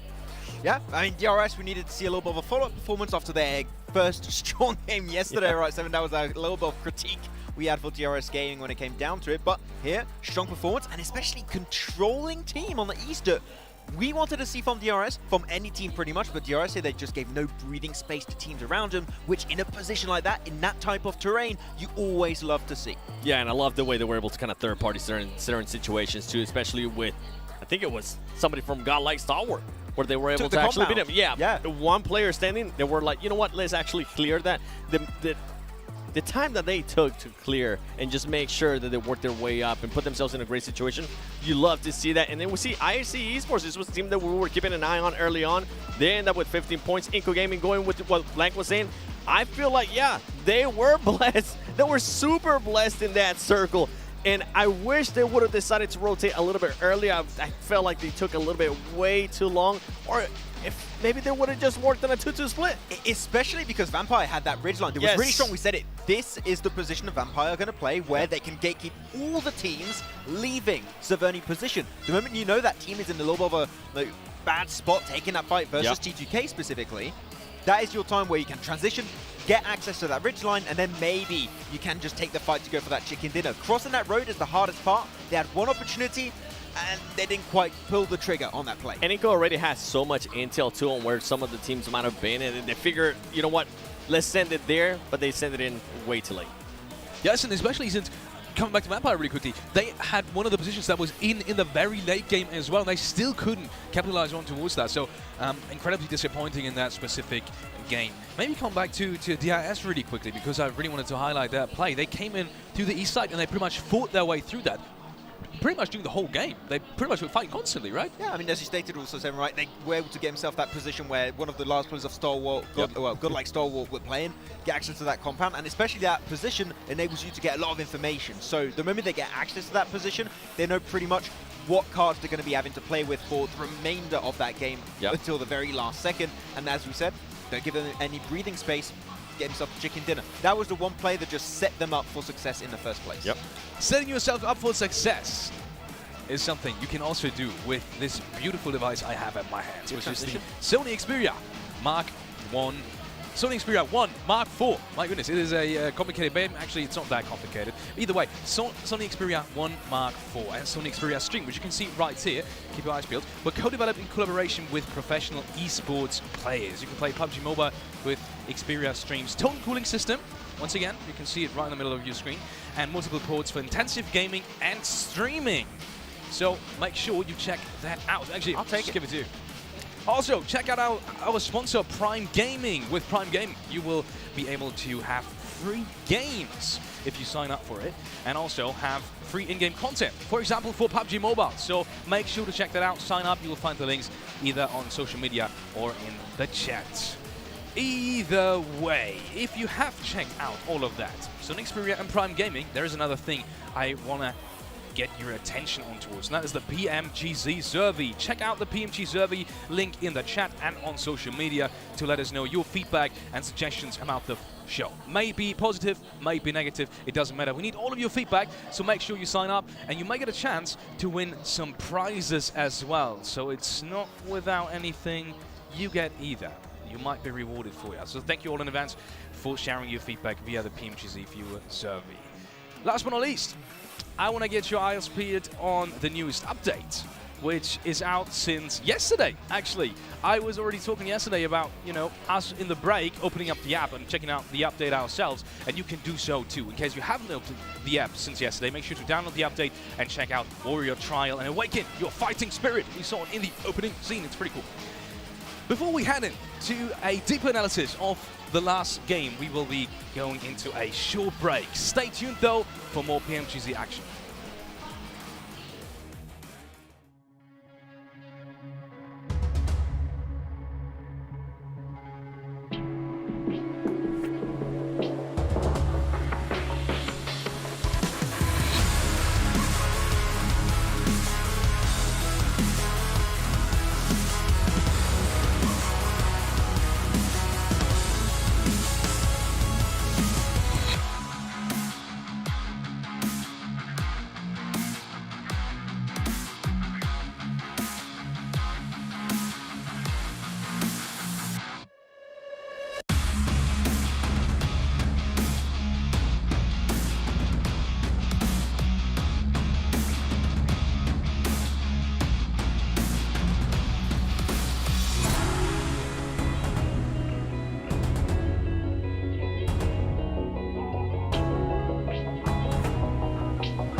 passion. Take them on, it's all at stake.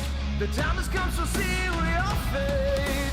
Pain and scars of past mistakes. We stay strong and refuse to break. You know the world is yours to take, and we will be the one. Time to take a stand. The world is in our hands, and you can feel the weight. Circles closing in. Time to carry on, and we will be the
And welcome back to PMGC 2022. We will be heading into match number 5 in just a couple of minutes. But before that, we should look at the overall rankings. Not only that, we should maybe take some moments to discuss that last game, which was DRS and obviously T2K as well, that performed fabulously for their region. Yeah, the battle able to show strong in that previous game, and I'm really hyped to see the overall rankings, how much that potentially has changed right now, because we reached already the halfway point of the tournament before this previous match, and now more than ever, 7, it's going to be so much harder to really have a big impact on the rankings if you're towards the bottom. So if you're towards the bottom of the rankings, it may be a little bit too late to make changes. If you were going to make changes, they should have happened at the beginning of today. By what? They did make some changes, though, to be fair, but it didn't end up working out for them. Ego Gaming, wow, maintaining their first place. And the reason why I'm saying wow is because DRS now making the jump to that second place with 98 points. S2G falling down, and Alpha 7 overtaking Nova. Yeah, Alpha 7 able to get himself just a little bit higher right there, remaining in that 4th position while Nova dropping down, but that's fine. You know, Nova, they're just nading themselves. They're having fun.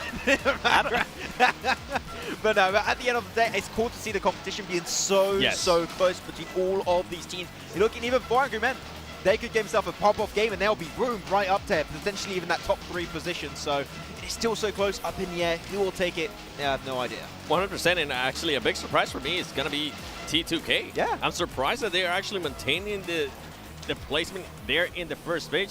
As we go towards the second page here, IHC, we see them with 74 points. If we go down, Fireflux, after we saw the good performance out of them earlier on, they have completely disappeared. And then Wolf Esports, this was a team that I was just expecting so much more. I expected them to be in the first page at this stage, and they're currently not.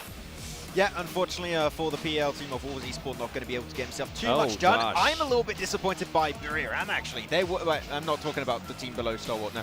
I'm talking about Buriram. They were my dark horse pick initially going into this, and I do not see their performance on the league stage. They're just struggling to get in that rotation path. They struggle to take fights. And even if they do have a good position, which doesn't happen that often, they don't tend to hold it that strongly. So it's a rough time for them. Unfortunately, they don't. We have 2 more matches remaining for the day, and we have already crossed the halftime mark. Miramar and Erangel will be the upcoming 2 maps. Looking at the top Miramar performers, we have Nova sitting in first place. Oh, that's a lot of points. That's pretty good. I don't know why my voice went like that. I have you take it, 7.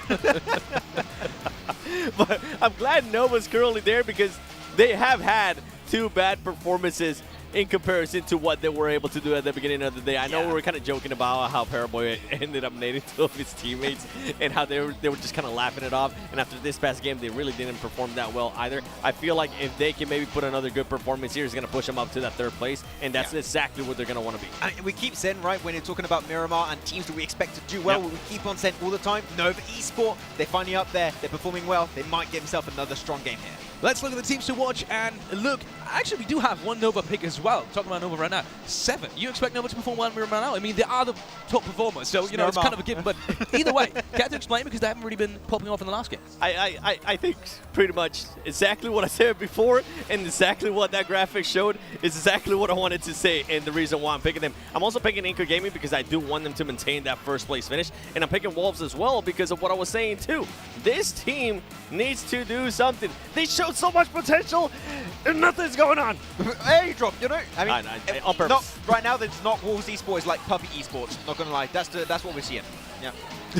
Max, I thought it was good. Yeah, that was good. Actually, I wanted to talk about your picks, but maybe just talk about one really quickly.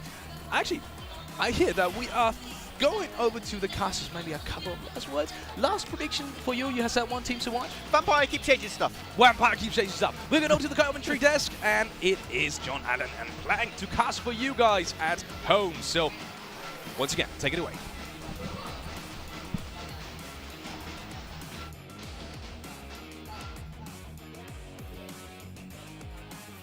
Thank you very much, Alex and the rest of the desk. We are going into Miramar for the penultimate match of today. A couple of substitutions on the cards. We're talking about changes that Vampire can make. This is what they're going to go for. 2 stops in for Schweppes. I think it's a kind of an interesting substitution. I think Schweppes is one of the better players on that squad, but 2 stops also incredibly powerful player. I don't know if it's too little too late now for Vampire. Maybe it is, maybe it's not. Perhaps they can blast out, but again, I think this is more looking for a high placing finish now for the guys from Vampire as opposed to a podium finish. Keep this one strong, keep the spirits high. This is all about for Thailand at the moment. But over to Miramar once again. So what kind of game we do see here. Geek Fam still keeping it strong so far. It's really good to see. Yuhai put an absolute clinic recently, today as well, versus IHC earlier, versus a lot of teams in the lobby. Really taking his team to the limit at the moment. See how far they can push this one into Miramar.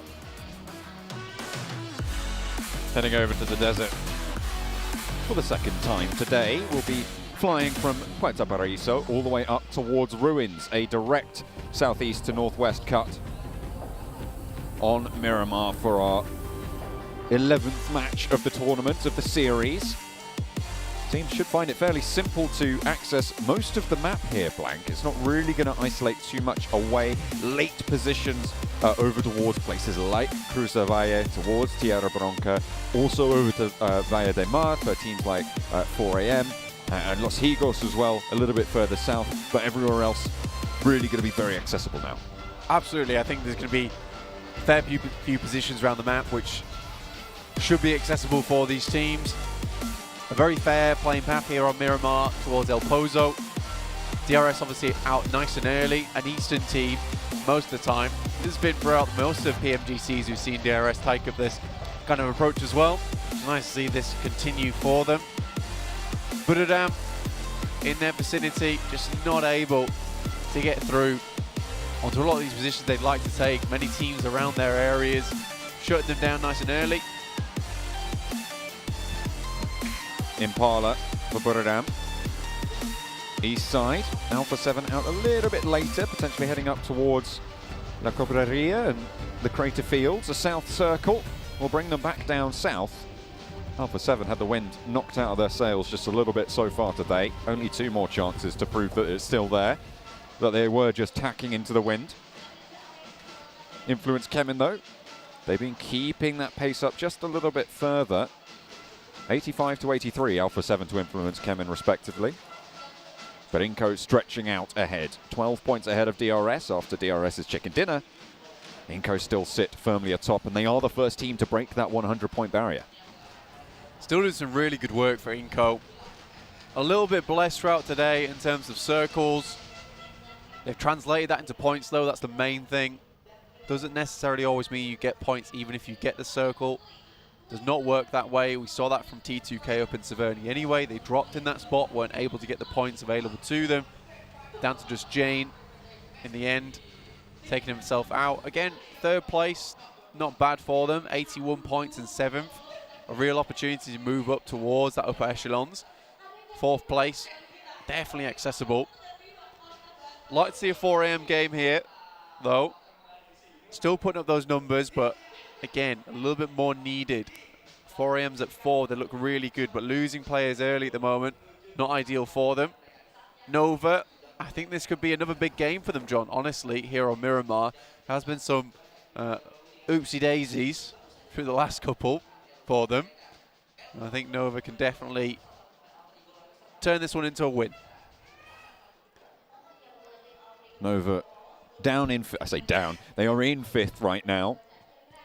Maybe should say up in 5th. It's certainly very much still in that conversation, which is where they wanted to be. We questioned their presence and their power in this lobby, in this final, from yesterday's performance, but we knew that they've always had it in them. 30 knocks for Matic over in the last chance qualifier.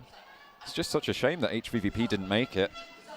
A very powerful team, but when the chips were down, when the cards were being counted, it just didn't go their way. And that's sometimes just how it goes here. The PMGC found the top 16 teams in the world and has brought them all together here.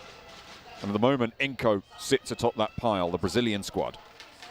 It's a cruel finish as PMGC. Like I said, John, things don't necessarily always go your way. You have to work with what you're given. Looking at 4 AM on our screen at the moment. Currently down towards the eastern side of Minas del Valle. Just passing up past Los Higos and a couple of players underneath Empire Esports in Los Leones. Potential for them to get a good game here, considering the circle down towards that southwest. Fireflux also maybe looking for a big game here. You'd hope anyway. 65 points right now for Fireflux. 11th place on the tables. It is very volatile still on these tables, and in an 18 game set, it can all change at the drop of a hat. So you do need to keep your wits about you. Seize any opportunity that comes your way, should it be presented. Wolves moving quite early on this one, able to get central towards Chumacera. Valuable position. You're talking about it with Fireflux holding that area as well. They will be getting some neighbors fairly soon. 4 Angry Men, they left south from Los Leones. They are coming in towards Minas del Valle now, but the hills to the south of Chumacera could prove to have value, and the value that they are looking for on 4 Angry Men to try and catch up to Nova. Now a 9-point difference between them and 4 Angry Men. It's a good spot to play actually for 4 AM. Really nice high ground to play around with. Getting in this spot early on is always the name of the game. Not necessarily a position that you can head in towards later on. This is one of the positions that you bank on, so I like this play from 4 AM, splitting Svan, Kuziao, Ching Chen and Co. on a 2-2 split, allowing them to regroup together wherever the circle goes, but always on high ground, and giving support to one another from afar. It's a very smart play. Let's see if this one works out, though. That's always the question. Inco barreling their way in from that northeast side. Getting caught up between a few teams, though, in the process. Still quite a little bit of space around them. Miramar obviously being so large, there's a lot of rotational paths there. To their east side, there's T2K. To their west, they have to deal with the Wolves, who made this rotation a little bit earlier than they did.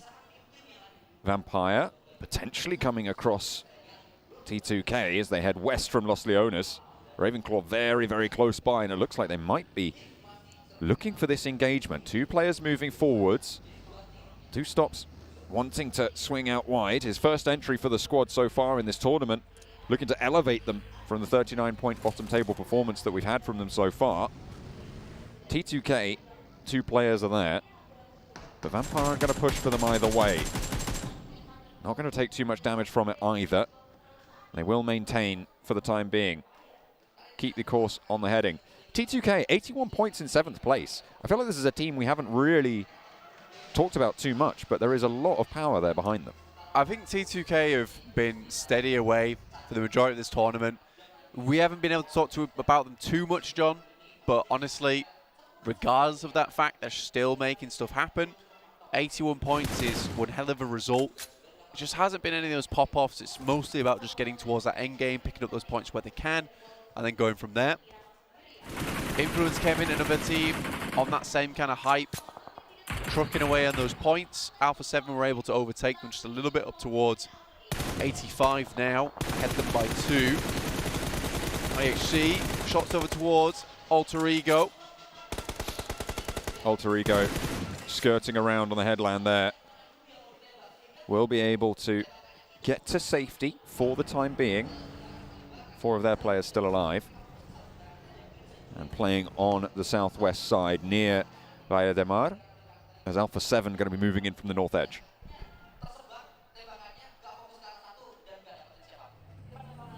Everyone really banking on a lot of spots around the map at the moment.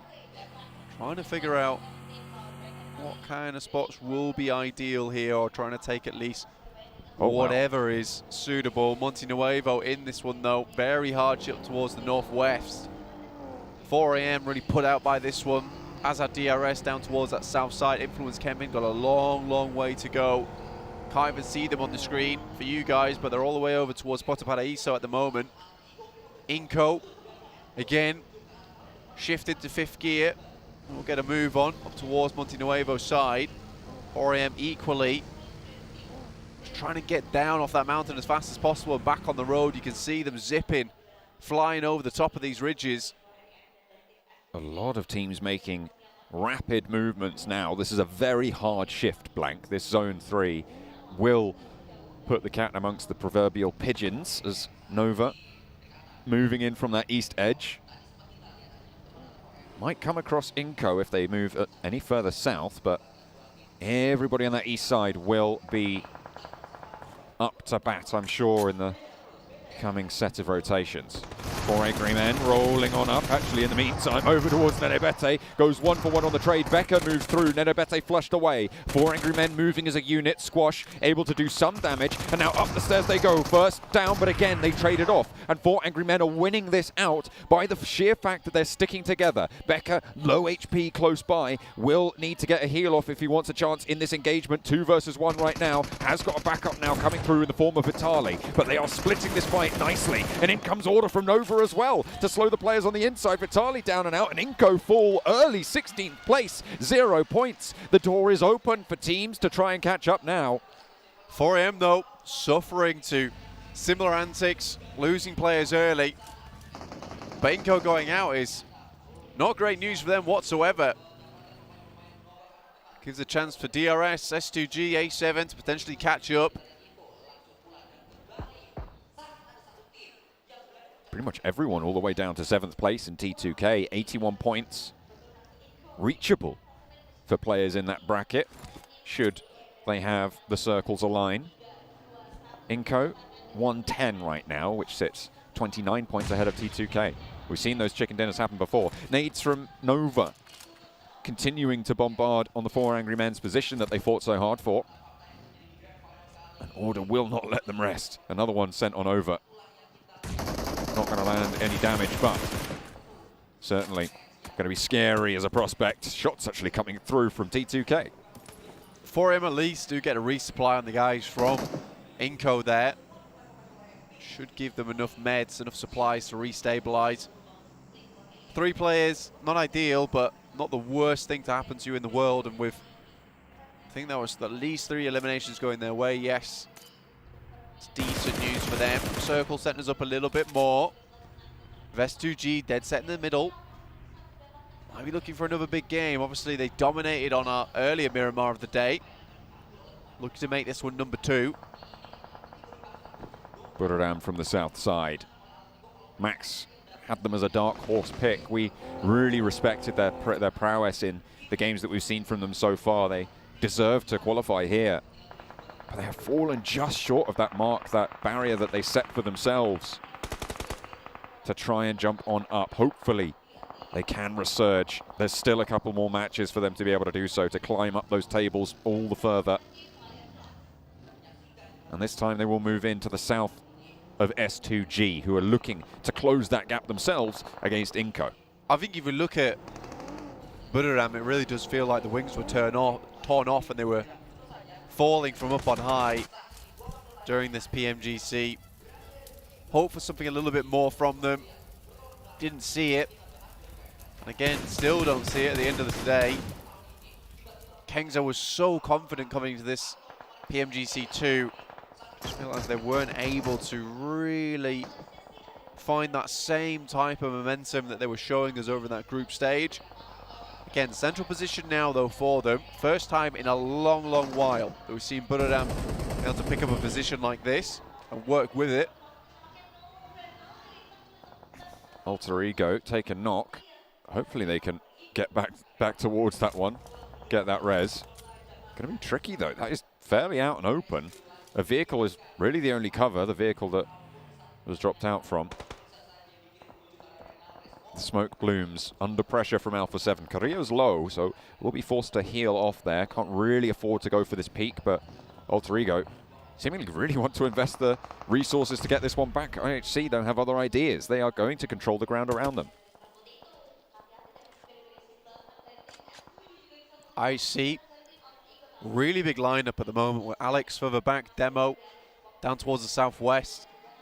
Still have to keep eyes over towards Fireflux and DRS, but DRS look like they are moving up towards Fireflux's position. Rules gets dangerously close. He's on the ridge side.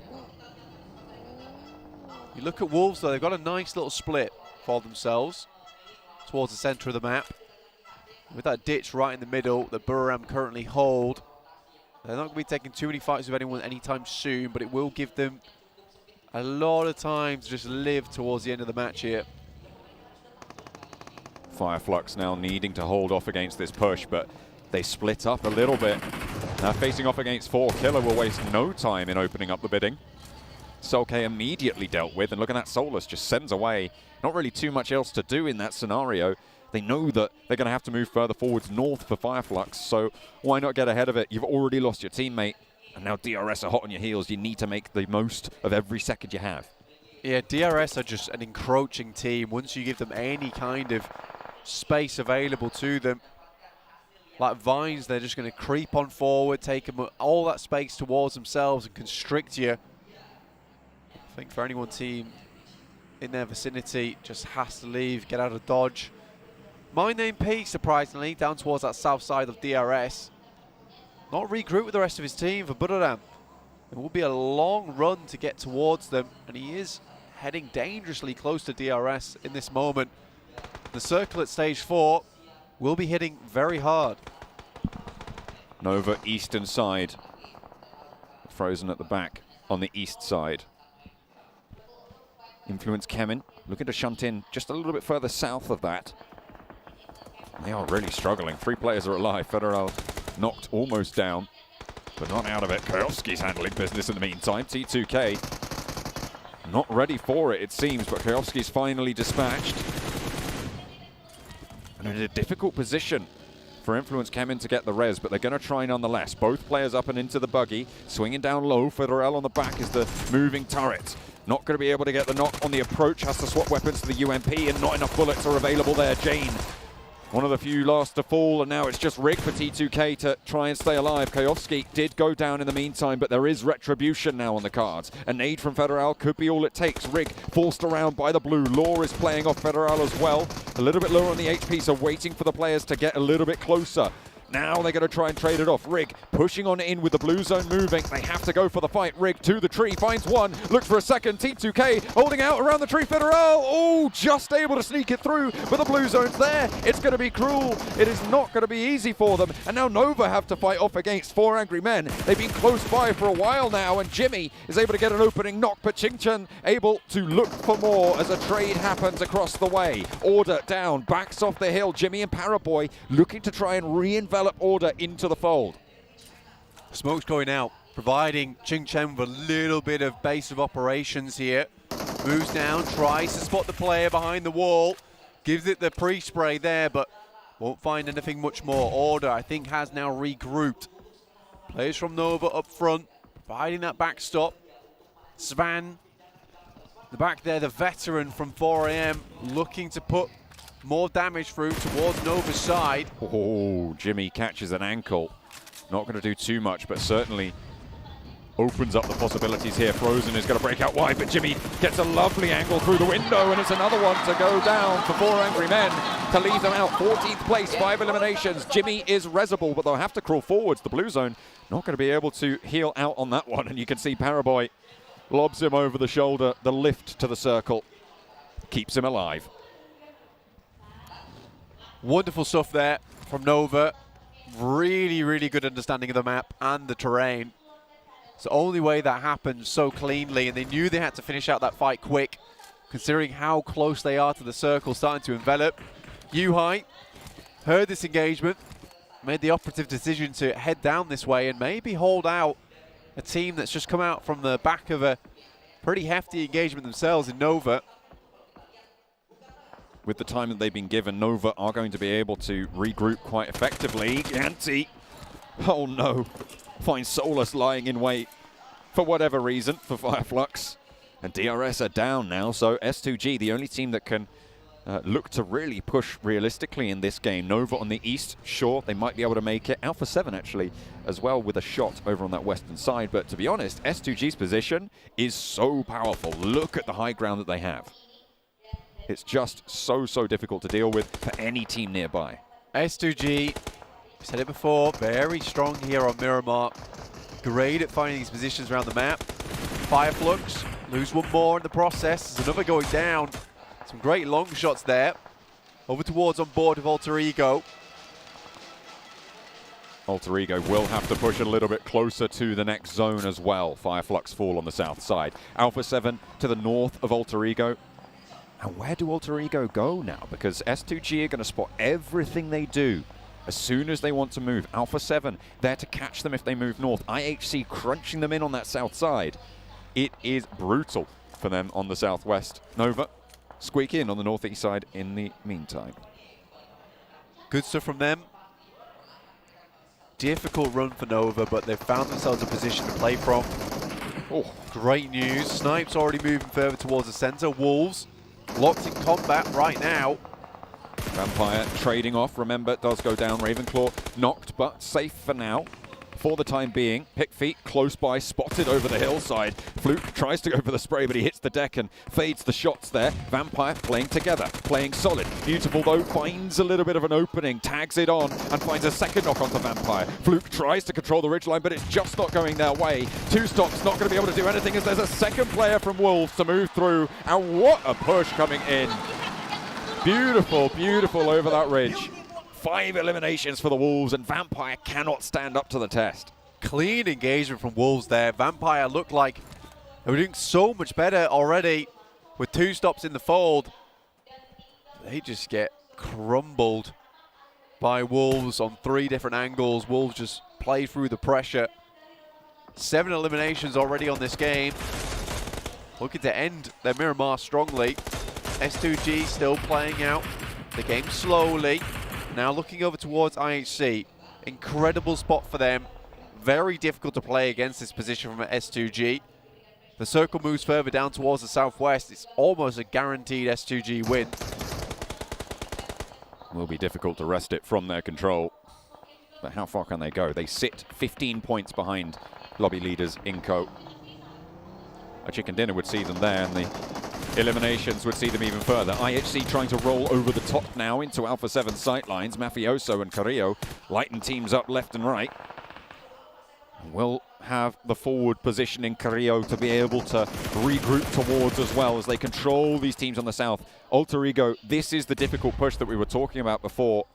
Fnatic lobbing that nade up towards Alex to try and isolate an angle, but Alex sends one back and it's good for 2.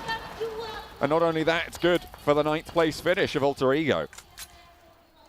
Circle centers up, still doesn't matter. Even if the barest ridge side of this spot from S2G still in, it will give them major control over the majority of this match. Stalwart looking to pump some more numbers, down in 15th place, really Not the PMGC they were looking for, not the PMGC we expected from them either. Nova, though, taking massive amounts of damage. This is always going to be a difficult push, and they want to go for something drastic. But they are here now, which is really quite great news. If Geek Fam fall out on the push, Jimmy might survive for quite a while yet on the side of Nova. S2G with the high ground, though. Need to start to put the pressure in. Only one elimination so far. Kengzo wants to put a nade up towards that ridge line. Cooks it up. Doesn't find the knock.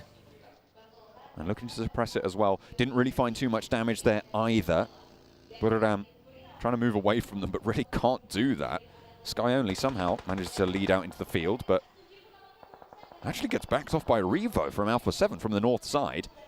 A little bit maybe overzealous on the rotation. Top from Godlike Stalwart, spots Sky Only rocking up to his shack, and actually he's not going to waste any time in just going straight out into the field. Sky Only under pressure from all angles, but Top, you can't afford to be out in the open like that, not when everybody's looking your way. Sky Only has a nade in hand, but there's one coming through. Oh wait, no, hang on a minute, that was from himself. Okay, I thought that was from Top, but no, it does go up in flames, and it is actually Pika to get the point.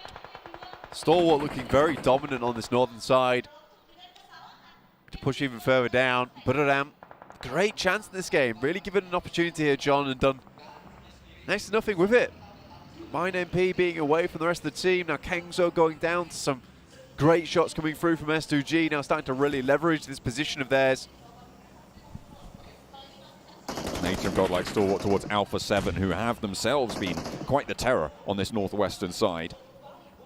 Moving over the ridgelines, Top wants to go for a spray, but Pika has already fallen and doesn't really have the cover on that flank that he needs to be the force on this 2-2 split. Mythic over the side of that ridgeline around the tree. A lovely nade to the back, over onto Mafioso for Top, and he's still holding strong for now. Doesn't really have so much mobility with the sightlines that S2G hold, but Alpha 7 are going to think twice now about pushing around this sideline. A nade over the top doesn't really go far enough, and Mafioso can get rezzed here. Mythic close, crawling in towards Top on the UMP. And hits the deck in the smoke, wants to go for the heal now. Carrillo has the nade in hand and wants to pull the pin. Smoke actually just being redeployed in front of Mythic, and they can keep this ridgeline. Molotov in hand, Top launches it towards the back lines, but Mythic is close by. Top fades it away. Ooh, he's playing it super sneaky. I think he's been spotted. Mythic tagged. Stressful scenario now for Alpha 7. Mythic in a real tough spot. Stalwart looking to just keep them on that side. S2G have to break away now. Have they done enough to clear enough space out from this south side to give them an easy exit? Silas, one of the best players of the team at the moment, sends out wide. Should have spotted this player quickly. Goes to the final from Buradam. Tries to finish it off. Will do. As Buradam United down. And S2G with a clean sweep. The southwest side moving up towards this crate. This is a perfect opportunity for them now. The Wolves have one of the few positions that can really slow them down, but the zone will push them off it soon enough. The question is, what can they do before that happens? Can they get an opening towards S2G? Alpha 7 gets spotted out by Razy. Mythic taken super, super low and starts his movements forwards in the buggy and stays alive for the time being. Just that sliver of HP keeps him in and actually allows Alpha 7 to have 3 players moving central. They've already given up on Mafioso. Wolves have to move from that position, and they will move up north and swing out to sweep against Geek Fam as Memory swings out wide on the ridgeline, and Pit Feet leapfrogs over the top of him to put more damage through. 1-2, 1-2, and through. Memory pulls them back to mortality. Great stuff there. The memento is all Geek Fam were at the end of the day. They sift past them. Now looking over towards Nova, still in the match in stage 7. Only 5 teams remaining, so again, a decent result for them. Alpha 7 push this one a little bit further. S2G do not want to allow another one of these games to slip, considering they had such a good start. The direction of the shack for Jimmy, I mean, I said it before, is going to allow him to survive for a long, long time. Geek Fam did not push up into it, and now Wolves are fairly decimated. They've managed to achieve 10 eliminations though in the meantime, so a phenomenal result for them towards the top. Now S2G looking to just continue this pressure as they push in from the south. Alpha 7 have got some solid spots to try and defend from though, as Silas moves up close and personal to Revo and Mythic. Has got a nade in hand. Will know that those vehicles are there. Should be able to place it nicely. Mythic will receive the brunt of the damage, but can start to heal that up very, very quickly. The rest of S2G will have sightlines, and they'll know that there's a player by this rock now. Bandages only, and only the one for Mythic. Those stims not going to last too long, and he's no helmet either. Yo! Throwing those bandages over from Revo, actually going for a second deployment as well. Such a crucial position, and Carrillo steps up for Alpha 7 to move Silas back. Slow S2G, but they've already taken down one player from Wolves, only pick feet remaining. Looked like a good grenade over towards Alpha 7, but a bit too short here from Stalwart. S2G taking a lot of casualties at the moment, a lot of damage going their way. Still have a really strong spot on the top of the high ground, and I think maybe Silas' position was a bit overzealous there. Gets forward, and maybe he's able to be that player that is the cobra in the grass. But Hamzy G's gonna go for it, and this is a mistake. This is the biggest mistake we've seen all day. Gets cut down in the process. Alpha 7 though, 3 eliminations this late in the game. It wouldn't be a big chicken dinner, but it would be a great way to give them confidence to come back in and keep this momentum going. S2G likely now down to 2 players on this south side. No team at full force. Pick feet playing in the shack. I think he might just be able to stay in this next circle. Will do so. Has to hop out the window if he doesn't want to take blue. Oh no, wait, he's already on the outside. I thought he was on the inside, but no. We'll be able to move forwards on foot. Godlike Stalwart, 3 players on the northern edge. And trying to challenge out Alpha 7. Razy and Kelsey now have to really work hand in hand. If S2G want even a chance in hell getting up towards that top 2. Stalwart tossing the smokes out, creating the train. Good shots from Alpha 7 though, and Stalwart's picked to pieces. Mythic pulling them apart there on the push. Top already down, action low. Scry, the only one really healthy at this stage for Godlike Stalwart. Ooh, action so close to going down there. Managed to get the first aid off just in time before it tickles too much. Mythic close. Loves crawling around in these smokes. Nades over the back and a Molotov to slow down that ridgeline. Will pop the nade further back and Revo suppressed. Carrillo up the top, going to be pivotal in this engagement. Mythic needs to land a shot as well. It's traded 1 for 1. Scry with the blue zone coming through. Goes for the flush instead, and now Carrillo can look to stand up. Spots Scry and takes down Godlike Stalwart. But that is an excellent go time for S2G themselves. Klausy and Razy, the last 2 players. Find Revo at the back, and S2G looking to step up tall. Carrillo over the ridgeline.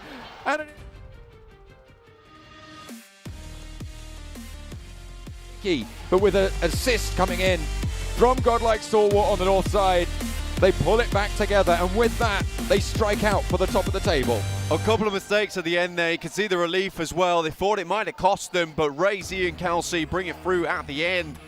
Some real clutch movers there. Necessary to keep them in it. I think Hamzy G going for that res though had to be the boldest move we've seen all day. Just rolling down the UAS. Sometimes you just got to make that sort of play, you know. Sometimes it just happens like that. Talking to Alpha 7 about that finish as well. Both of those teams will be very happy with how that one played out. Obviously Alpha 7 needed that game to pump their numbers back up again just a little bit. Your S2G, who just missed out on that chicken dinner on Miramar last time around. But this time, they're able to pull it all the way through. Really, really good stuff from S2G. Played that map out very nicely, which is a real boon for them tomorrow. If they're going to dominate on that map 2 times in a row, and they can continue to do that tomorrow too, wonderful stuff. That's going to give them a real boon coming in tomorrow, knowing that, you know, by the end of the day, if they're still lacking some points, if they want to get towards that #1 spot, take home the grand title for Turkey, you know, there's always Miramar still available and ready to give them those points that they need. How cool would that be to have a defending champion team at next year's PMGC? But they've still got a whole match and an extra day to play through if they want to maintain that spot at the top. They were 15 points behind Inco at the start of this game. I think they had 8 or 9 eliminations there on top of the chicken dinner, so they will have cleared that hurdle it is now definitely within their wheelhouse to keep this one turning. Absolutely. S2G has looked like a good powerhouse during this tournament so far. These past 2 days, it's been nice to see. You know, they've been consistent. They have that firepower behind them. You love to see it. It's the kind of thing that is going to keep this team running into tomorrow. And I don't think they're going to run out of gas tomorrow either. No, seemingly they've been winding up, and they have been ramping up over the course of the matches that we've seen from them, and it's a brilliant way to be able to operate in this tournament. However, it is, I would say, always easier to have a goal than it is to maintain a lead. So in that respect, maybe they could falter, and maybe that could give Inco the boost, the push that they need. Yeah, being ahead is sometimes like a double-edged sword, right? It feels good because you have that buffer between you and some of the other teams, but you don't necessarily have that pressure on you, which is going to push you forward to really hit those big numbers towards the end of the day. I think that maybe S2G would love to be in second place, because it seems like on the chase they are somewhere else, man. They're like a dog with a car racing down the road, and they're looking for that registration plate, or in this case, the PMGC trophy. It's quite the thing to be looking for. Don't know why it's on the back of a car, but it's got to be somewhere, doesn't it? It's got to be somewhere.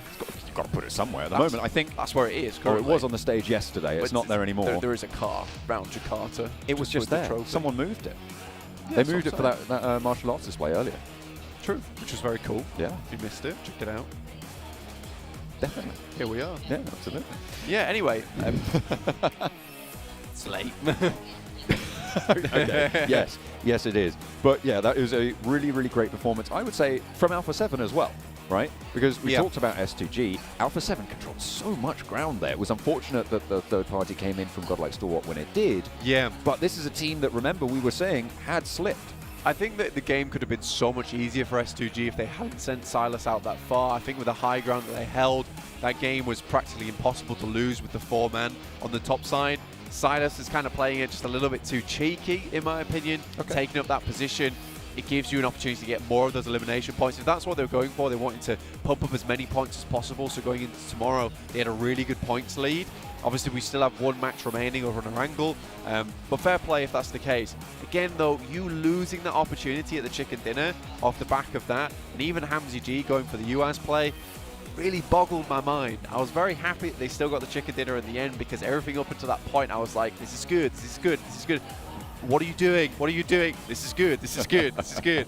That's kind of like the thought process. It was really from 100 to 0 back up to 100 again, all down to Razy and Calci, essentially. Yeah, I mean, they did manage to capitalize, but I think I would say that with Alpha 7's performance there as well, I would say they are back in this very much so. They did have a lot to play with at the end of the first day. Towards the end of the second day, they have now managed to regain some of that momentum. Hopefully they can push through for this final match and put themselves back in that top bracket and in contention for the title. Absolutely. I think that would be a fantastic thing to see at the end of the day. I think there are some other teams down below as well that I'd like to start seeing perform even better. T2K, for instance, we were talking about them saying that look, it's a team that, you know, really has kind of slipped underneath the radar, but they keep putting up some decent points. It's not like they're out of the picture yet. GeekFam also, another team that does have these moments of greatness, but it is just them going out a little bit too early. I think that does kind of come off the back of what the team is and how they play, which is hyper-aggressive. They're all over the place. They're a very quick team. They're just darting around a lot of times. Doesn't necessarily bring you the greatest of success just because they don't feel very tactical. They just feel like it's quite whimsical, but with just a lot of skill behind them, which is fair enough. I do like watching them. But I think some more of that thought process needs to come into play for GeekFam right now. I think in general this lobby has been such high-class performance in terms of decision-making. All different kinds of manners as well, which is really, really nice to see. We've got like the teams that just quick on their feet. We've got the teams that have some great game sense. We've got teams that are just hyper-tactical. I mean, I'm looking at DRS, for instance. It is phenomenal to watch, phenomenal to see here at the PMGC. Absolutely. They have been such a treat to watch all of these engagements coming through and to watch this lobby develop. I think the one thing I would like to see is, even if they can't make it through off the bottom of the tables too hard, is Vampire do well in a game, because we know that they have it in them. That's the frustrating thing, right? And I feel like it's so close. It's been there nearly a couple of times, but it wasn't to be. This time around, it was S2G with their bid for the top of the tables.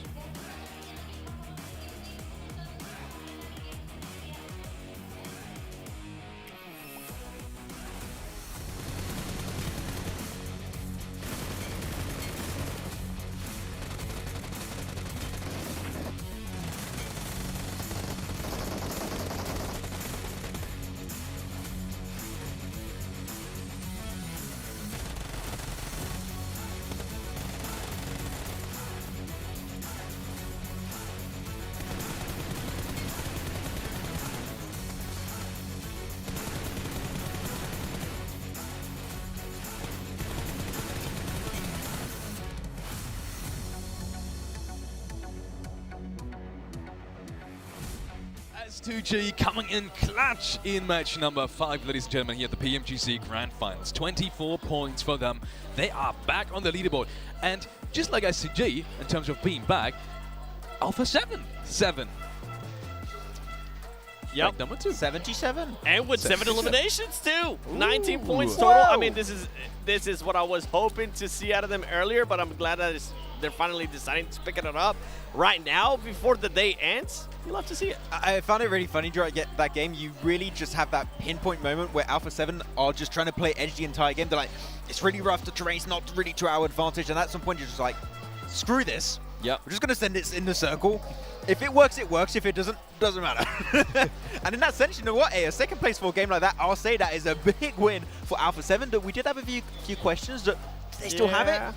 That's a good point. They definitely still have it, and I mean, this might be the bounce back, and this might be the stretch that they can put themselves forward, moving into tomorrow as well. But the way Wolf Esports got like Stalwart for them to be up there too. Teams that definitely need the points if they even want to get to reach top 5 tomorrow. That's what you love to see. And now we have S2G Esports moving to first place, 119 points. Finally getting that elusive chicken dinner, as earlier they weren't able to do it, but they were able to put up a lot of eliminations. Crazy performance coming in from S2G. And you were just talking about A7, right? Staying back a little bit more, being patient, not overcommitting especially. I really love that play, and you already touched it as well. Maybe that is their point of, breaking point in terms of coming back now. But maybe coming back to another team that we saw in the top 4 here in terms of points. That was Nova. 10 points out of that really bad position. That's exactly what they need, right? Yeah, exactly. I mean, the really tough part of that game for them was crossing that road. Once again, they have those splits, right? The splits is what they just do really well. They could cross that road super easily. The moment they make that cross happen, they pick up a few eliminations here and there. That's why I have the impression we saw a lot more of them today compared to yesterday, is even their bad games, they get a few points here and there. No, and it still keeps them in that race for that top position, which is what you want to see for them to keep on pulling off until tomorrow, because that keeps them in that potential race. Yeah, and since we're talking about Nova, you know what? I kind of want to stay within the Chinese region, and I want to talk about Wolves a little bit more, because we were seeing how they were playing. We were seeing the splits too. I personally, I know you didn't like their splits either, and I felt like they didn't have to lose a player. They ended up losing a player against Vampire Esports, and it just wasn't necessary. They decided to stay away from each other for far too long. And here we go with the overall ranking. 119 points for S2G Esports, now in first place. Inco Gaming with 110 points, and that is what I was saying. With Alpha 7, it's good that they decided to bounce back right now, because they put themselves within third place. Yeah, a lot of teams going to be joining the 100-point club right now, as S2G Inco Gaming, Alpha 7, and also the team of DRS Gaming. But yeah, got to be careful. Some teams can still catch up to that one.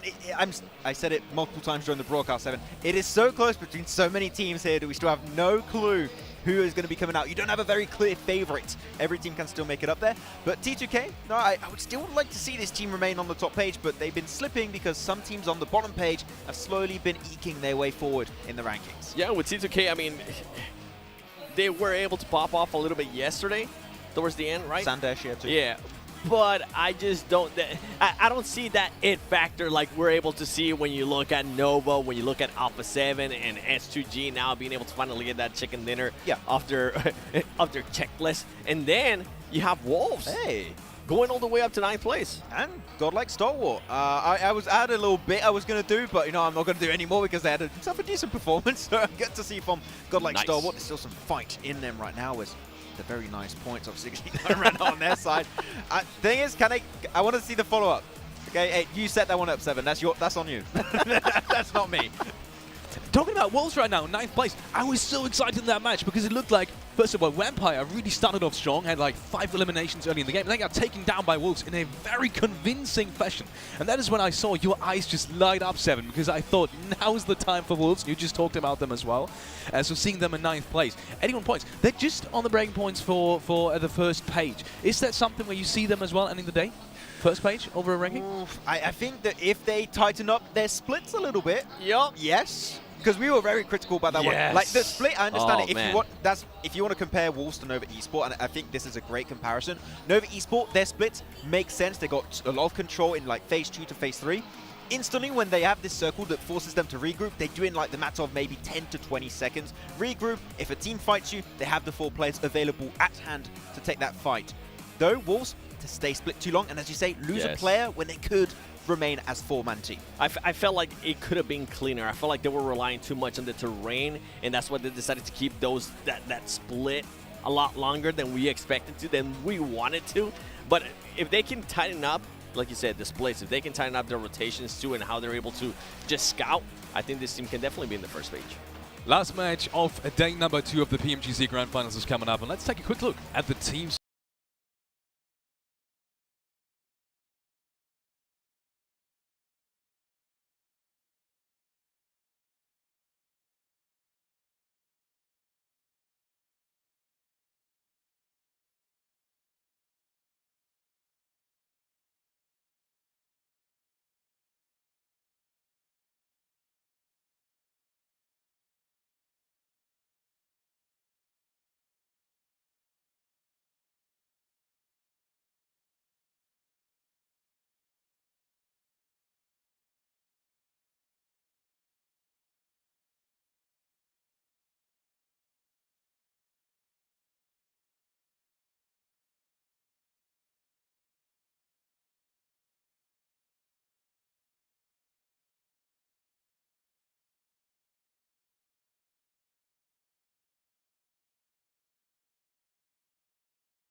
These teams in there, actually we did see Nova, but especially Wolves, because I was so surprised by how they started that last game that I would have expected at least one of you guys to put them in there. Nah, we need to see better splits. Yeah, the splits. Yeah, that's the one. All about the splits.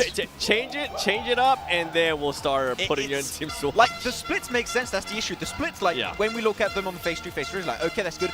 Just speed up the regrouping process. Yeah, that's the one small, because it's a small thing, but it's a pretty important thing to do splits correctly. If you take fights and you just split away, you're not going to win it. You're taking a 1v4. You said it perfect, you just look at how Nova does those splits, and then just pretty much mimic that. Nova, your splits. No, actually, that didn't work as I wanted. Whether the splits will be working or not, we will find out in game number 6, which should be the last game of the PMGC Grand Finals. Day number 2. And who better to do with than John Allen and Blank? Take it away. Thank you very much. We're going to get into Erangel now for, as he said, the last game of day number 2 here, with a new top dog on the top as well. S2G wrested control from Inco with that last game. S2 good, looking extremely powerful over in these games of PMGC so far. Honestly, can't wait to see more out of them. I just think that they're really finding their momentum, finding that rhythm during these games. A lot better together as well. I think they're one of the few teams we see a lot of times take these collective movements. I think we're seeing a lot of this play of splits at the moment from a lot of these teams. S2G doesn't really buy into that. They're very much a squad-based team, which I really like. They play off one another very, very well. Looks like they're actually going to drop out quite early here. Head far downwards towards that south side. 4 AM obviously out early with Alpha 7 towards North George. Alpha 7 continuing with its adjustment, sending Mythic up towards that north side of Severny. Korea a bit further up towards Zaki. Again, one that I really, really like. Gives them more options available to themselves. T2K dropping into Severny. Inco breaking out further. Buram already on the ground, probably heading out towards that east side. You imagine they cross either to Rosok or near Yasnaya. Nova split across Gatka. Silas is there as well. We get ourselves another northern circle, Blank, as it pops all the way up to the top here. Law out in the open. Kengso and My Name P. You know what? They're going to leave him to it. Or are they? They're turning around. Are they going back? No, I don't think they are. They just want to get out of dodge, get to a position early. Influence Kevin obviously heading over towards Yasnaya now. Taking a stop off at the gas station. Why not? Refill, refuel. all good to go. Influence Kevin, I think they've done a good job so far during this tournament, looking for a little bit more now. Stalwart heading towards Novo is a bit of a long run for them. Obviously not what we kind of expected from Stalwart overall.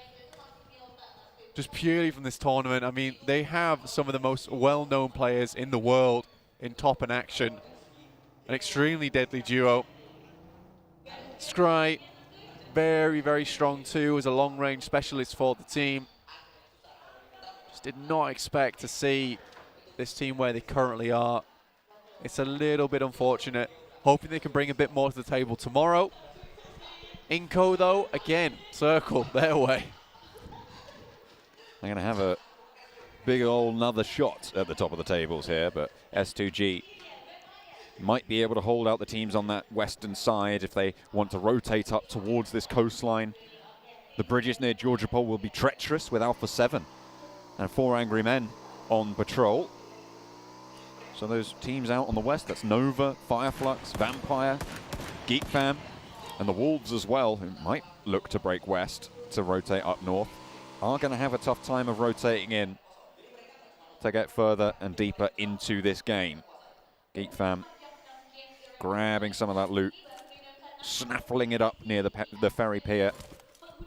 Inco on the northern side, quite far away from them, but not, I wouldn't say central on this circle. Interesting maneuver from T2K. They have moved 2 players down from Severny towards the gas station that holds the bridge near Yasnaya. It's a really, really strong spot. Yeah, blocking off the rotations from Influence Kevin, even spotting out rotations coming through from Alter Ego as well. This is a decent play for themselves. Again, though, a very similar circle that everyone's played before a few times now in this tournament. Everyone should know kind of rotations that they'd like to make. I think 4AM were much more successful this kind of circle when they moved out very early. And it looks like Ching Chen's already going to make that movement himself. Gets in the vehicle, sends away. I think when they waited a little bit longer last time, that's what led to a few of their players going down. I think they realized that as 4 players, they are very strong, very capable indeed. However, all still to bear here, because I think that 4AM, first 10 minutes, bit scary, man.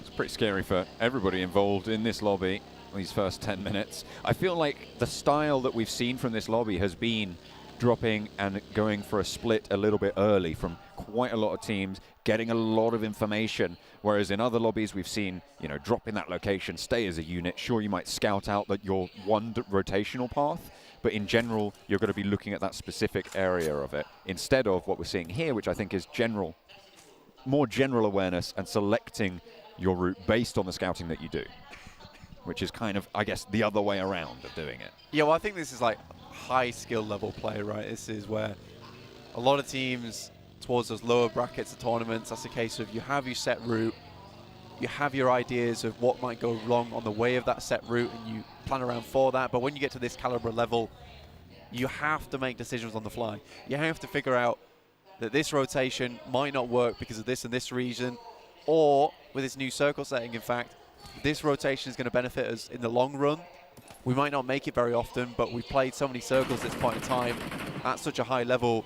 We know typically that we can make this adjustment right now and go for it, which is what we've seen a lot with Inco. That's what I like about them.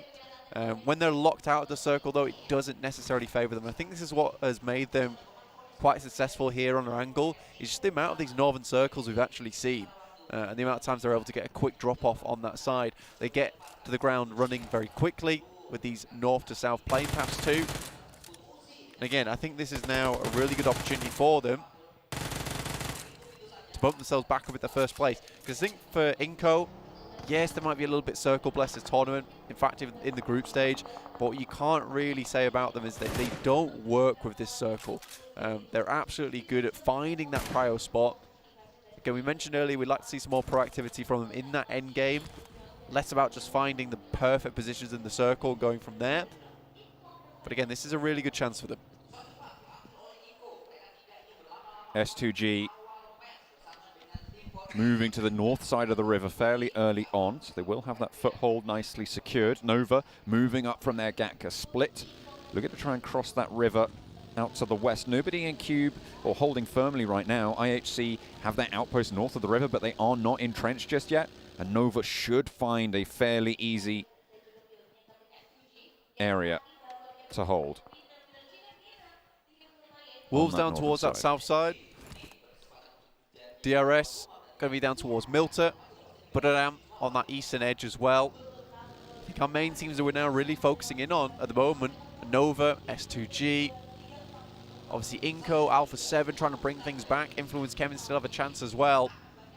But these are our top teams. DRS 2 sneaking their way back in towards that top side of the lobby. And I mean sneaking. I think they're a very stealthy team and they're good at that type of gameplay. It's what I like to see from DRS. Seen them do it a few times before and it works out very well. They're one of the few teams that has been successful with an edge play style. A lot of other teams have tried it and it has not worked out for them. I think you need to be a special type of team to make this one work in this lobby.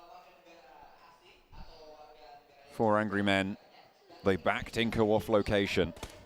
And now they can start to exert control on the southeast side of Severny, close to T2K, who will be their southern neighbors. Nova, high ground to the southeast side of shooting range, as they'll be able to claim possession of a valuable asset in the location that they've been able to achieve there. Alter Ego a little bit further down the hill, and they are very, very central. Next circle, and this blank is a very, very important shift. It goes northwest. It encompasses shooting range in a central location and slap bang on top of Nova's central, strong, high ground area. Inco on the eastern side of things, moving very, very fast through the south of Severny. 4 angry men are a little bit ahead of them on the curve, and Alpha 7 are sweeping in on the northern side. IHC pushing up that western edge and looking to move up and into territory that they can find. Inco, though, drawn a little bit short controlling this compound. This is the compound they tried to push into earlier, but 4 angry men denied them access. They will now be able to hold on into it. They're on the northeast side and maybe a little bit further out than they might usually like, but they will be fine for now. They will be able to take control of it. Bit of a difficult shift for a lot of these teams, heading up towards shooting range. Severny still in play. Inco has to move a bit further across. Alpha 7 moving early on towards that north side. Maybe a little bit hesitant about this one, actually. Worried about the play that they made. Again, very central still, though. Can move further down towards the south, and they currently hold that ridge side, which is great news for them. Nova able to flip their way in. Works out beautifully well for them. 4AM over towards the northern side. And Nova has caused a lot of problems for 4AM over the past couple of games. S2G currently got their 2-2. Rozok, as well as 2 players up towards Severny side. Perhaps S2G looking for maybe some players passing through, figuring out these rotations, but I do think that S2G needs some support, some players to come to their aid. Now it's just 2 players versus the guys from Geek Fam. U-High up towards the stairs now for Geek Fam, as Micah able to roll in for the backup with snipes as well. Dan Rude on the off angle, playing in the second building. Kelsey and Razy, work cut out for them. This is what it takes to be at the top of the tables here at the PMGC, though, and Kelsey isn't going to let them go down without a fight. Kelsey finds one with a drop shot, and he swings for a second. It's huge, but Razy now left high and dry on the inside as S2G are split. The rest of the players from the team will have to come in a little bit faster if they want to try and save this one. The reses need to come through for Geek Fam if they don't want to go down here to Razy as he drops for a second time around. A nade in through the door, and it's brutal. 3 players now sprawled at the feet of S2G, and there's the backup that they were looking for. This is a #1 team from Turkey. They are fighting for the top spot, and they are giving it one hell of a go. Micah last to stand and will fall down. S2G with 3, still in the thick of it. What a crazy play coming there through from S2G with 2 players holding down the fort with only 1 casualty as well. Such a surprising turn of results there. This is why S2G is currently on top. T2K on that top side looking to convert some more points. Another northern shift on the circle. Inco happy with this one, as are Wolves. Influence Kevin also in a good position. Alpha 7 here as well. A lot of the usual names, the usual suspects. DRS, 2 of them dispatched. Buradam blast them away. 4 Angry Men now in the thick of it against the Wolves, who have had a bit of a resurgence today themselves. Strong performances, high elimination games that we've seen from this squad. 4 AM want to try and channel that power. Memory on the ridgeline, taking the vehicle out himself. Doesn't want to go up in flames with it. Remember, going to be knocked and flushed for the Wolves. 4 Angry Men retain control now in the hillsides to the southeast of shooting range. They'll stay up in the shack. Player did hit the deck, but quickly res back up again. Fireflux moving through on this edge side again. DRS did suffer. Look for a cheeky way in. Doesn't always work out. That stealth can be broken, it seems, by none other than Buriram. Fireflux, on the other hand, with a battering ram approach, sends directly into the circle, loses one on the approach. That's to IHC. And they'll just send further in. Happy to play the rest of this game out with just 3 players. The last game of the day. Fireflux tumbling down the hillside, and Soulless right into the crosshairs are beautiful. 2 players left from the Wolves, but they will not go down just yet. Unfortunately, though, T2K have an answer. They've played from Severny before, and they've got punished for leaving it early. This time around, the position that they've managed to take, very nice for them. T2K with a lot of power here in this circle. They don't have any eliminations just yet, but I'm sure they're just around the corner if they play their cards right. Nade from Lutz finds beautiful, and it's traded off. Alpha 7, though, hang on a minute. They've moved in from the northwest. Sticking to the guns in shooting range. And that's what we like to see. T2K trying to take this a little bit further now. One player went down, quickly res back. Fireflux taking some serious casualties at the moment. It's an awkward position to play. This is always an awkward position to play. This is very much last resort. You send in, it's more than likely you're going to go down. I think most of the times I see this circle and I see teams playing in that position, it's always teams like Alpha 7 that T2K continue to put the pressure in. As soon as you have another team in that area as well, like Wolves and Fireflux currently are, it's basically game over because neither you can leave. And to win out on this position currently the Fireflux is playing, you need the ability to play space. And with Wolves being on that side, there just isn't any. Well, you say Wolves, it really is fairly diminished in power there for them. Memory and Beautiful, the 2 operatives for the squad. Playing as a duo, though. Still plenty of opportunity. What have you seen, Blank? I've seen Inco. Next circle, dead center. Oh. That's very Inco-like. Funny that. Yeah. I mean, I did say at the beginning of the game, you get given the circles. You did. You've got to run with them. So if Inco can translate here, that's all that matters. IHC find a player from Vampire. I said I wanted to see something from them. It's not going to be this game, Blank. We'll have to wait until tomorrow, see if they can readjust. They have got the night to do so tomorrow morning as well here in Jakarta. Hopefully they get up on the right side of the bed because they are going to need one hell of a performance if they want a chance for the top. I don't think it's possible at this stage for them. 45 points in 2 days. Yeah. They would need to have such a turnaround, the likes of which I don't think we've ever seen. I mean, at this point in time, I don't think they know which side is the wrong side of the bed. They've made a lot of adjustments. Nothing seems to be working. They've just got to swing the legs out, pray for the best. Alter Ego down towards that southwest side. Nova very close to them. Nova getting taken out 4v4 versus Alter Ego earlier in this tournament. And again, Alter Ego with their chicken dinner earlier on today. Good to see them in 14th place. Still good to see them get some points on the board, though. Top does get knocked, but Pika runs him down. Fireflux out of it. 13th place to finish their day. Potential to go even lower if Alter Ego and Buriram have a game.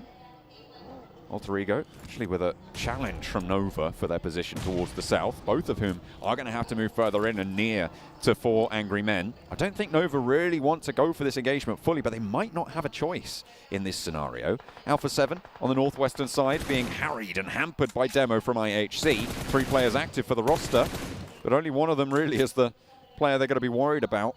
Can't really go for this res for Revo as Alex moves up to the wall as well. Mafioso already down, and Revo, yeah, he's backed off that res. Drops a smoke. And Revo playing 1 versus 3 as a backstop against IHC. Has got backup with sightlines from the other players of Alpha 7, but not really too much to do there. Revo launching these nades. He needs a good knock. That's brilliantly through, but not gonna find the knock just yet onto Alex. Managed to get that heal off, and hang on a minute, we tune back on over with Alter Ego as they're taking the fight against Nova. They managed to find 2 knocks. Frozen and Paraboy, though, standing strong. 1 and 2 for Paraboy. This is Nova, but he gets shut down. Potato, the last player standing in a 1 versus 1. It's going to be Frozen to take the challenge. The shots are coming through from across the way, and it's the third party as well. Alter Ego, 4 alive, need to get the reses to stay in, but Nova fall to their blade. Another time, another result. Alter Ego, the kryptonite for Nova. You wonder if they can even get these reses off with the circle pushing them in, but once again, it's Nova taking a tumble to the masked men of Alter Ego. Alpha 7 similarly also taking heavy casualties. Cannot catch a break today, John. Alter Ego just trying to move forwards. You can't really do too much on the reses here, so solo play. Wolves careening down the hill. They were a duo for a while, but Memory now left alone. Svan will not let them get this res, you can be sure of that. IHC eliminated in the meantime. Alpha 7 falling. Leaves the number of teams that can hit that top spot to end the day very, very small, with Inco already down 3 players. They're very central, so should be able to get these reses if they play their cards right. S2G want to hold off against that. They are playing on the eastern side. Buradam, their main problem right now. 4 players alive for Buradam. 1 of them all the way up northern side. Influence Kemin also playing from Severny. Will have to push down south. Some serious hesitancy here from any team that was going to try and move on to Inco. Worried that there's a separate team over in those houses to the west of them. 4am currently having a cracker game so far. 3 eliminations, but great spot in the circle. Controlling a lot of teams. Svan tries to run down Potato here. Kengzo around the side, and actually Silas is found. Buradam sweep S2G away. A chance for Inco to end their day high and be able to take that spot back. Currently 12 points behind with the eliminations added on for S2G. And the placement points will start to add up as well. So they're going to need about 15 points on this game. Maybe a little bit more if they're lucky. Nenebete and the rest of the squad are back to full fighting force. They were down to just the 1 player earlier, but Influence Kemin looking to try and play spoiler. Unfortunately, it's just not going to go their way. Players falling left and right around them. They're picking up these points. Lil Boy finds Nenebete, and Becca goes super, super low. Will get taken down, but these reses can come through unless T2K deal with Wolves early and move in to try and go for this third party. Rig, shots over towards Memory, already knocked and beautiful, still going somehow. I thought they were going to be done for near shooting range, but no, they are going to keep on trucking. Buradam on the east, they took care of S2G, current top dogs, and now they're going to turn their attention to everybody else. Raz straight through the middle. Beautiful looking to take on the entirety of Buradam. Finally looking to step up just a little bit here. 6 eliminations so far, seeing them pretty on 65 at the moment. A little bit behind Fireflux and S2E, STE in 12th and 13th place. Stalwart still in the game, central spot. T2K though, rocking up on Inco as 4, and they're split at the moment. This could be great for them. They've already managed to get 1 flush. Vitali, you do not get this one back. Just squash now remaining as Becca fell earlier. Nenebete, Rezable. T2K not wanting to cross the road just yet. Don't want to reinvest. Instead, they're going to establish themselves. Godlike Stalwart further south of them. There's a lot of 4-player teams that they need to worry about. Let's see. Still taking shots up towards that northern side. I think a lot of teams aren't really putting a lot of precedent on those compounds anymore. The amount of central shifts we do see towards this end game, towards the late game in stage 6, stage 7, stage 8, it's likely at some point it will head back down over towards Stalwart, barring some crazy shift, but that's it. Down towards 4am, Buradam and Stalwart. Inco will have to leave, so will T2K. Still a decent result for Inco. Towards that top 5 once again. Godlike Stalwart really with a chance to get themselves in the game. Inco still a little bit lacking to take that top spot back from S2G to end their day. But either way, they will be right in that conversation for tomorrow, Blank. It's going to be real tight at the top. Yeah. It's all but done here. T2K rolling on around now, want to take this fight. They paused it for a while. They allowed Inco to get back to full HP, but now they have shots through the windows from across the road and nades pouring in on the close range from the duo that they've sent through. Rig on the back with 2 nades in pocket. Legend launching them in. Hopefully looking for the golden arm there. Wants to put another in the windows. Nenebete playing on that ground floor. Top floor position as well. Looks like Godlike Stalwart might have some angles onto the outside here. So T2K do need to be a little bit careful. They can't really afford to push too hard, but unless they're going to commit, there's already a knock onto their back line, and they do need to slow things down just that little bit. Godlike Stalwart making this really tricky. T2K wants to leave this position, but Inco knows just the same. They can stall this out for a long while, potentially even get a 4th place off the back of this one. Nenebete has to pull out something big, but the drop shot isn't quite there. How on earth did he manage to hold that one out? The push is good. Nenebete able to play around perfectly. And Squash looks for a second. T2K faltering. A 3rd goes down, and it's just Jane. It was all in the palm of their hand, and it slipped away. Inco playing as smoke, so difficult to catch.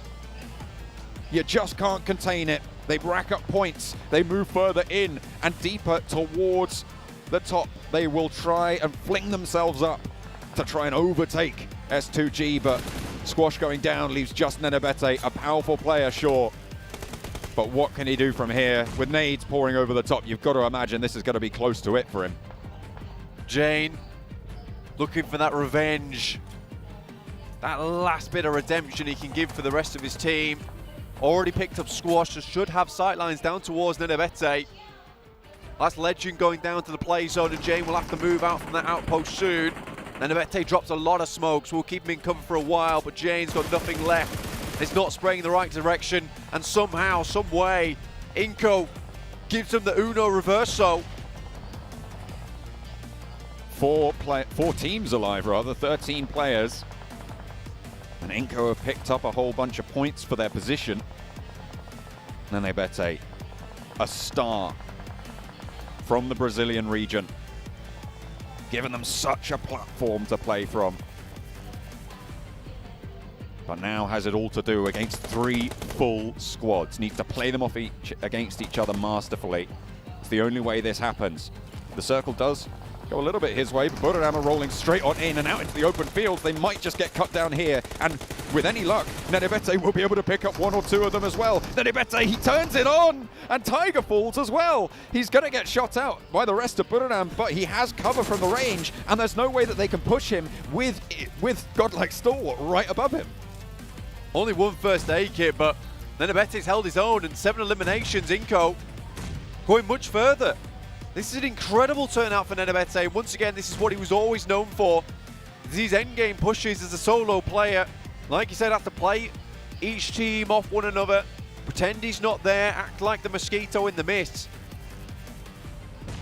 Nade long from 4 Angry Men, but Sky Only is not playing on the rock, nor the burnt out buggy. Nenebete will have to move from his stronghold that he's managed to establish so far. Doesn't have too much time to play with. Action, shots over towards Svan, tags 1, and a lot of damage found. Unfortunately, he's not going to get the knock for them, but will pause on everything else. Nenebete now having to move. There is no other option. 4 teams remain. Maybe a miracle can happen, but you've got to imagine it's just not really very likely, even for a player like Nenebete. Managed to get a bit of a resupply going. Dropping it through. Smokes are there. Has got first aids back on board with the resupply. Does not have much to operate with. 2 smokes do bloom, and he moves on up the roadside a little bit closer to Godlike Stalwart. And nades as well, he keeps on throwing them. You say anything about Nenebete, but say that he's determined. This is very good stuff. The fact that he carries on going, takes a bit more damage. Well, first aid kit that one up, I think that's the last one left for him. No, he's got 2 more behind actually there. He managed to get that resupply. Might just be able to get in the circle here, you know, John. The player that rocked up does need to shimmy a little bit further. You can see he's being ticked pretty heavily. There is a vehicle there that he can use as cover. Godlike Stalwart will have to be careful. 4 Angry Men have shots out that way, and finally Kengzo puts a stop to Nenebete's run. With 3 teams remaining now, we are into double-digit placement points. Godlike Stalwart, 4 Angry Men, and Buradam, who needed a strong performance. You said you wanted it. Max said he wanted it. This is a team that has shown up before. With 2 players, can they do it again?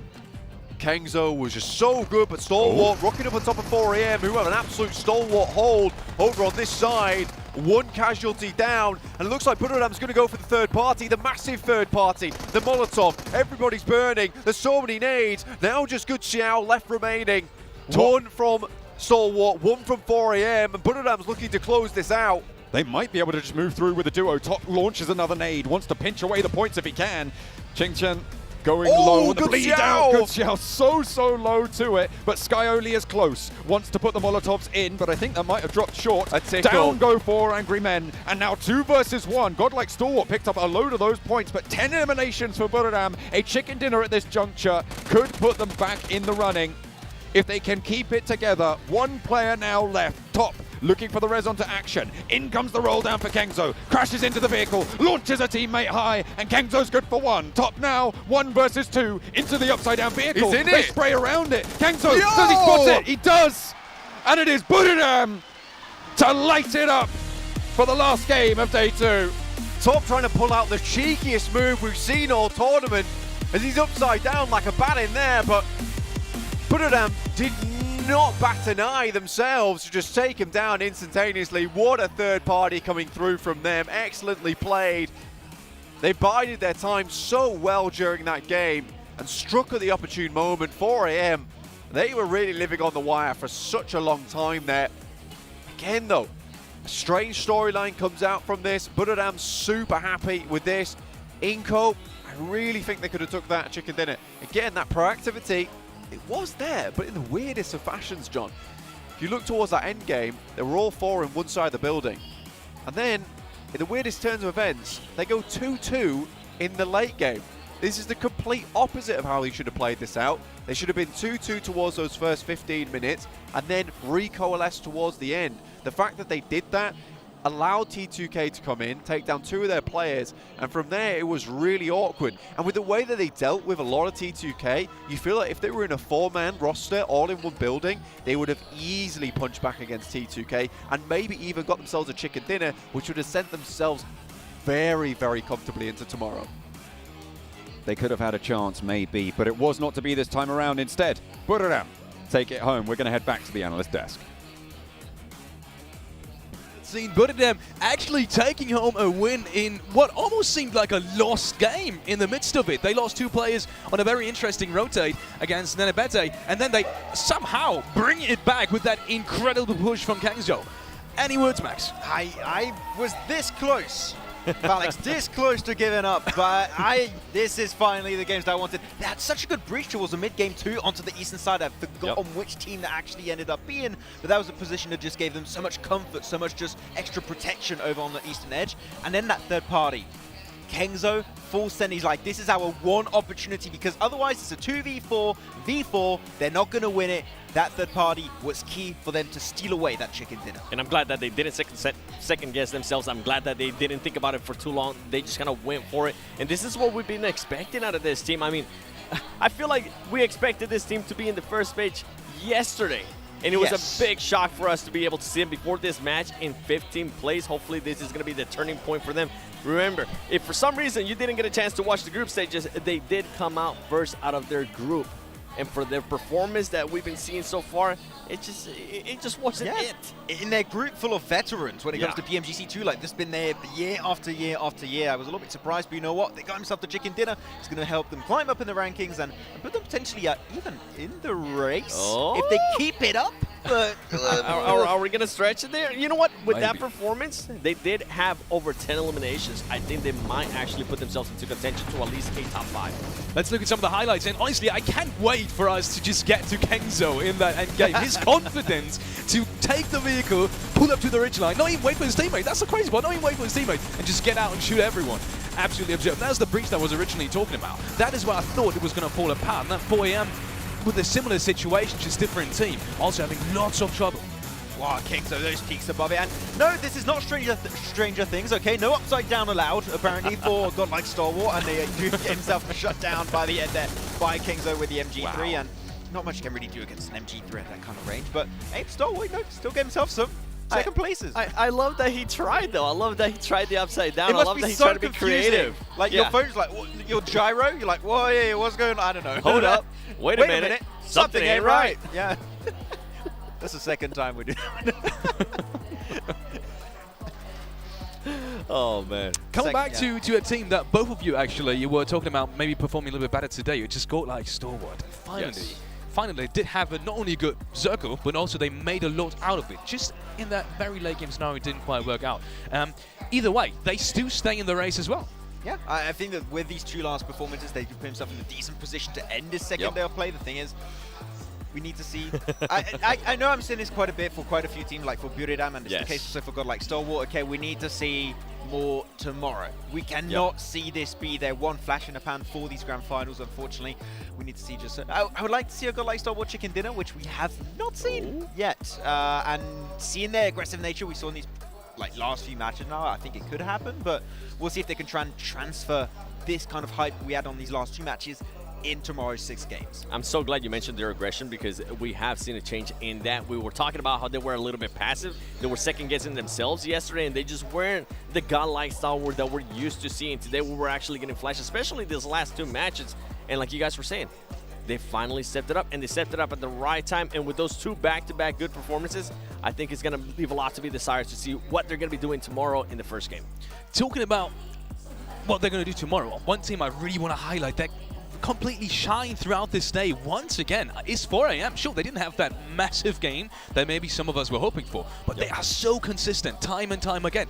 Just like last game. Again, you see them always in the midst of it and always racking up points. I mean, the last game, right, we had so many teams that were trying to fight for that high ground position on the West. You had yourself your Nova that ended up going down to Alter Ego. Then there's so much space that was created. They're like, we want to take that position, clear all the teams over to the West, and if you do so, gather information, and in a position where you have not a lot of good hiding spots, you know exactly where almost every single opposing team are going to be standing at that point, and that's what enabled them to get a good rotation until Stalwart just got really aggressive, as we said, apparently, to then just full sent it, and it worked out, and the third party just made it a little bit weird to deal with.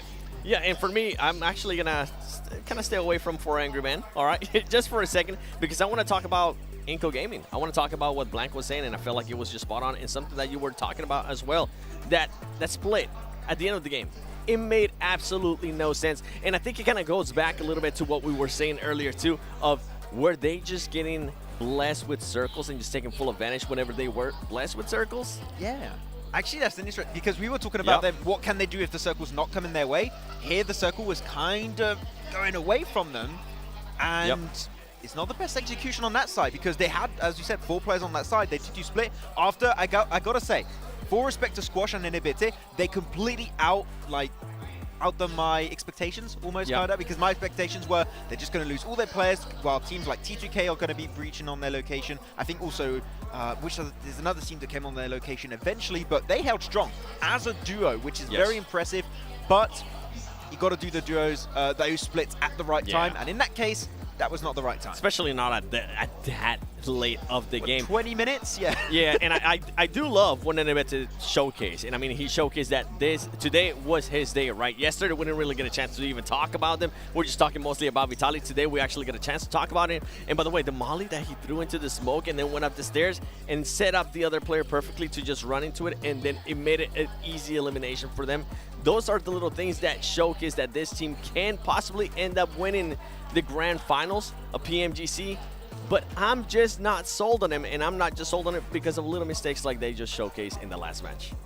Let's look at some of the match rankings from game number 6. And to no surprise, we will see one team up there with plenty of points being racked up. And that is, of course, Buriram United. 27 total points in just game number 6 for today. And they needed that. My goodness, did they need that. Yeah, I do wonder on the overall rankings, though, where that's going to be potentially leaving them. That's going to be a pretty interesting one, though. Nova, a little bit lower there. They encountered Alter Ego, and their ego has been a little bit shattered after that fight, I do believe. But it's going to be A-okay. They're still looking in a comfortable position in the rankings as of right now. But unfortunately, one thing that did come to realization to me after today's matches is the Fireflux, outside of that one big win yesterday, that one good game today that didn't result even in a win, that's it. They're just a flash in the pan team. They're just that one-shot performance, and other than that, just absolute silence, sounding like crickets.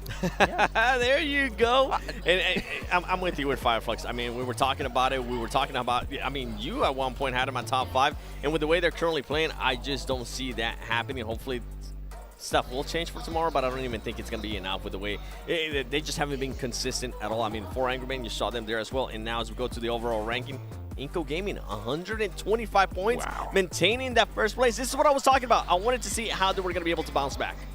Just behind them, 123 points is S2G, who also picked up 4 points in that last game. Alpha 7 and 109 points. DRS, who also only picked up a single point in the last game on 102. And then there's Nova, which is really interesting in the last game as well, right, Max? Yeah, very interesting for Nova. Of course, still going to be remaining in that top 5 position. Got to say, Powerboy definitely did see that comeback happening, and it did look really good for today. But I do want to paint a very interesting picture here. Top 3 teams, all Western teams. You guys have Inco Gaming and also Alpha 7 from Brazil. Also, of course, S2G from Turkey. In the past, it's been always dominated by Asian teams. This, I think, is the first time we've seen in a PMGC so many Western teams at the top dominating this event. It's a different time. It's a different era. And I do hate, though, on the first page that we saw Influence came and just go down so much. Currently in 8th place, there was a team that was showing promises, and right now they're just currently in a super bad stretch. 100%. One more team I wanted to talk about, because we were talking about it at the very start of the broadcast for today. Vampire. They picked up no points in their last match. They are still dead last. We did see some changes, but it wasn't enough, was it? Clearly not. Yeah. Unfortunately to be brutal right there, but yeah, I unfortunately our expectations after PMWI were really high, and I think that right now PMGC is a completely different stage. Know some of the best teams out there in the world. Well, PMWI also had some of the best teams in the world, but we're talking PMGC Grand Finals, okay? It's a kind of a different beast. And they've just not been able to adapt to the competition, and it just really shows in these last 12 games now. Yeah, they really haven't, and I think that's why it showed even from group stages, right? They had to qualify through last chance, and on top of that, so far, we haven't really seen any of the changes. I mean, they said they changed stuff, but I didn't really see any changes. Small change, itty-bitty changes. Maybe tomorrow? Like that. Any final thoughts, especially going into tomorrow, which is day number 3? It's completely surreal, actually, that we are having a PMGC Grand Final winner already tomorrow. Final thoughts about tomorrow? Really happy to see so many teams still so close towards the top. Anyone can take it. It's anyone's game. Do Brazil! Do Brazil. Good point. And with that, I want to say goodbye. Thank you to everyone at home watching. It's been an absolute pleasure. We will see each other tomorrow at PMGC Grand Finals, day number 3.